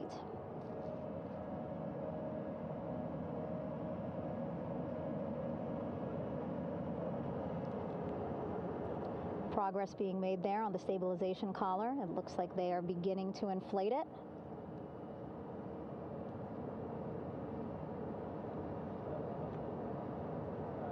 And it looks like they're starting to unfold the front porch in order to get that into the water here shortly and inflate that as well.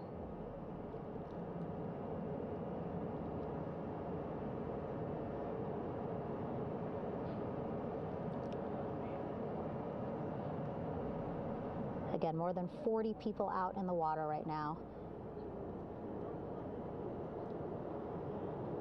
And those Navy and NASA personnel have been in the water for now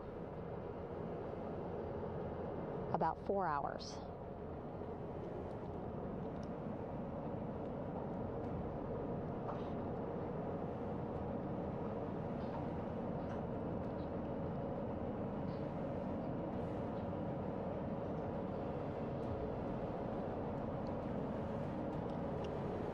The reason why they had to get out so early is just to stage everything. And actually here on the ship, when there are flight operations happening, you can't have anything else, right? Just because the flight deck can be a dangerous place, so they just want to focus on planes coming and going from the ship, so that's why they wanted to get the boats in the water to make sure that they have all the time they needed for the flight ops.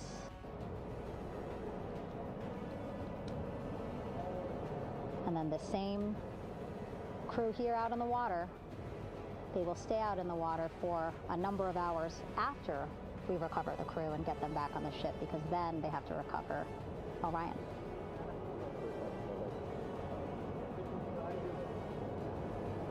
All right, that stabilization collar looking good around Orion.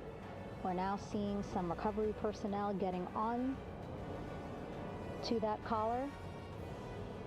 Again, they need to further attach it to Orion to make sure that it can really prop up the spacecraft. It's basically lifting it up off of the water just a tad. Again, so it's not so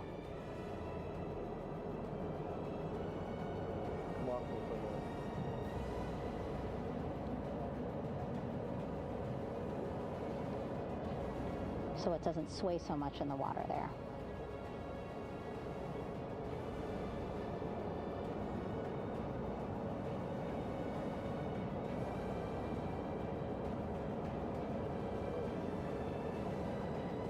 And now that front porch looks like it's nearly fully inflated as well.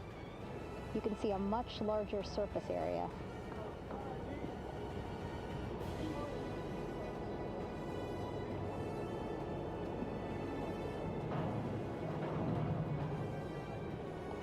So once the crew get out of Orion, they can stretch their legs a little bit on this front porch, get some fresh air.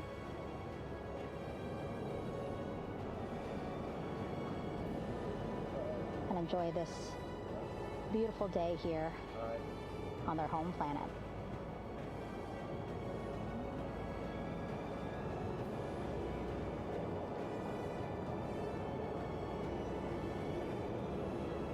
It appears teams now are about to connect the front porch to the stabilization collar.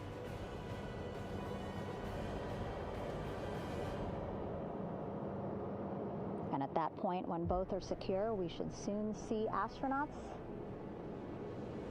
come out of Orion.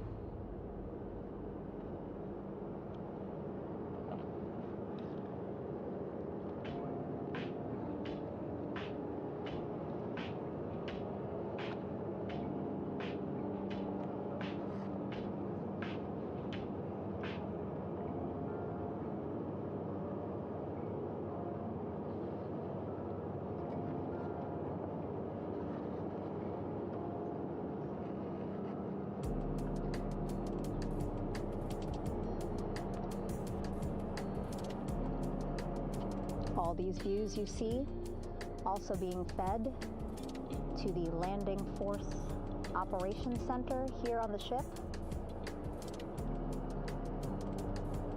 Of course, it is very important for our recovery teams leading the mission to have all the views that you're seeing as well. Again, listening to their communication loop here on the ship. Very quiet, which is a good thing. It means things are going pretty nominally, meaning as expected.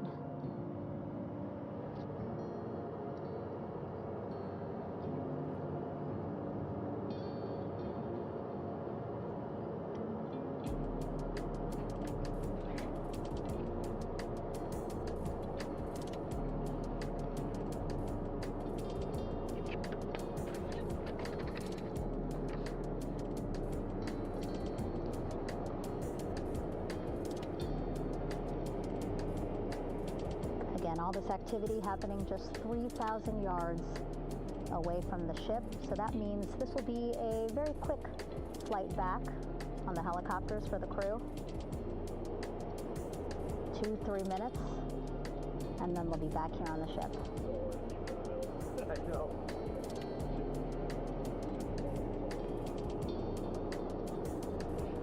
Okay, saw a thumbs up from one of the personnel on the front porch. It looks like they are now getting ready to deploy what they call the Air Rescue Vest, ARV. And so this is the harness that each crew member will get into in order to be hoisted into the helicopters. Again, those helicopters hovering just about 40 feet above the front porch when they're ready to pick up each crew member.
This is Mission Control Houston. Behind me, a fairly raucous scene as hundreds of flight controllers have poured into the flight control room here. This is reminiscent of the scene after the final shuttle mission of STS-135, although that was the end of a program. This is only the beginning of a program with the textbook splashdown of Integrity and its 4 astronauts. We're standing by for the crew to be extracted from the spacecraft. Entry Flight Director Rick Henfling invited all of these flight controllers who have contributed to this mission to enter the flight control room to have an opportunity to receive well wishes and to share the mutual glow that exists in the wake of a textbook mission for Integrity. On the front screen here in Mission Control, a sign that says "Welcome Home, Integrity," taking humanity back to the moon, going further, and returning safely to Earth. So all of that jubilation, part of the post-splashdown activities, even as we await the crew being extracted from the vehicle to be hoisted onto Navy helicopters for the trip back to the USS John P. Murtha.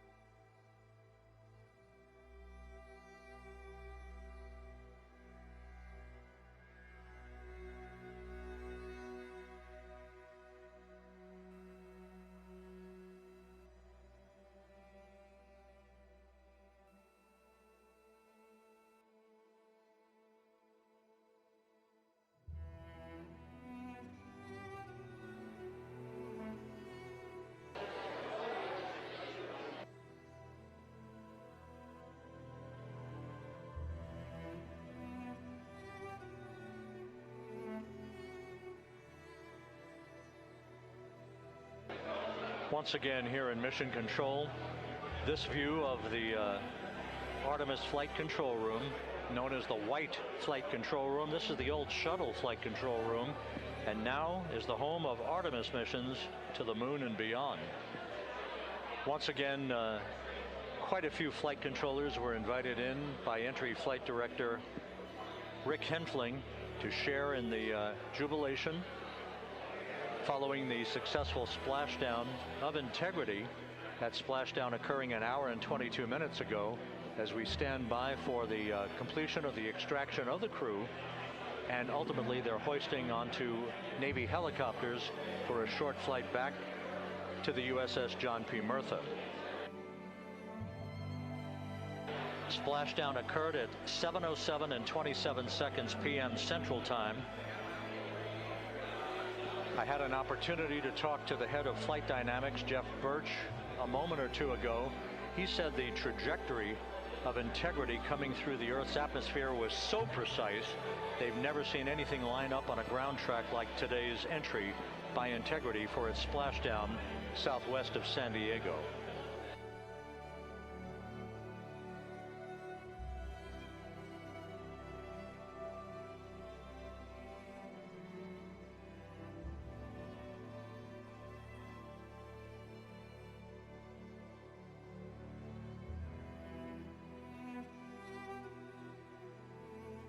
And the initial, you can hear it.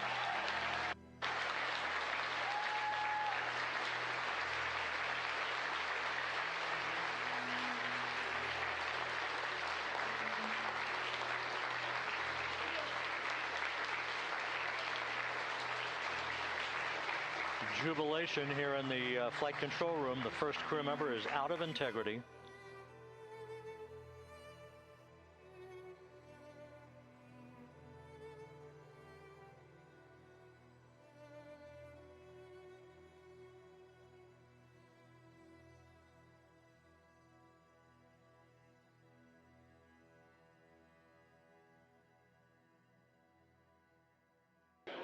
We are expecting the other crew members momentarily to be extracted.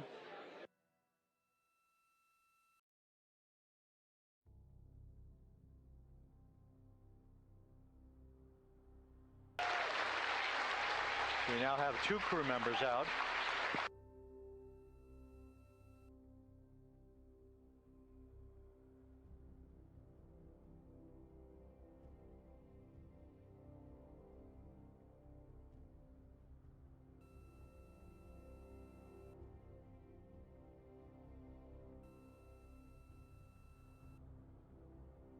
Two crew members out, 2 to go.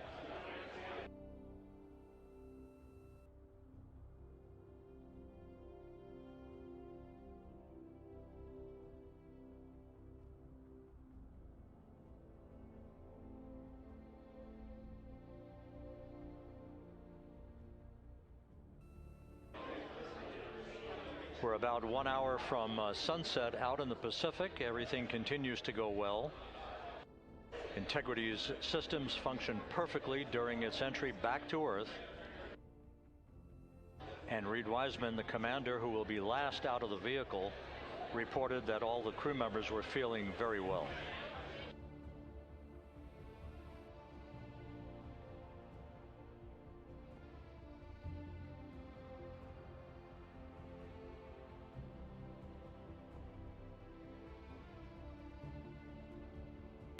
Crew member number 3 now out.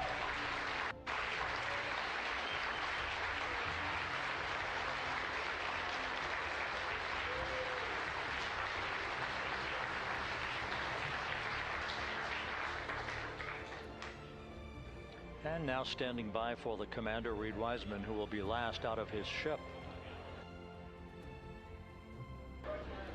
Bobbing in the Pacific under almost ideal conditions, Integrity spanned 694,000 miles during its journey from launch to splashdown.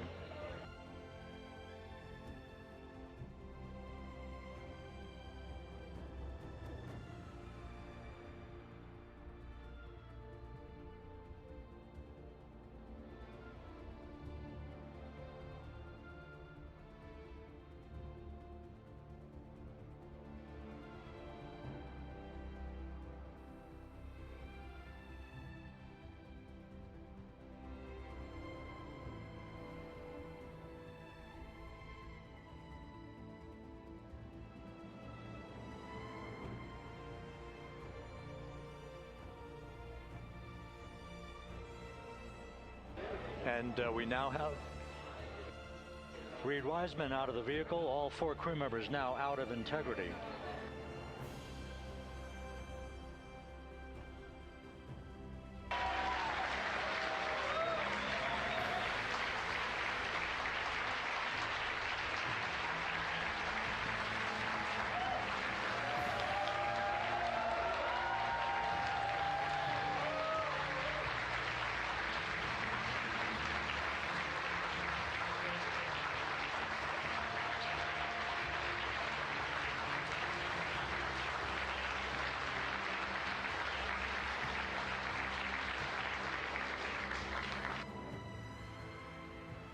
Once again, all 4 crew members now on the front porch, and the procedure to begin hoisting them up to these 2 Navy helicopters hovering overhead will begin shortly.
This is Mission Control Houston.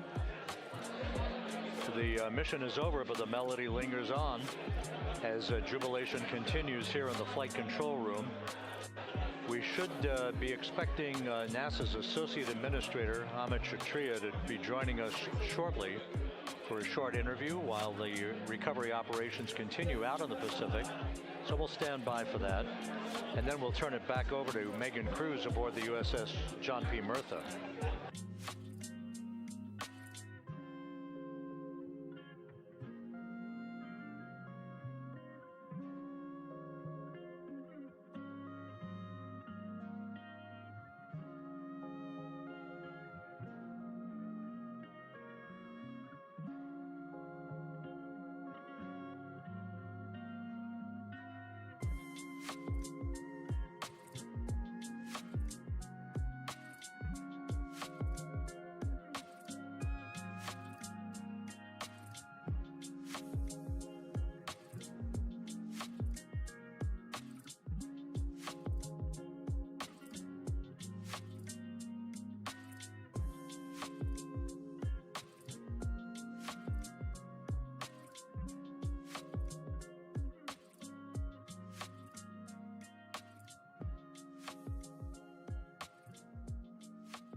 This is Mission Control Houston here in the Artemis Flight Control Room. A number of flight controllers basking in the glory of the successful end of this mission that carried 4 astronauts around the moon on a lunar flyby, and the first test flight of Orion with crew members on board. Splashdown occurring an hour and 32 minutes ago after a flawless descent back into the Earth's atmosphere for the vehicle. Its 4 crew members in good shape, simply enjoying their time right now on the front porch, as it were, the inflatable raft alongside of their Integrity spacecraft. We're expecting Amit Kshatriya, the NASA Associate Administrator, to join us here momentarily for a brief interview before we turn it back over to Megan Cruz aboard the USS John P. Murtha, the recovery ship.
This is Mission Control Houston.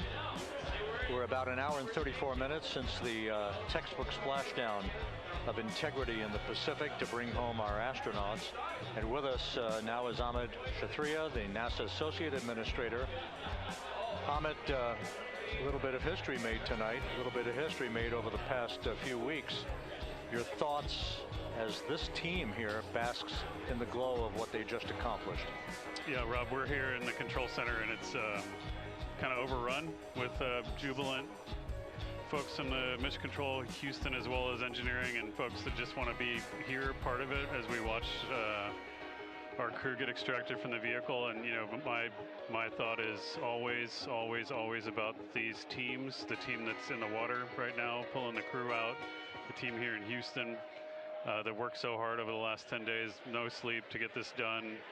You know, we still have some work to do to get the crew to the med bay here on the ship. They all look great coming out, so hopefully that won't be too long. You know, I think we saw the administrator on the boat too, giving his thanks to the Navy team on the Mirtha, which they're just an incredible group of sailors. I was able to visit with them a couple weeks ago. And then if you pull it all the way back to the workers and the folks that joined the rocket at Michoud, that made the heat shield tiles that held together tonight, that stacked the vehicle in Florida, that integrated the vehicle in Denver, that fired the engines in Stennis, that fired the boosters in Promontory. I mean, this is the entire team, you know, coming together and being tested by the environment that this machine went through, and they did it right. The work was good. They did it right. You've said in a number of briefings, of course, and in other forums that this is just the first step. The cadence has to step up, as the administrator has indicated.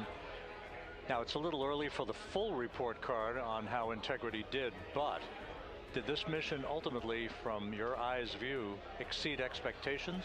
It absolutely did. I mean, I was waiting to talk about this until we're in the water, and you know, I think we still have, again, work to do to bring it in and really kind of go through it bolt by bolt and see what we learned. But I mean, so far, given what we learned during the mission and given how we performed on ascent, on entry, you know, I always think about energy in terms of the states that you worry about the most, and every time we put these machines through these incredibly energetic states, they came through.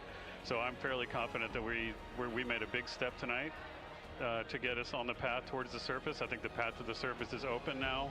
You know, we do have to do all the work, and we'll make sure we talk about that as cleanly as we can. We learned a few things during the mission, but I have to tell you, this was an incredible test of an incredible machine. From an American psyche standpoint, the Empire State Building was lit up red, white, and blue tonight. Our coverage was seen on baseball stadiums around the major leagues. How captivating was this experience for the American people, for the world, in fact, as we returned to the moon? You know, I have not been able to watch a lot of the coverage as we've progressed through the mission. I will tell you, just, you know, from my witness in Florida before launch, and then seeing the people's faces here, and then, you know, reading where I can about how things are going. I think this has been a gift to the world from NASA. NASA has given the world a gift, proving to folks all over the place, especially young people, and that to me is what this is really about. Young people, when they see what we can do when we work together, when we have teams that collaborate, that, you know, it doesn't matter how hard the problems are, we can solve them. I'm hopeful that Artemis II, as folks witness what we were able to do with this incredible crew, this incredible team that we've birthed into the world, scientists and engineers and artists that have been inspired by this. And even if they don't come work in the program, which separately they should come work in the program, because Lord knows we need the help, but even if they don't want to come work in the program, hopefully they grow up to recognize they can do amazing things when they work together and contribute to society and be good citizens and really change the way, you know, the challenges that are coming in the world are overcomable if we work together like this. And one final question. You know, flying to the moon, we did it. We've done it again this past week and a half or so. But the engineering that went behind the design of this mission and the precision, the pinpoint precision of this vehicle entering that entry corridor, it's almost mind-boggling.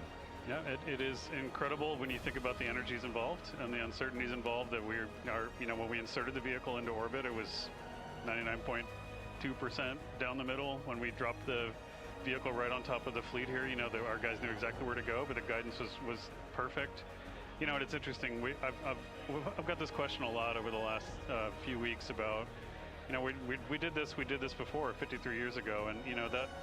I think, I mean, it is a reasonable thing to contemplate, like what's gone on since then. And what I'd tell you is, you know, when we did Apollo, which again, the more we learn about what they did, the more magical it seems what they were able to accomplish given the technology and the learnings that they had. But when we did Apollo, the architects of Apollo, you know, Gilbert, Seaman, von Braun, Mueller, what they really wanted to do, you know, as they were contemplating what it meant to expand our range of action to the lunar surface, what they wanted to do was learn how to live and work in space for a long time. They wanted to do that first before they were confident they could expand their range of action to the moon. Now, of course, the politics of the time and the mission at the time was different, and so they had to go straight to the moon and bring people home. And then after that, the program kind of lost its momentum. But you know, after that, NASA kept moving along those paths, right? So we recognized during Apollo that reusability was going to be important. We spent a lot of money on those machines, and you know, we spent a lot of money on these machines here. Even though, but we recognized that reusability was important, which is why we built a winged space plane called Space Shuttle, and then we used that reusable machine to build a space station. And we learned for 25 years how to live and work in space, and have been able to develop technologies that can enable exploration. So really, what I think is now, 53 years later, we're at the point where the architects of Apollo would have been pleased that we're now ready to actually go back to the moon and go back to stay, because we've learned all the things we needed to learn. There's a lot of people pleased here tonight, and we really thank you for joining us. Amit Kshatriya, NASA's Associate Administrator, as we begin to hoist the crew onto the helicopters to head back to the recovery ship. Thank you very much. Thank you, congratulations, Amit.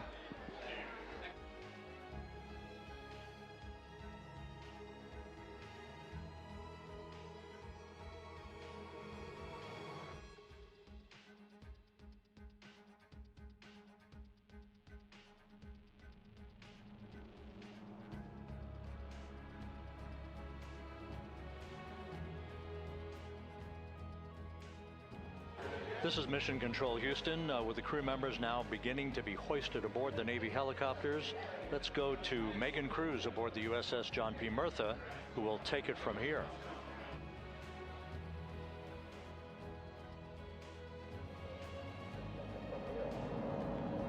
Hey, Rob, yeah, back on the bow of the ship here, we are seeing the helicopters circling Orion, the first one there, having just completed picking up the first astronaut.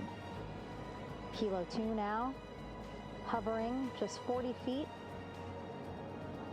above the front porch, lowering a recovery specialist out of the helicopter. That person will touch down in the front porch just there.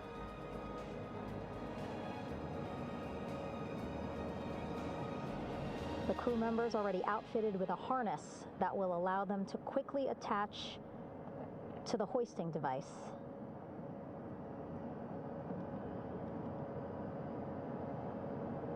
Look at the power of those blades throwing water out at the center there, the front porch,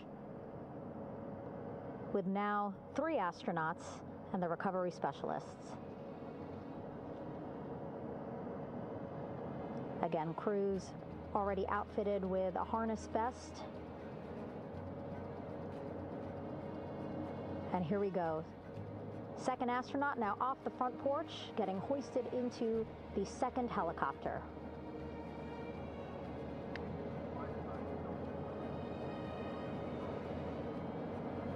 That helicopter will now hover just a distance away to give room for the first helicopter to come back and pick up the third astronaut.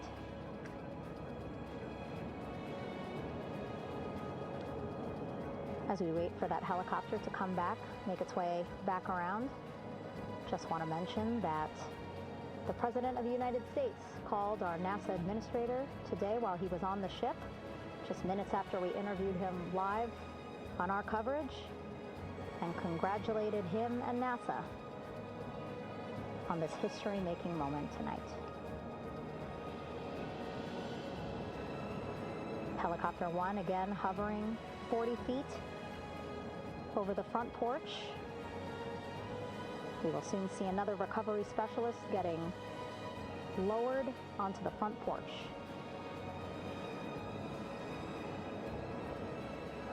Wow, imagine sitting on that front porch, the wind, the water.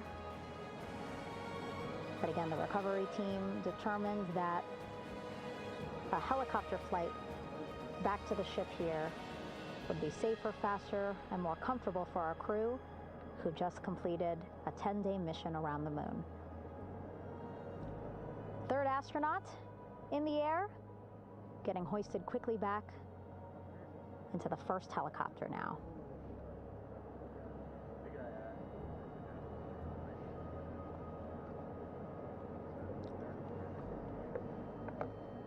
That first helicopter now on its way back to the ship here. We will soon see it land in just a few minutes. Again, all this action happening just 3,000 yards away from us, so a very quick flight back to the flight deck. And now the only person left on the front porch, Commander Reed Wiseman. That second helicopter now making its way back over to the front porch. Here it comes.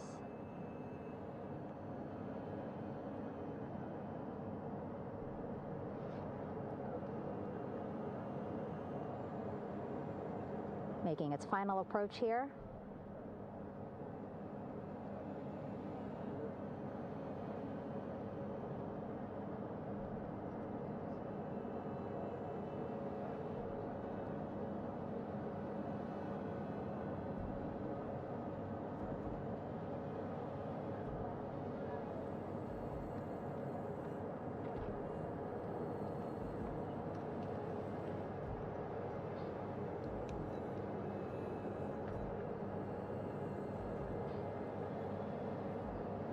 The last astronaut, Commander Reed Wiseman,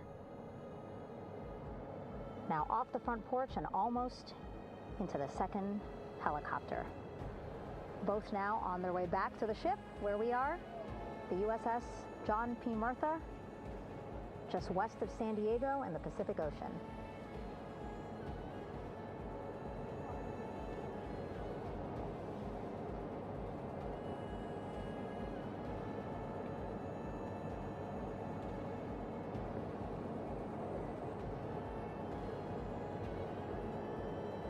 Exciting to see our 4 crew members minutes away from landing on the flight deck here on the recovery ship.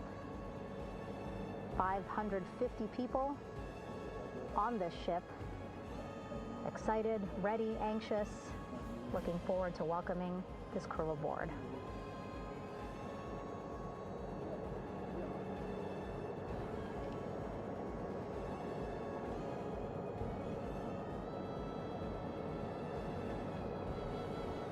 Watching them now with our own eyes. Close to the ship here. Hearing them begin to hover on the flight deck, which is just across from us, here on the bow.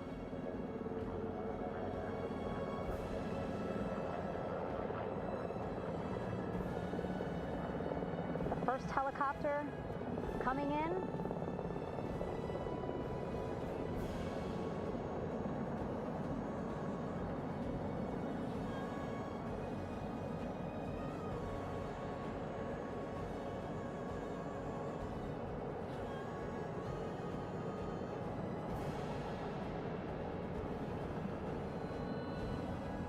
And wheels down.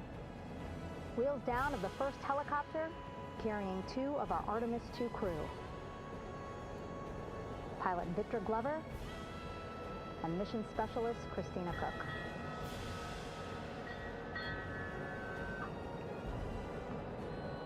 Kilo 1 on deck reported on the recovery loop. Again, the mission audio loops that the recovery team are using here to communicate with one another. And an announcement just made on the ship, integrity incoming. 2 more helicopters on their way to the flight deck, one carrying the crew, the other, one of our imagery helicopters. Again, kudos to our imagery and aerial teams for giving us these beautiful views of history in the making. Set amid a gorgeous, soon-to-be sunset here in the Pacific Ocean.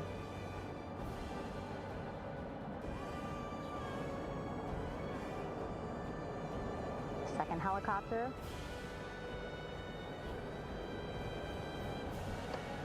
Making its approach of the flight deck.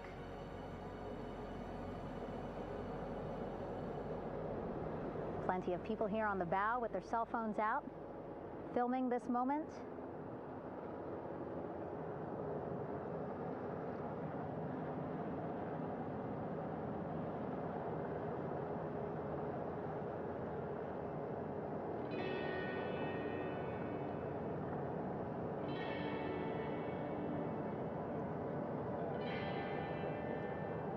Some impressive flying here by the Navy, as we are seconds away from wheels down. And there you go. We now have all 4 Artemis II crew members on the USS John P. Murtha.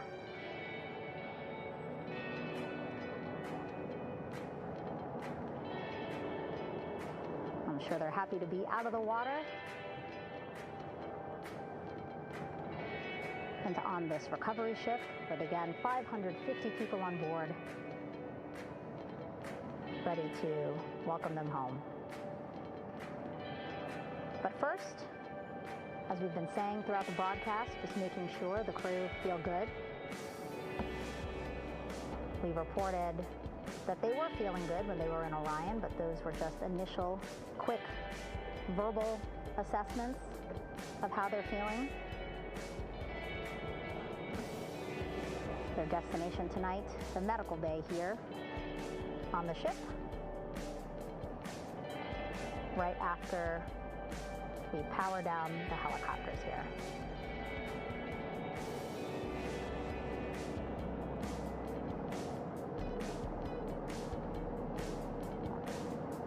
The team on the flight deck working quickly but methodically.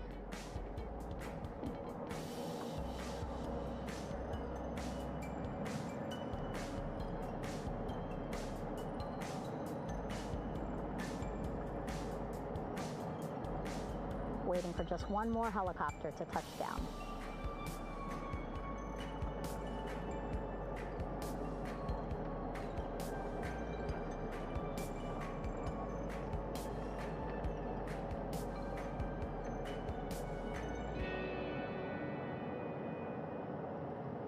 Very limited personnel here on the flight deck. Maneuvering doctrine is in effect. As that third helicopter touches down.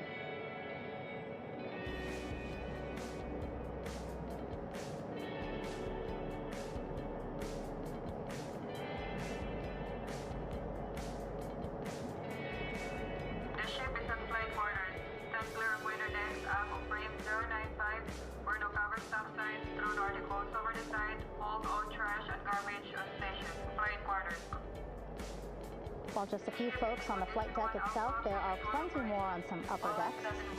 I see some of our views. A very packed crowd overhead. Announcements being made over the ship's loudspeaker system, reminding folks to stay clear of operational areas like the flight deck, so that teams can work quickly to get the crew off of the helicopters and into the medical bay.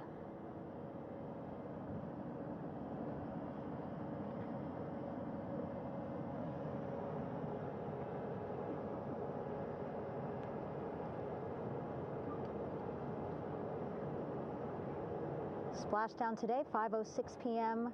Pacific time.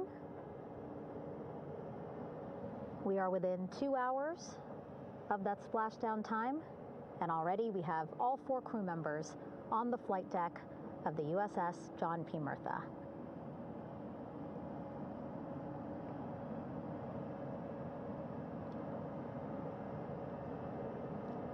Again, crew waiting before getting out for the helicopters to completely shut down.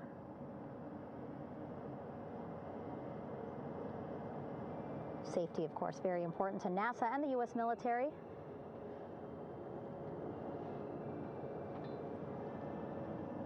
So we'll wait just a couple of minutes here before we start seeing crew members walk off the helicopters one by one.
All right, and now here we see pilot Victor Glover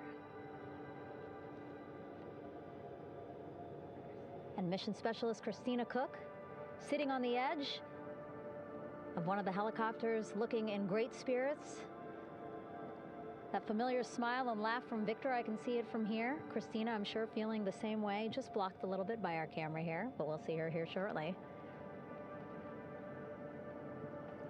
A photographer taking their pictures. Victor saluting folks on the flight deck. They look like they're in great spirits. Happy to be home, I'm sure.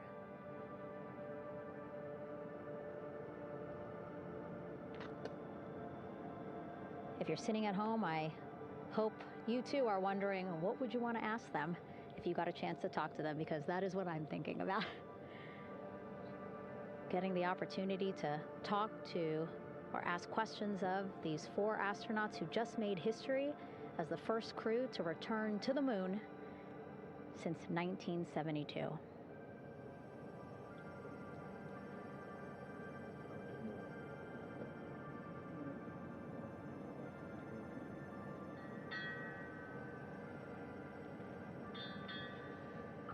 Oh, there we see Christina there, also smiling.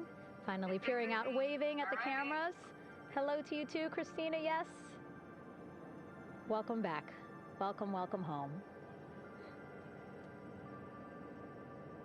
A loudspeaker announcement on the ship saying, "Welcome home, Integrity."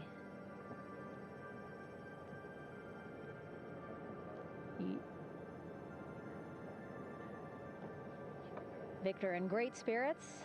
I can't see who he's talking to, but I kind of think that he might be talking to his other 2 crew members. Shouting from across the flight deck, congratulations to one another.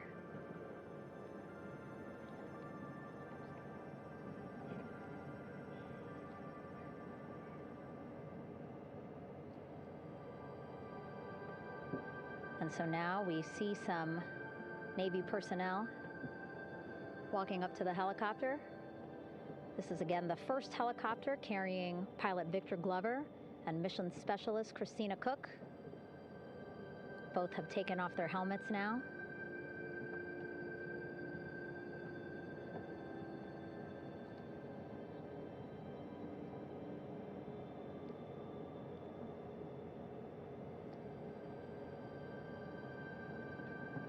Some pictures, video, to catalog this historic moment. A beautiful sunset just behind them here in the Pacific Ocean. Golden hour. These pictures will be beautiful.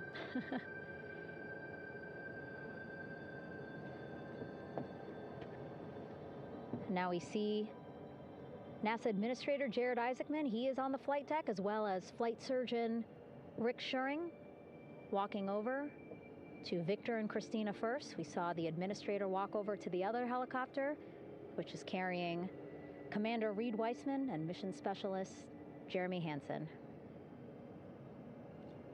We heard from Rick earlier in the broadcast. Again, he said he's going to be out there on the flight deck to do another initial assessment of the crew, ask them how they're feeling, anything bothering them. But again, from what I'm seeing, they look like they're in great spirits and feeling pretty good for folks who just traveled 695,000 miles from Florida to the moon and now here to the Pacific Ocean.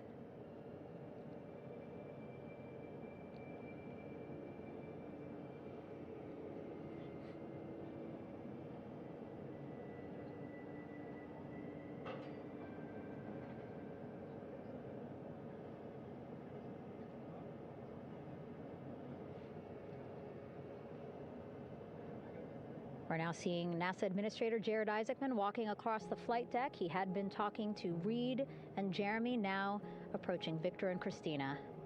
A hug from Victor, a hug from Christina. What a moment that we're getting to experience together.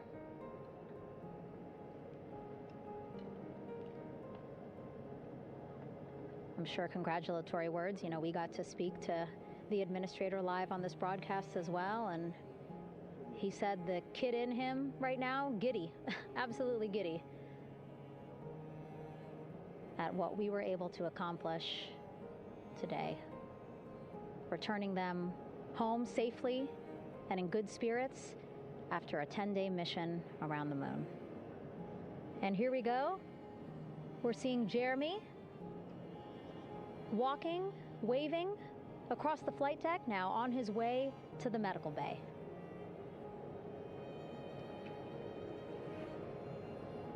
It's a short walk, less than a minute. Again, that's why the recovery team decided to use helicopters to get them on the flight deck for that short walk to medical bay. And now on the flight deck, we see the chief of the astronaut office, Scott Tingle. Rick Schuring switching places. He's going over to the other helicopter. Big hugs from Victor, Christina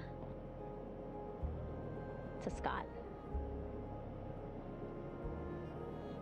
Again, a gorgeous sunset setting the stage for this recovery tonight.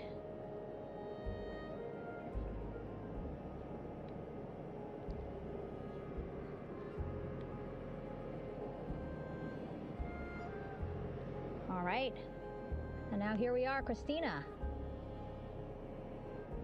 making her way, looking thankful, grateful, happy to be home.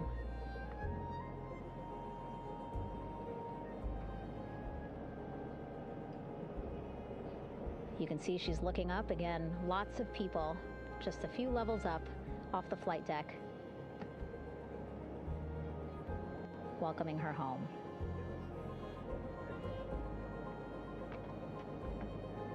Scott holding the door like a gentleman, but back on his way to the other crew still on the flight deck.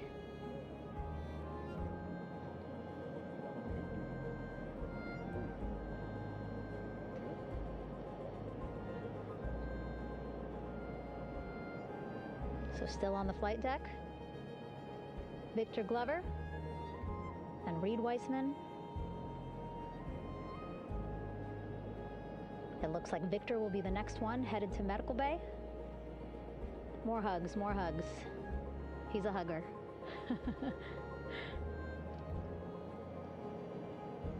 Victor looking good as he walks across the flight deck.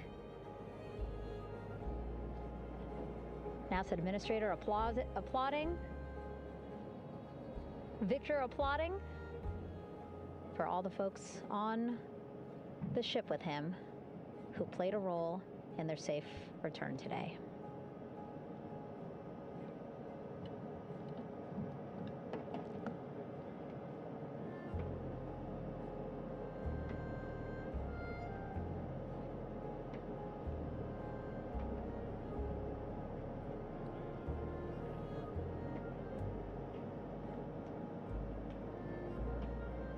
finally, just one Artemis II crew member left on the flight deck, Commander Reed Weissman.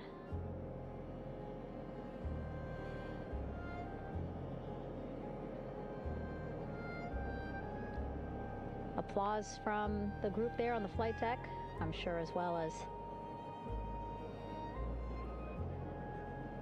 on the level just above them, packed with people. Reed looking good as he takes his steps towards the medical bay.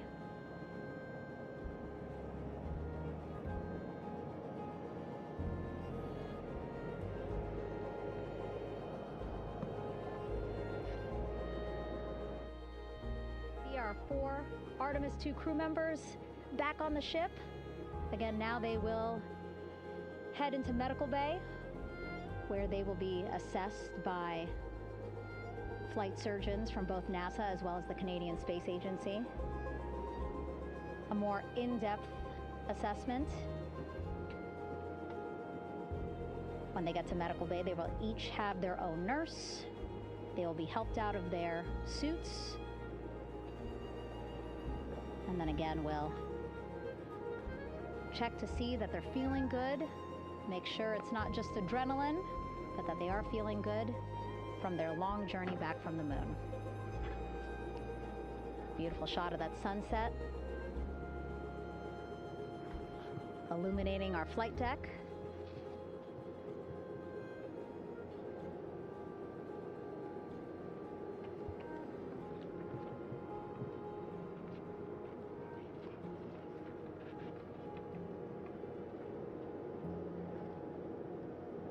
All right, and now with our astronauts safely on board, I want to welcome on Artemis Recovery Director Lily Villarreal.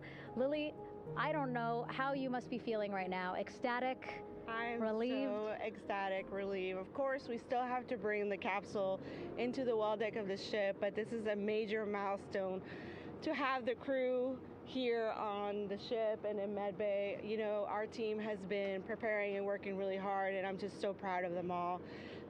Everything went very well, just as planned. Our teammates in Houston, the flight control team was just amazing. We were able to have great conversations and communications about everything. And I don't know what else to say. I'm just so ecstatic. It's such a wonderful feeling to get to this point. Again, we still have to get the capsule, but this is huge for all of us in landing recovery, and I couldn't do this without my team, and of course the full support of the U.S. military. There's going to be lots of, high fives when we get the capsule back in, and I'm so happy that the crew's doing well, Orion's doing well, and thank you for everybody watching. Yeah, it was great to watch the crew come back to the ship with you. How were you feeling when you were seeing them looking so happy to be home and feeling really good? The funny thing is that we had video of them from inside the Orion vehicle. They were like that from the beginning. When we opened the hatch, they were already out of their seats, having a good time, waiting for us to open the hatch. And they opened the hatch, and of course we did the first medical assessment. Everybody was doing very well, and they were just having such a great time with the medical team that was inside the capsule. I think they were all taking selfies with the phones that they have, probably talking about what they saw, and it was just smiles all around. They were having such a great time. And then we put them on the front porch when we were ready to put them on the front porch. And again, you could see they were just so ecstatic to be home and talking to everybody. So we were very happy to see all of that in the control room of the LFOC. How remarkable is that? Again, if we think about their journey, the 695,000-mile journey around the moon and back, coming back at 30 times faster than the speed of sound. I mean, how remarkable is that they are in such good spirits? I mean, this is an amazing crew. I think you guys have seen it for the past 10 days. They're wonderful people, and we're so happy that they brought us along on that ride. And I can't wait to see all the additional videos and pictures that they have that, we'll get a hold of now that they're back on the ground.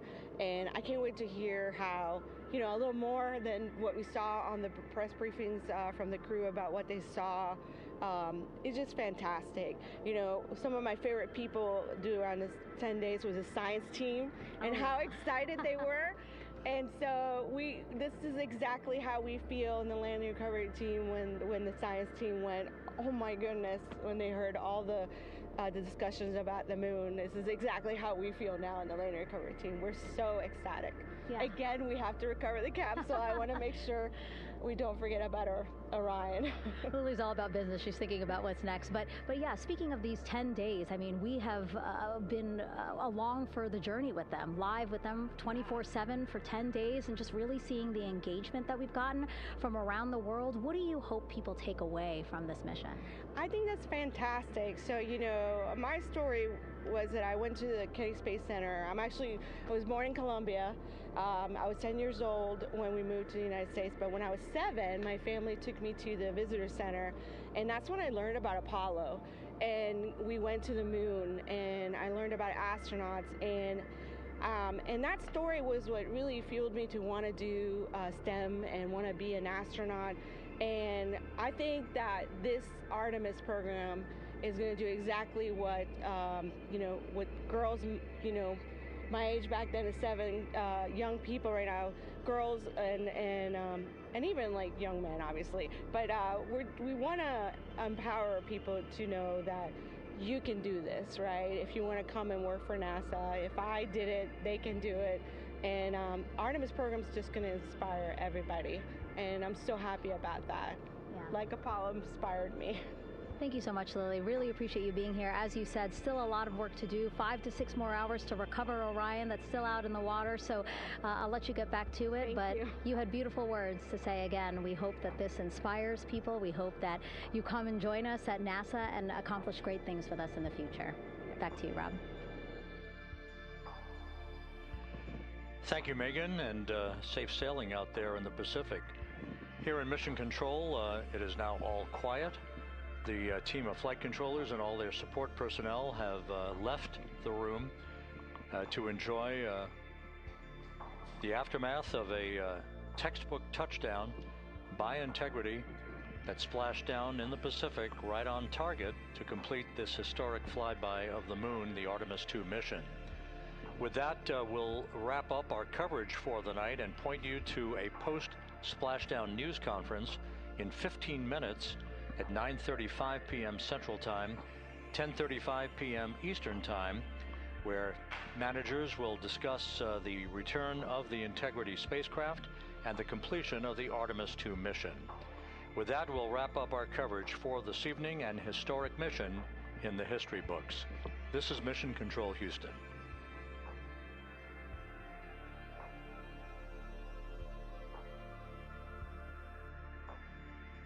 Main chute deploy. And we have 3 good main chutes. Integrity splashdown, sending post-landing command now. Splashdown confirmed. Copy splashdown, waiting on VLDR. Splashdown confirmed at 7:07 p.m. Central Time, 5:07 p.m. Pacific Time.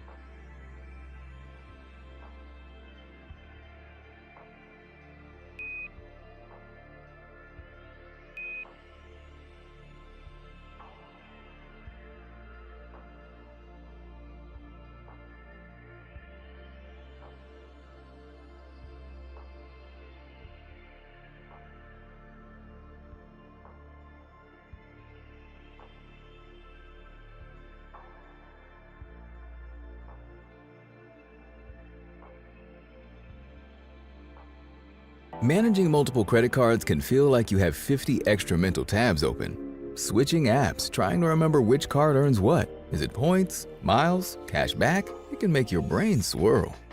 But Intuit Credit Karma can do all of that for you.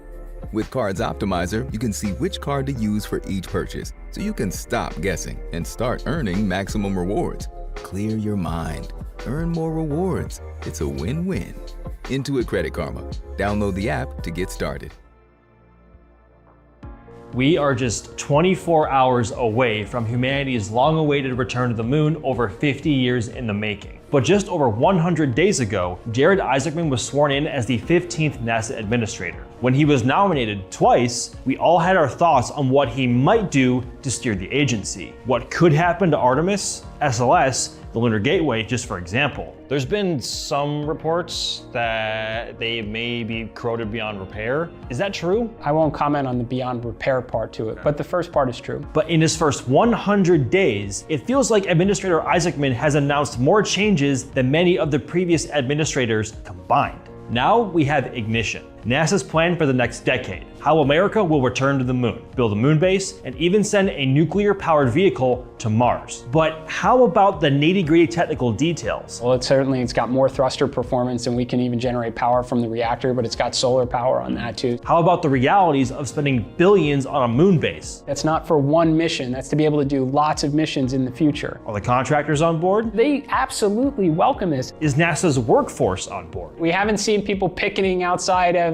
headquarters or mass walkouts from our centers saying, "What's happening here? I love the US, must continue." That is what this discussion is all about.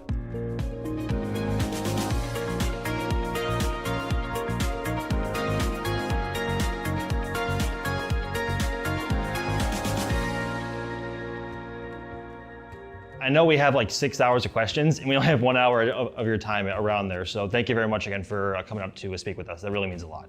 No, absolutely. It's great to be here and wanted to have a chance to kind of chat and answer questions. There's been obviously a lot going on the last couple weeks, and we've got a moon mission on the horizon. So plenty to discuss. Absolutely. Just under 2 days out now. The clock just started a few hours ago, so we're feeling pretty good.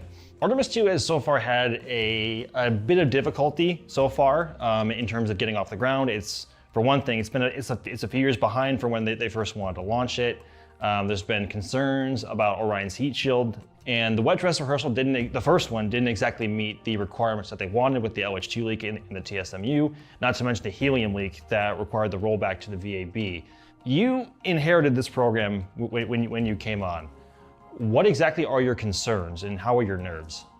Yeah, well, I mean, we're trying to address some of those concerns right now, and I think that we've been having some success getting people to get aligned around a different course, specifically because of those issues. I mean, look, I think it's in two parts. One, we can clearly look at the way we've been doing things over the last, you pick the time frame and say this is not, on a path to success. I mean, I don't think any of us thought we were going to hit the initial February launch window. Just that much time after Artemis I would have been unrealistic. That was an opportunity for us to go through the motions, but giving up the next window after a successful wet dress, that was extremely discouraging to go back into the VAB at that point in time. And in both instances, right? So the liquid hydrogen leak and then the helium flow issues, virtually identical issues to Artemis I. I mean, it gives you points, to highlight and say, we got to do some things different. Now, again, that's in one part. I mean, certainly all the OIG reports that are flagging, look, everything is taking more time than we want, costs more than it should as a factor. And then I think one of the other things we can point to that have really helped align some of our stakeholders in Congress is like, we no longer have time to endure any of this anymore. Like, is this a space race? Yes. Are there implications for getting it wrong? Absolutely. And as I've said many times, like, this success and failure is measured in months, not years. And if that's the case, how can you afford to lose so many months relearning the same lessons when Artemis III comes around or Artemis IV? So I think all that you've observed, all that the space community has observed for a long time as they've waited patiently for this opportunity to return to the moon, is why we have to alter course, and why I think we found so much success getting people aligned around it. Tagging onto that, you've stressed the importance of maintaining competency and skills, and the long times in between Artemis launches have led those skills to, I don't know if it was you or someone else said that these skills can atrophy, especially over 3.5 years between launches. They certainly can. It's been a huge challenge. It sounds like increasing the launch cadence is critical to maintaining those skills. Yeah, there's no question. I mean, after we were always going to announce that we were going to add a mission in 2027. We're kind of regardless of the vehicle went back into the VAB. I chose to pull in the timeframes a little bit because at that point, I felt like we owed it to the public to not only give them the path forward for Artemis II, but actually an achievable path forward for getting back to the moon. And I shared that with a lot of the Exploration Ground Systems team. This is when I was here over a weekend, I don't know, probably a couple months ago, basically when we found the helium flow issue. And I was talking to them about it, and it was like, how many of you guys are planning to stick around after Artemis II? And like a very large percentage were like, I'm here for the mission, like I've worked for a long time to get to this point, but yeah, I'm gonna go do other things. And who can blame them? Like, why would you want to wait around another 3 years? So right there, I mean, you're hearing it right from the people themselves that they do not want to wait 3 years for the next opportunity. So you're literally hearing the people tell you that the muscle memory is walking out the door. And then you're going to have to rebuild it again. And again, you're going to wind up relearning exactly the same lessons we learned with Artemis II if we didn't get into a good cadence. Not to mention, like, it's more than just turning the pad. And the operations associated with launching a vehicle as complicated as Artemis II. Like, we got to create that urgency for all of the manufacturers, right? I mean, it's just, pulling in production right now, understanding what's at stake, realizing that NASA is not going to be a passive customer in this. We're not a procurement agency, okay? Like, this is what we are good at right now. We don't go at it alone. We will work with our partners to get the equipment that we need to pull historic missions like this together. But if we're going behind schedule, if we're going over budget, we will take an active role in remedying the situation. So yeah, there's pad turn operations, but also I think getting the vendors to understand and meet the moment as well. And that's what's happening right now. With all that being covered now, looking forward to the actual mission itself, what part of Artemis II is Jared Isaacman, the administrator, most excited about with the mission? I mean, look, even from my own prior, spaceflight experience, there was never any one particular, it was always about the mission, right? All of it. There's a lot that we need to learn from Artemis II to give us the confidence to advance forward, right? We don't have a plan B with our spacecraft here. Like, Orion has to work, SLS, has to meet our expectation on this in order to get comfortable with launching again in 2027. And then 2028 is the moon landing. There's just not a lot of schedule margin here. So, from my perspective, every bit of it matters. What I'm gonna enjoy the most is when they're under parachute and splash down safely off the West Coast. I think that's probably the most important moment of the mission. What about Jared Isaacman, the person? Does it also apply under the same umbrella? Oh yeah, I mean, look, I think that the survival, making sure the crew comes back safely on this is paramount. So whether NASA administrator or space fan enthusiast, like I want these crew are undertaking, the most dangerous human spaceflight mission in 53 years. It is a whole nother animal once we commit to TLI. Like, we've not been in that business for more than a half century, and the we can come home in hours thing no longer is applicable. So yeah, when we commit to that, I mean, everything is going to be about getting them undershoot safely in the water again. And look, I hope we get through as many of the mission objectives as we possibly can, grow confidence in Orion and SLS, because we do have to get right back at this and start stacking for Artemis III. So now moving on to the topic of ignition, which itself, at least in my recent memory, I can't recall a day within decades as pivotal in terms of space policy in a positive way. You set out to build a business plan last week for NASA, taking on the president's space policy and transitioning into real items that mean dollars and cents to both launch providers and commercial partners. The funds themselves, though, aren't necessarily huge. Is that just seed money? And are you guys trying to encourage commercial partners to create a sort of space economy in themselves? Well, I think, look, everything we are trying to do is to work into a direction of igniting a space economy. But I would tell you, I'm much more focused on the outcomes right now. And if the outcomes in themselves yield economic potential for industry, well, that's fantastic, right? I mean, we put a demand signal out. We need lots of landers, and that means we need lots of launches, and we're gonna need rovers, and we're gonna, experiment with telecom and power, and surface mobility, surface improvement, navigation. Those are all things that we need to build a moon base. That doesn't mean any of it's going to materialize in something that is going to be like economically self-sustaining for a company. Like I hope we discover something that necessitates 100 landers out in the future and hundreds of people living and working on the lunar surface. But what we're focused on is outcomes. And that's what Ignition was all about for a very long time now. And I do attribute this to America not having a great geopolitical competitor that could challenge American leadership in space. And I think as a lot of the space-loving community would say, like, well, that was great for everybody but us. Like we didn't get anywhere near as many telescopes or rovers as we'd want. We didn't get around the moon. And like generally the outcomes suffered as a result of trying to make everyone happy because there's so many programs that got canceled or never got off the ground. I think people that think about that all the time are like, NASA doesn't have enough budget, should get $1 trillion a year. Why isn't it the same as the DOW? It's not the world we live in, but I'll tell you, we throw away billions. We have thrown away billions for years on things that we didn't execute properly on. So what was Ignition about? It was about going back to what NASA must do for the American people and not what everybody is trying to force upon us on that one.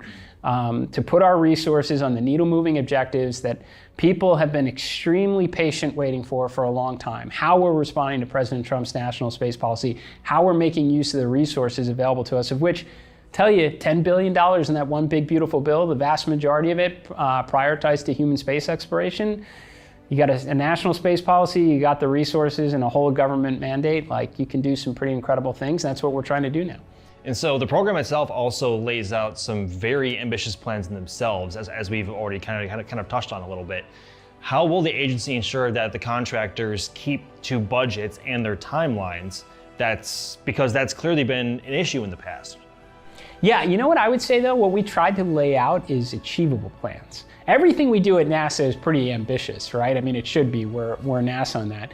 But we could have put this wild 3D rendering of the glass dome on the moon with, plants in it and, a Ferris wheel and kids having fun or something and be like, okay, that looks pretty wild. It never would happen, right? Like we're actually trying to do pretty challenging things, but in a logical, iterative way, a phased approach to getting to the outcomes that we want to see. That's why like phase 1, I've described to people, hey, the moon might look like a junkyard. There could be a lot of broke down rovers and landers somewhere, all around the south pole of the moon. But you know what? We're learning. Helps even with Artemis IV at that point. I mean, we're going to have we'll probably have 18 maybe landings on the south pole of the moon, obviously uncrewed robotic landings before the first crewed landing. Like we're going to learn from that. We're going to have observation up there, communication. Who knows? Maybe we'll even done a surface improvement demonstration. So doing things like again, getting back to some of the basics, I think is the right approach. So again, everything we do at NASA should be ambitious. Hopefully, what we're setting out to do this time is actually a lot more achievable. So in terms of the contracts and the paperwork needed to get all that off the ground, are we talking like fixed price contracts, cost plus? Is Congress going to fund this? How's that structure going to work? Yeah, so I mean, literally everything we discussed at Ignition was covered under either the One Big Beautiful Bill, or so again, that was $10 billion, or our 26 appropriations. So we had $2.8 billion for Gateway. Now we've said we're pausing and we're pivoting from a orbital gateway to a surface gateway. So now you take a look at what the average CLPS mission costs when you're only doing 3 or 4 of them a year. Now scale that up. Assume you're getting even, I don't know, some 10% efficiencies from the associated buying power. You got 20 some odd landings right there, right? Like that's a big difference. So that's just a quarter of the One Big Beautiful Bill funding that can do that. The SR1 Freedom, the nuclear electric propulsion demonstration, obviously we've got PPE that we're repurposing from Gateway. We got a partially paid off nuclear reactor, partially paid off fuel. Why? Because we spent $20 billion not undertaking a nuclear power and propulsion in space initiative over the years. We're pulling a lot of stuff out of the lab, not trying to get to the 100% solution. Like I can't emphasize how important that is. Like we gotta get back to building things in a logical phased approach. You know, and you see some of the criticism, oh, we're launching this mission to Mars, and this is the best we could do is 3 helicopters. Like, no, we're finally getting something for the $20 billion we threw at nuclear power in space, not because it is not optional. Like if we are going to build out a significant presence on the lunar surface, send humans to Mars someday, we better figure out how to unlock the potential of fission power in space. Let's build the 70% solution. Nautilus was a 70% solution. It was designed as a diesel boat. Let's get underway in nuclear power and propulsion. That in itself is the primary objective, and drop off Skyfall along the way. That's, again, largely recycling a lot of resources that's there. Everything we're trying to do with the acceleration of the Artemis program right now is leveraging the One Big Beautiful Bill funding. We would not be able to add another mission and increase production rates had those resources not been made available. So again, whenever it's like, is Congress ever going to fund all this? We've got the resources and we have the executive order. This is about executing, and to your point, it's not just about signing firm fixed price contracts.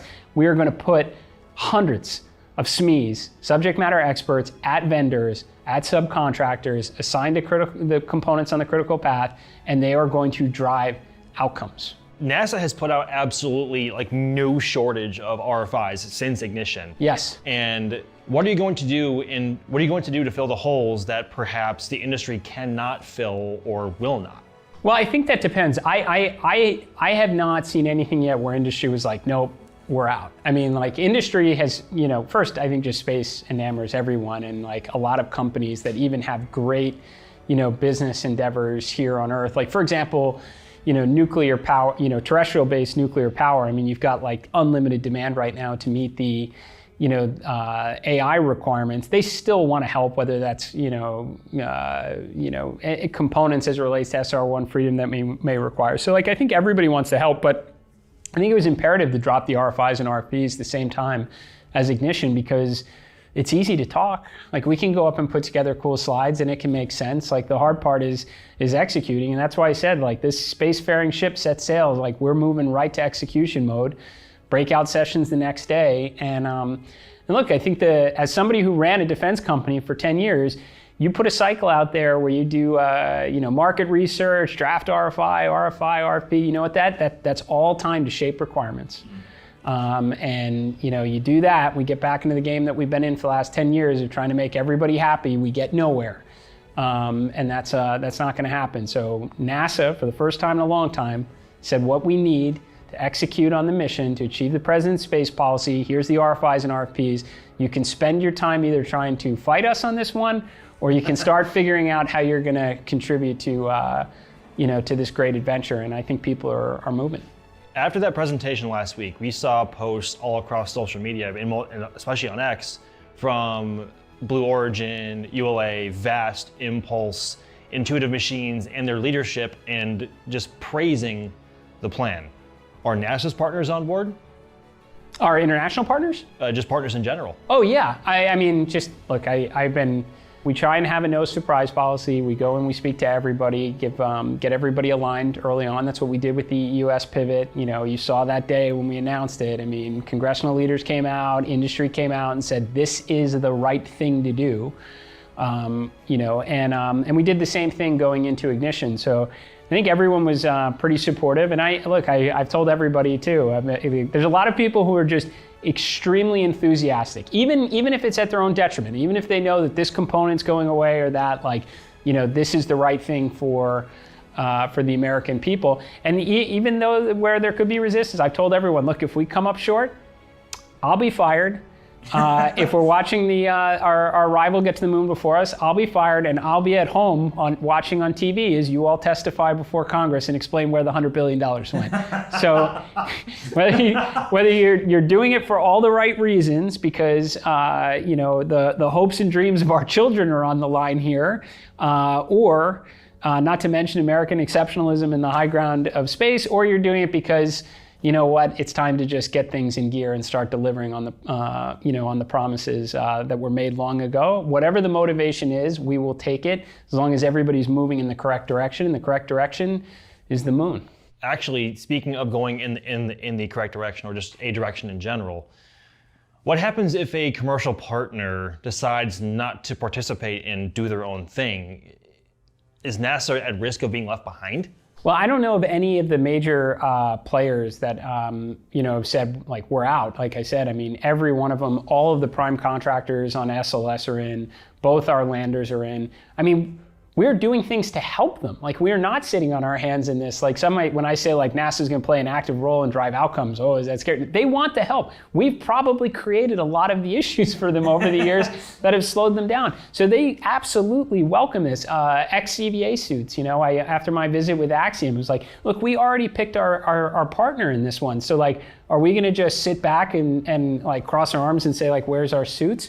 Or are we going to put some of the best and brightest we have in this? The people at JSC have been working on suits for a long time, embed them in the organization and help deliver outcomes on that. So again, I'm not aware of any of our industry partners that haven't leaned into this and said, let's do it. Let's get back to the moon. Let's build the base and let's start doing the other things. You've talked before and mentioned a lot the Big Beautiful Bill and 2026 funding. They have been big parts of making sure ignition gets off the ground, both, I guess, literally and figuratively. The bill passed before you were in office. I guess that also plays into the fact that Artemis II is on the pad right now. Like, you sort of inherited it. Does that? I'm curious to know how that direction kind of changed and how our leaders responded to that pivot. Well, I just say I think that's part of running a government agency. You don't get to start necessarily with a clean slate. You have to work with the resources that are available to you, and some of these programs have been around for an extremely long time, and you have lots of people with different opinions on how you should apply these resources, and I actually find that rather stimulating. I think it's part of the challenge to bring everybody together, that everybody loves NASA, and get people aligned on going in the right direction. You do it with a lot of small groups leading up to an event like Ignition and make sure, okay, we're all here, right? Because like tomorrow is showtime. And then you bring the rest of the workforce and industry along. So I'd say certainly it's part of the challenge, right? I mean, the One Big Beautiful Bill, was written, there was a lot, look, it referred to Gateway before, right? And then, you have conversations with political leadership and understand, look, we can be above the moon, looking down, or we can be on the moon. You decide what is more important. I can tell you from my professional opinion where we'd be. I think we'd rather be on the surface where a lot of the learning is going to take place, where we can interact with the regolith, do things like in situ resource manufacturing, build the skills, test the technology, the capabilities we're going to need someday if we actually go to Mars and want to bring our astronauts home to talk about it. And I think generally people get pretty aligned around that point rather quickly, especially knowing that it's not like you're just going to be on Gateway looking down. You're going to probably be looking down on another country's astronauts, and I think that, got everybody properly motivated. This is actually one that I'm really curious to dive into.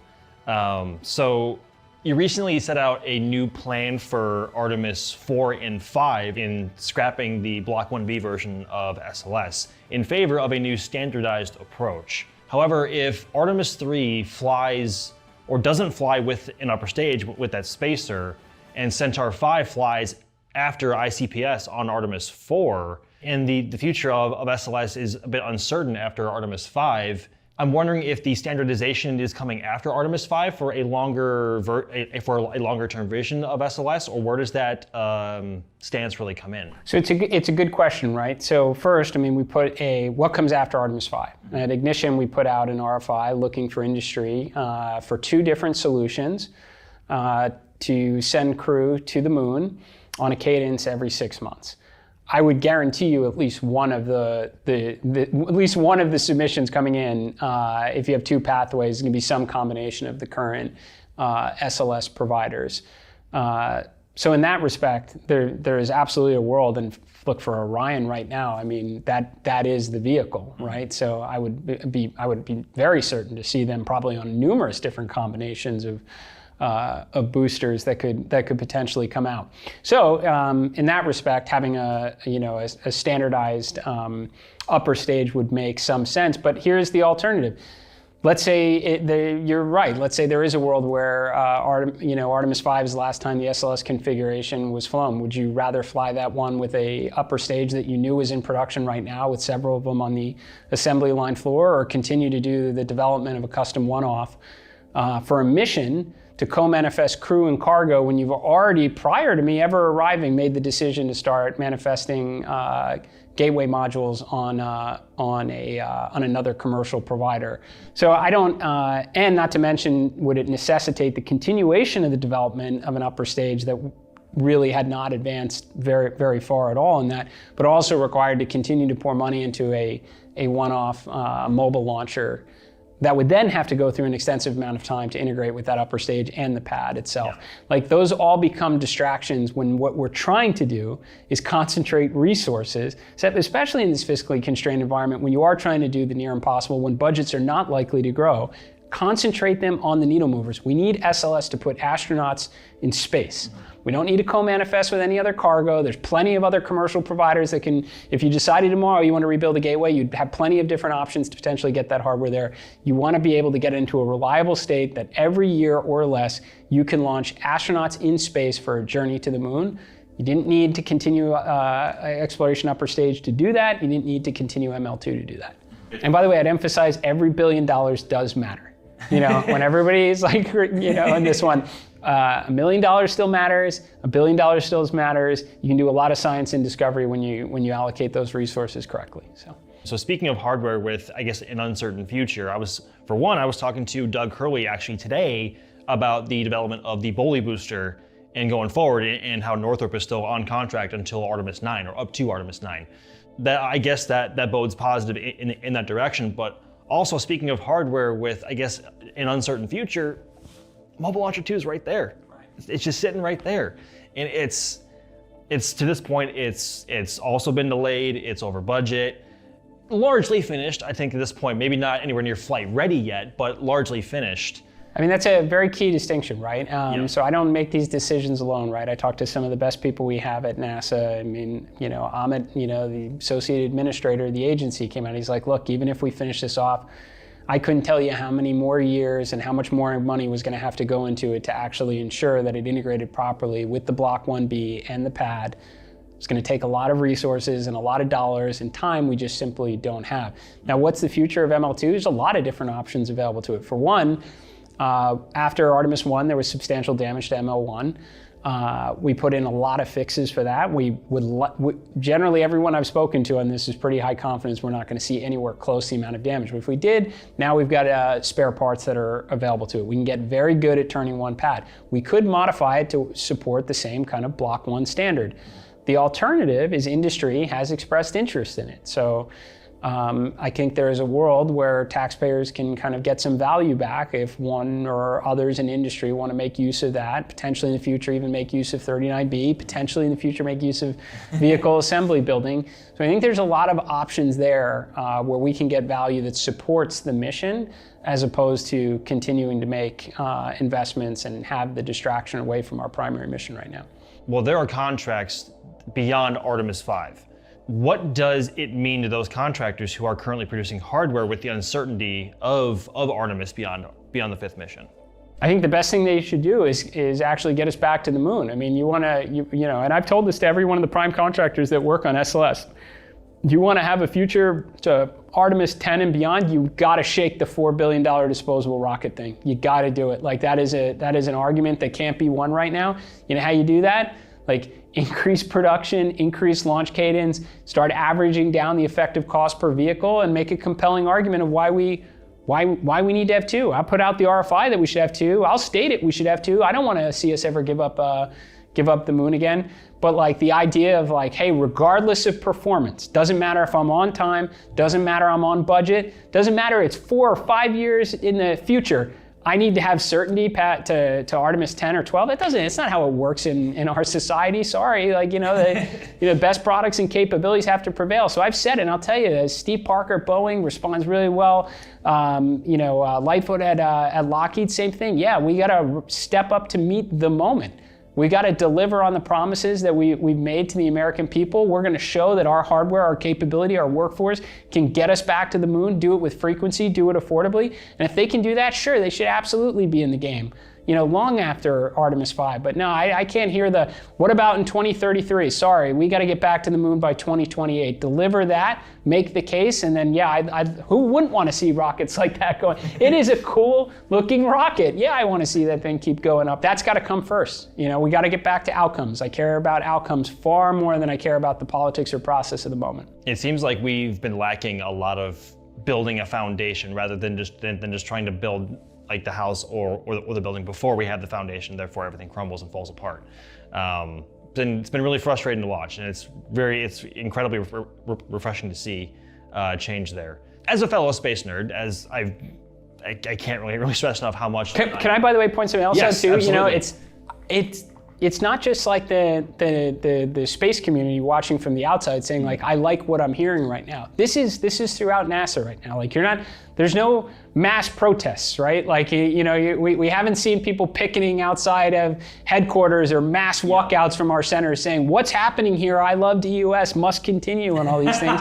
You got 50,000 of some of the smartest people in the world, and people are energized. They're energized to get this crew going around the moon, to start stacking, to like turn ML1. Like, people are already thinking about these things. They're having the conversation. Really encourage folks. Like, I'm out there and try and amplify the message and keep people well informed. But there's a lot of other people out there from NASA that are talking to, that show up every day at these various centers, and like they're getting into it. The energy is there. This is it's a really good feeling. It's certainly like when we're doing like the 18-hour days at headquarters and you see people that are really charged up. It's a motivation you need to get back the next day and do it all over again. Look, I think there's a lot of people in NASA that are showing up to work every day right now that are trying to change the world. I mean, no one says it better than the Artemis II crew when they arrive here about how grateful they are to everybody that went into building this rocket, training and preparing for them over the last couple of years.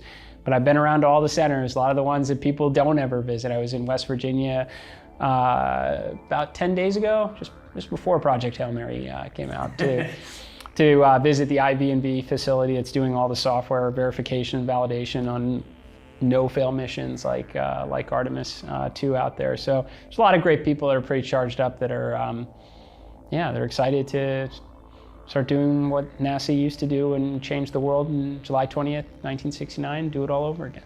So we've kind of touched on it already, but Gateway.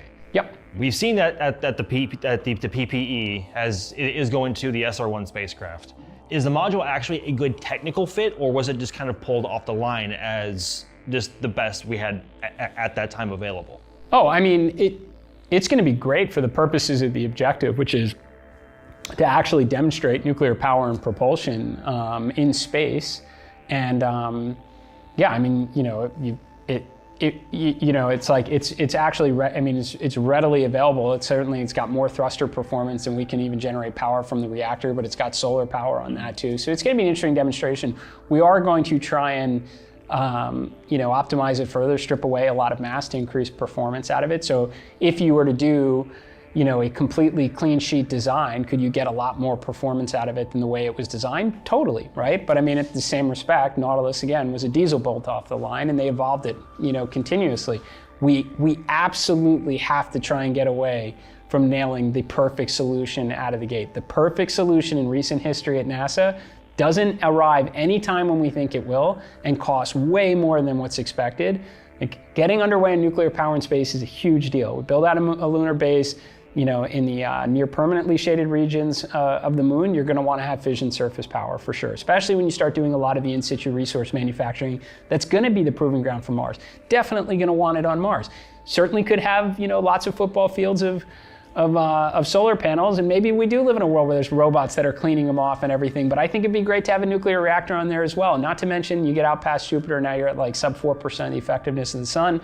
nuclear power and propulsion is the right direction we should go. It is working on the near impossible that industry should not be working on. Right now we're in a unique period of time. We're doing lots of chemical propulsion and heavy lift rockets. Industry is doing it as well. NASA's at its best doing what others are not capable of doing. This is the right direction. Even if it's somewhat of a less than optimal scenario, repurposing PPE, it's going to support all our primary objectives. Gateway has 2 other modules under varying phases of construction, like Halo is currently in the USA for outfitting, and IHAB currently being built in Italy. They also exist. What exactly is happening to them? Are those going to be repurposed for on-surface operations, or what's their plan? So we're looking into that. All right. I would say to be very transparent. We'll produce some reports on it. Both do have hardware-related issues. There are non-conformances related to it, so that would take more time and more resources than what we originally planned to invest in them. That said, I'm sure there is something that we can salvage from here. There's certainly avionics, comm systems we can take off. I've been meeting with our international partners. Everybody is committed to being on the surface. Believe me, I haven't run into an international partner that said, no, I would rather be above the moon than actually be walking on the moon shoulder to shoulder with NASA astronauts. So they're coming up with ideas. No doubt for something like IHAB, it would require additional resources to go in and modify that for surface applications.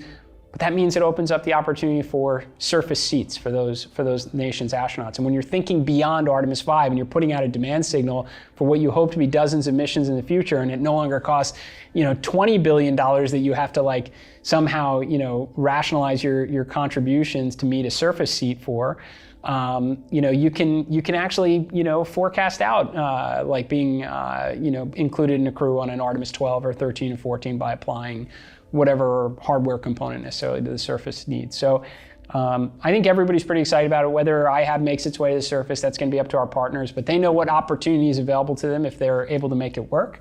And Halo is probably a little bit of a tougher one. We've given some thought to that. I think we'll have to get back to you on what the future of that hardware looks like. There's been some reports that they may be corroded beyond repair. Is that true? Or it seems a bit out of hand that progress is so slow that hardware is corroding while it's in development. Yeah. Well, I won't comment on the beyond repair part to it, but the first part is true. So I guess now let's now touch on the moon base that Carlos was so enthusiastic to talk about. He was actually here today, and I heard him say the thing, "I'm your moon base guy," numerous times. He's great. It's the best. He's the best. Yeah, Carlos has been exceptional to work with on this, by the way. He is the most fire and forget leader that I have encountered. Where you talk through things and you come back and there's 30 slides and it lines up perfectly, exactly as you thought. He's been executing so well, assembling such a great team. So I had no doubt that he was going to do a fantastic presentation there. But the unexpected was that he became the internet sensation moon base guy, and so well deserved. He's never going to let that down.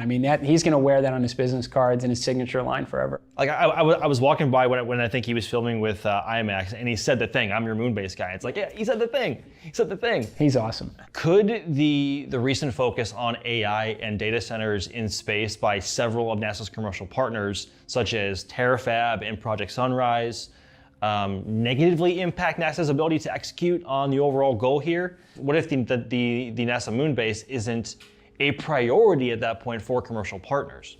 No, I see it the exact opposite. I've talked about this for a long time now, about how important it is to ignite the orbital economy. For everything we all want to see in space someday, it's not going to happen if it's always paid for by the taxpayers. It's just not. The arguments, and I've sparred in them a bunch of how can we invest all this in space when everything's so broken here on Earth? And it's these are good arguments. We're going to do both. A very small part for our future and a lot towards trying to fix some of the hardships of the day. But it's a good argument, and you need to unlock some other form of value that either requires microgravity or the lunar regolith, to really stimulate in a sustainable way industry investment, and then get to the really hot KPI that we're all about, which is, again, lots of people living and working in space someday. So I think this is a good thing, because for 60 years it's been launch observation and communications. Now we got a shot that it could be something else. when industry is putting together slides with mass drivers on the moon. Does that get me excited? When we're also trying to get to the moon, you better believe it. I think the more resources that go into this kind of thing, we're going to benefit from industry and their innovation cycle to make capabilities better than we could have imagined and cost less, so we can focus on what they're not capable of doing. That's like a good, the table's set really well in that regard. Many times over the past few months, you have made reference to how multiple presidential administrations have called for a return to the moon. Yet Artemis II is the first crewed flight since 1972, like well over 50 years at this point. How confident are you that the moon-based plans themselves alone, not to mention the hardware beyond that, assuming we get there, can survive beyond this current presidential cycle? Yeah, I mean, I'm extremely confident because I'd like to think the approach we're taking makes a lot of sense. If I told you we're going to build this $100 billion city on the moon, yeah, I would be pretty nervous that that's going to have a tough time making its way through various administrations. And even if it did, the odds of it working the way we expect it to, pretty low. I'd say pretty low at this point. What we're doing is this makes sense. If the next administration doesn't necessarily, you can dial up or down the number of launches. It's like, all right, maybe instead of trying to hit a launch cadence of every month, we'll go to every other month. But you're still moving in the right direction because you didn't try and nail it in one shot. And we've been doing that for far too long. I mean, really, this was a departure from make everybody happy type of approach, which if you're going to even attempt that, means you got to drag everything out. And if you drag things out, well, it costs more. And not to mention plans change. There was nothing wrong with probably a gateway strategy in 2017 when it began. Today, I think we'd rather be on the surface than above it. If you take a really long time with what you're trying to do because you stretch it out, well, then we learn new things because we don't stop listening to data, and we might go in a different direction, then programs we canceled, and all those resources were wasted. Here, we're taking it in phases. Lots of landings, lots of learnings, expectations. We get what we can to inform the next phase. And I think that's going to be something that regardless of who's in office, you're going to have Congress that'll get behind because they love NASA, and it's not a break the bank all or nothing. We can proceed the way we have in the past, which has generally led to good outcomes. We've actually been seeing you flying around KSC a lot in recent days in the F5s and the Alpha Jet. I know my colleagues and I have actually been around and been quite distracted seeing you guys go over a few times. It's been awesome to see. But how's that program been going? Is that the incentive flights for employees? It is. So, and unfortunately, I love it every time you saw F5s flying around here that I was in one of them, but that's not the case. I've generally been making it every 2 weeks on a Friday to do some of the employee incentive flights. But the good news is we have a lot of pilots that are kind of eager to fly around this amazing airspace, especially when you have a moon rocket out on the pad. And yeah, we are flying just incredibly well-deserving NASA employees and contractors. And I'd say we probably are close to have flown 30 at this point, but the best part is they're not all flying Air Jared anymore in these F5s. So we just began getting workforce incentive flights out on the F-18s at Armstrong, which is very cool. Whoa. And I mean, I guess maybe just breaking a little bit of a surprise here, we let the United States Air Force Thunderbirds come and fly around SLS, Artemis II. Before I went back in the VAB, part of the deal is you got to make some back seats available for some deserving NASA workforce employees. So I think in the last 48 hours, about 4 NASA employees found out that they're going to get to go fly with the Thunderbird soon. So we're trying to make this a big deal. The NASA workforce works incredibly hard. I am literally asking them to try and do the near impossible. For those that are delivering great outcomes, they should be recognized this way. Wow, okay, so from F5s to F-16s and F-18s, the spectrum there's pretty well covered at this point. Yeah, well, NASA does have a fair-sized Air Force. So we got F-15s, we got U-2s, we got WB-57, we got a 777, 737s, we got a lot of aircraft. So right, the 777 now, because the DC-8 was just recently retired, right? Yeah, I think it has another year before it's flying, but when it does, then I'll certainly be able to bang out the workforce incentive flights, like 200 at a clip. So that's awesome. So that's good. Awesome. So how does someone actually qualify for those flights? And is that sort of take it as it comes, or is there a long list waiting for those flights? Oh, I mean, we're trying to get somewhere around like 1% of of the workforce per year, which would be a really nice target. The top 1% gets recognized in this way. But we're also trying to do other incentive programs too, like flown hardware, or actually just flying out people that otherwise would not have been able to come to an Artemis II launch or a Falcon 9 launch or something like that. So we're trying to do lots of different programs, but for flight experiences, trying to get the kind of top 1% every year recognized. And I'd say right now it's done through a nomination process at the center level, and then the AAs at the mission directorates can nominate people as well. Is your position, your job, all that you wanted it to be going in when you first got the role a few months ago? Yeah, I mean, everything, look, there's always a ton to learn, and that's what we actually spent the first couple months doing, was traveling around and trying to learn as much as we can. But I would say in terms of, the ability for us to contribute and bring about positive change, it's actually a lot better than I anticipated. There are no meetings that we've gone into where it's a dead end or we can't proceed further or find a better way or better path forward. I mean, there's just so many opportunities to kind of get after the science and discovery that we're all excited about. So in a lot of ways, I mean, even these are really long days for everyone. No one's been sleeping a lot over the last couple months. Yeah, I mean, it's I just say everybody is getting pretty energized for what's in the realm of possible here to achieve. You have about 3 years left in your current tenure. What does success look like at the end of your term, and what sort of message do you want to leave behind in terms of your legacy? Oh yeah, so it's funny, when I was doing my various center tours, people would ask that all the time, and I would tell them, like, the answer you're thinking of, the lazy answer is just say, bring America back to the moon. That's luck, that's timing, right? Like, you just happen to be there at a time where you have a president very committed to returning to the moon, and you have the resources and the space policy to do it. To me, it's about setting up NASA to be able to do things that make building a moon base seem pale in comparison. And that's two areas of focus, and I've told this to everyone. It's like, one, we have to concentrate resources on the needle movers. You can't do the lot of littles thing. You stretch everything like a mile wide, we're getting nowhere on this. Like, we gotta concentrate on a couple big things. And if you look at it, there's like 4 main sections.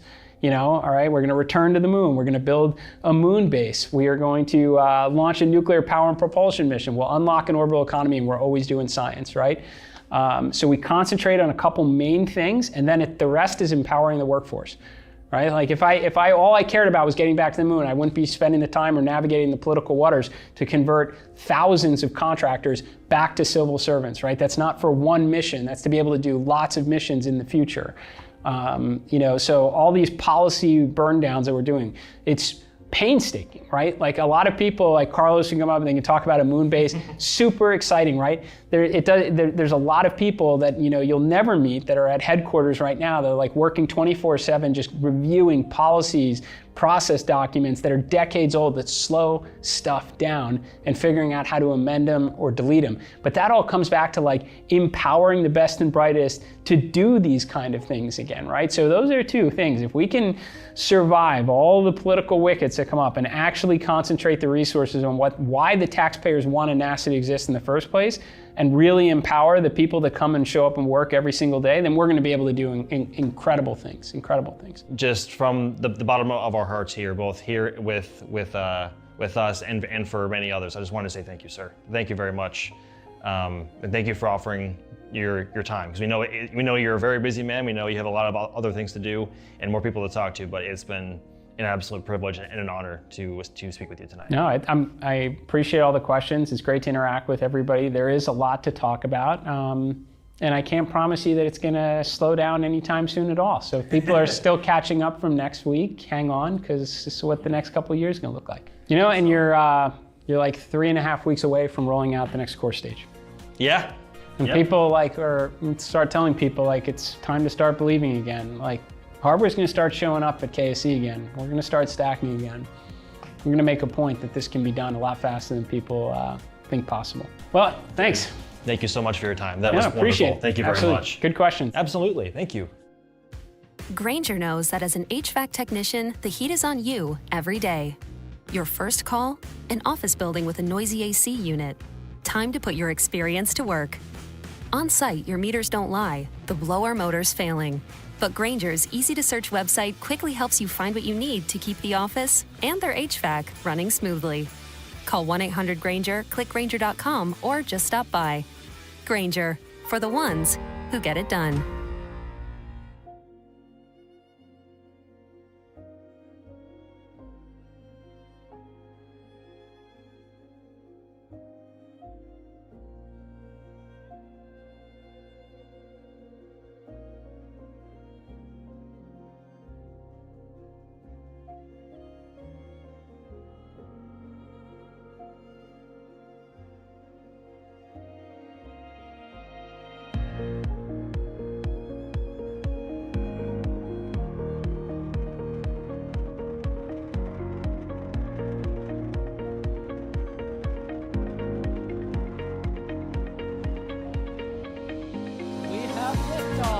Propulsion continues to be normal.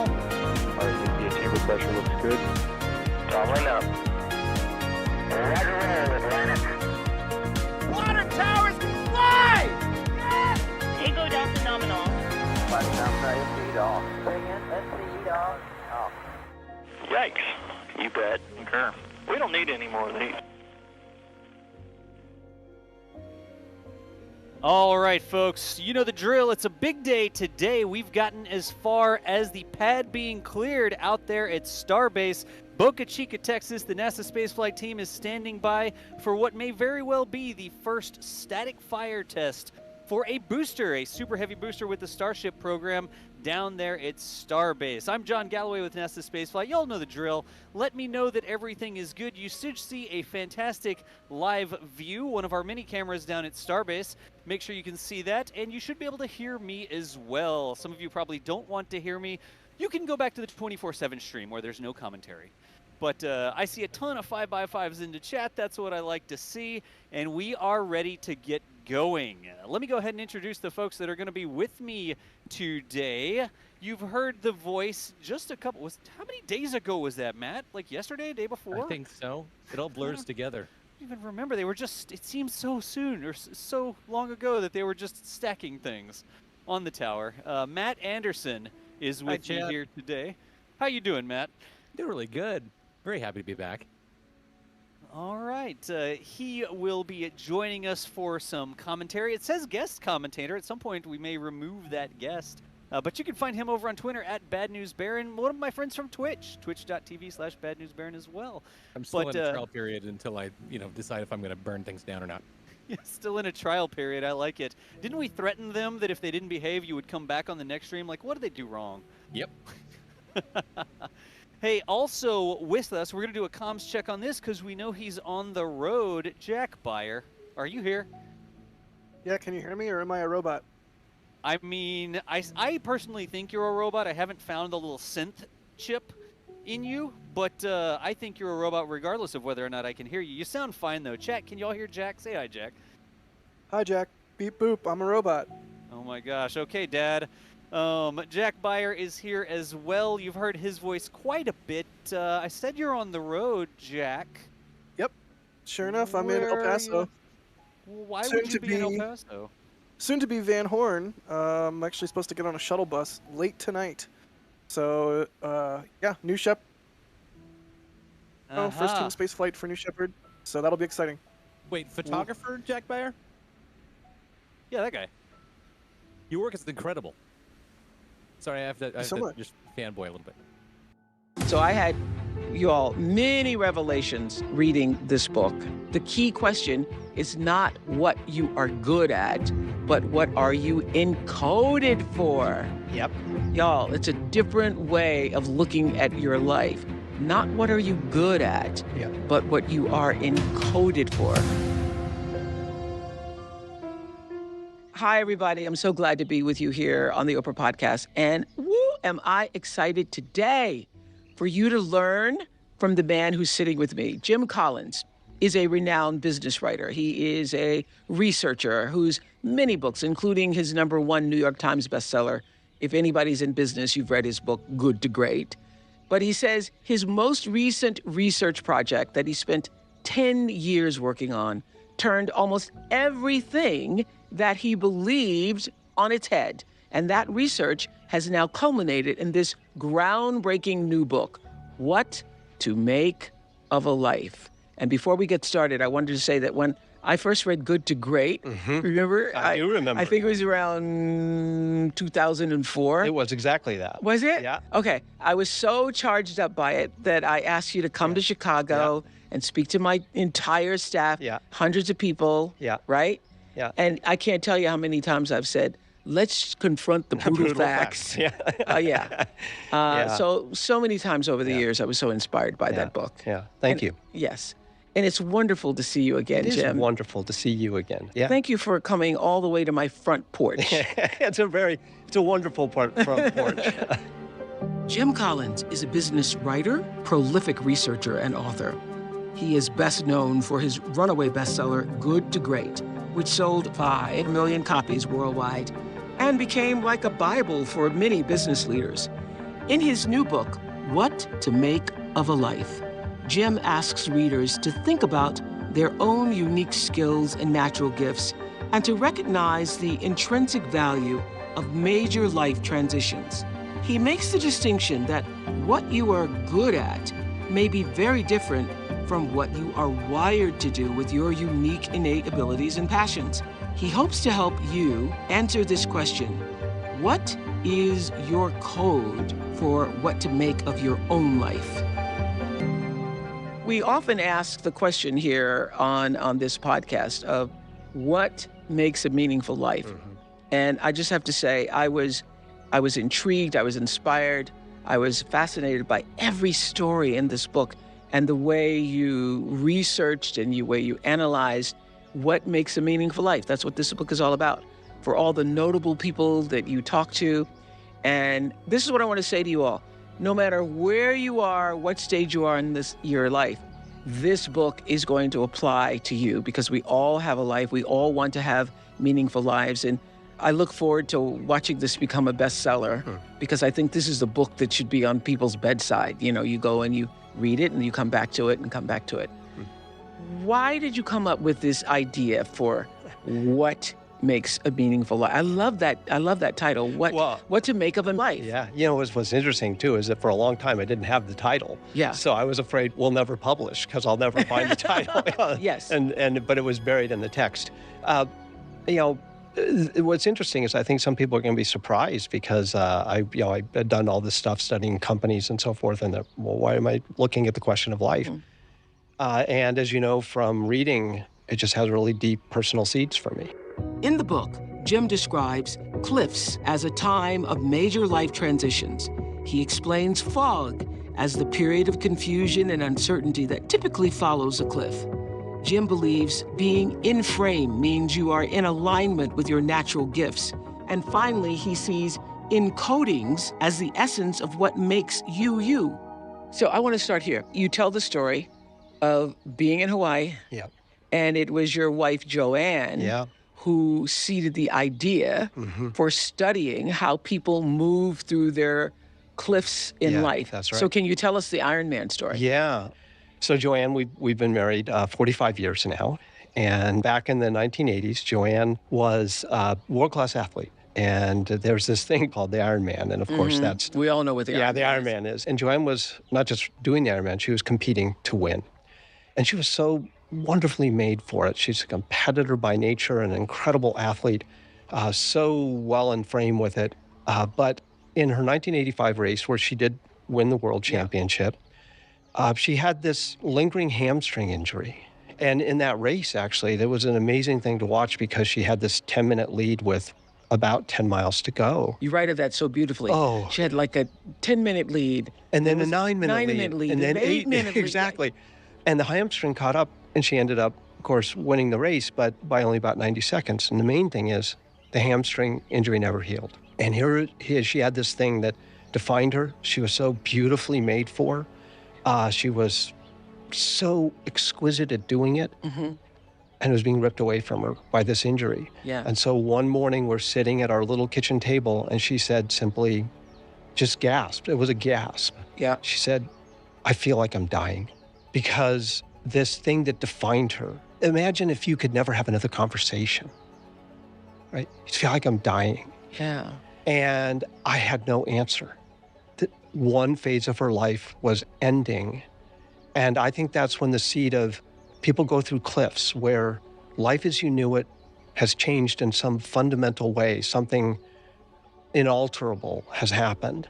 And you have to confront the question, well, now what to make of a life now that that's done, now that that's over, now that this is so changed under my feet. Yeah. And I think that's when the seed of looking at these people through the lens of their cliffs. Yes. That's why I love this book so much, is because it demonstrates story after story that nobody gets through life without a cliff. No one. No one we studied anyway. No one you studied. Yeah. And I conclude that nobody gets through life without a cliff. Yes, right. So if you're living a life, you're going to have a cliff. And Yeah. so the thing is to be prepared for, not only be prepared for, what you do when the cliff comes. That's right. So let's go back to your first cliff. You Yeah. began What to Make of a Life.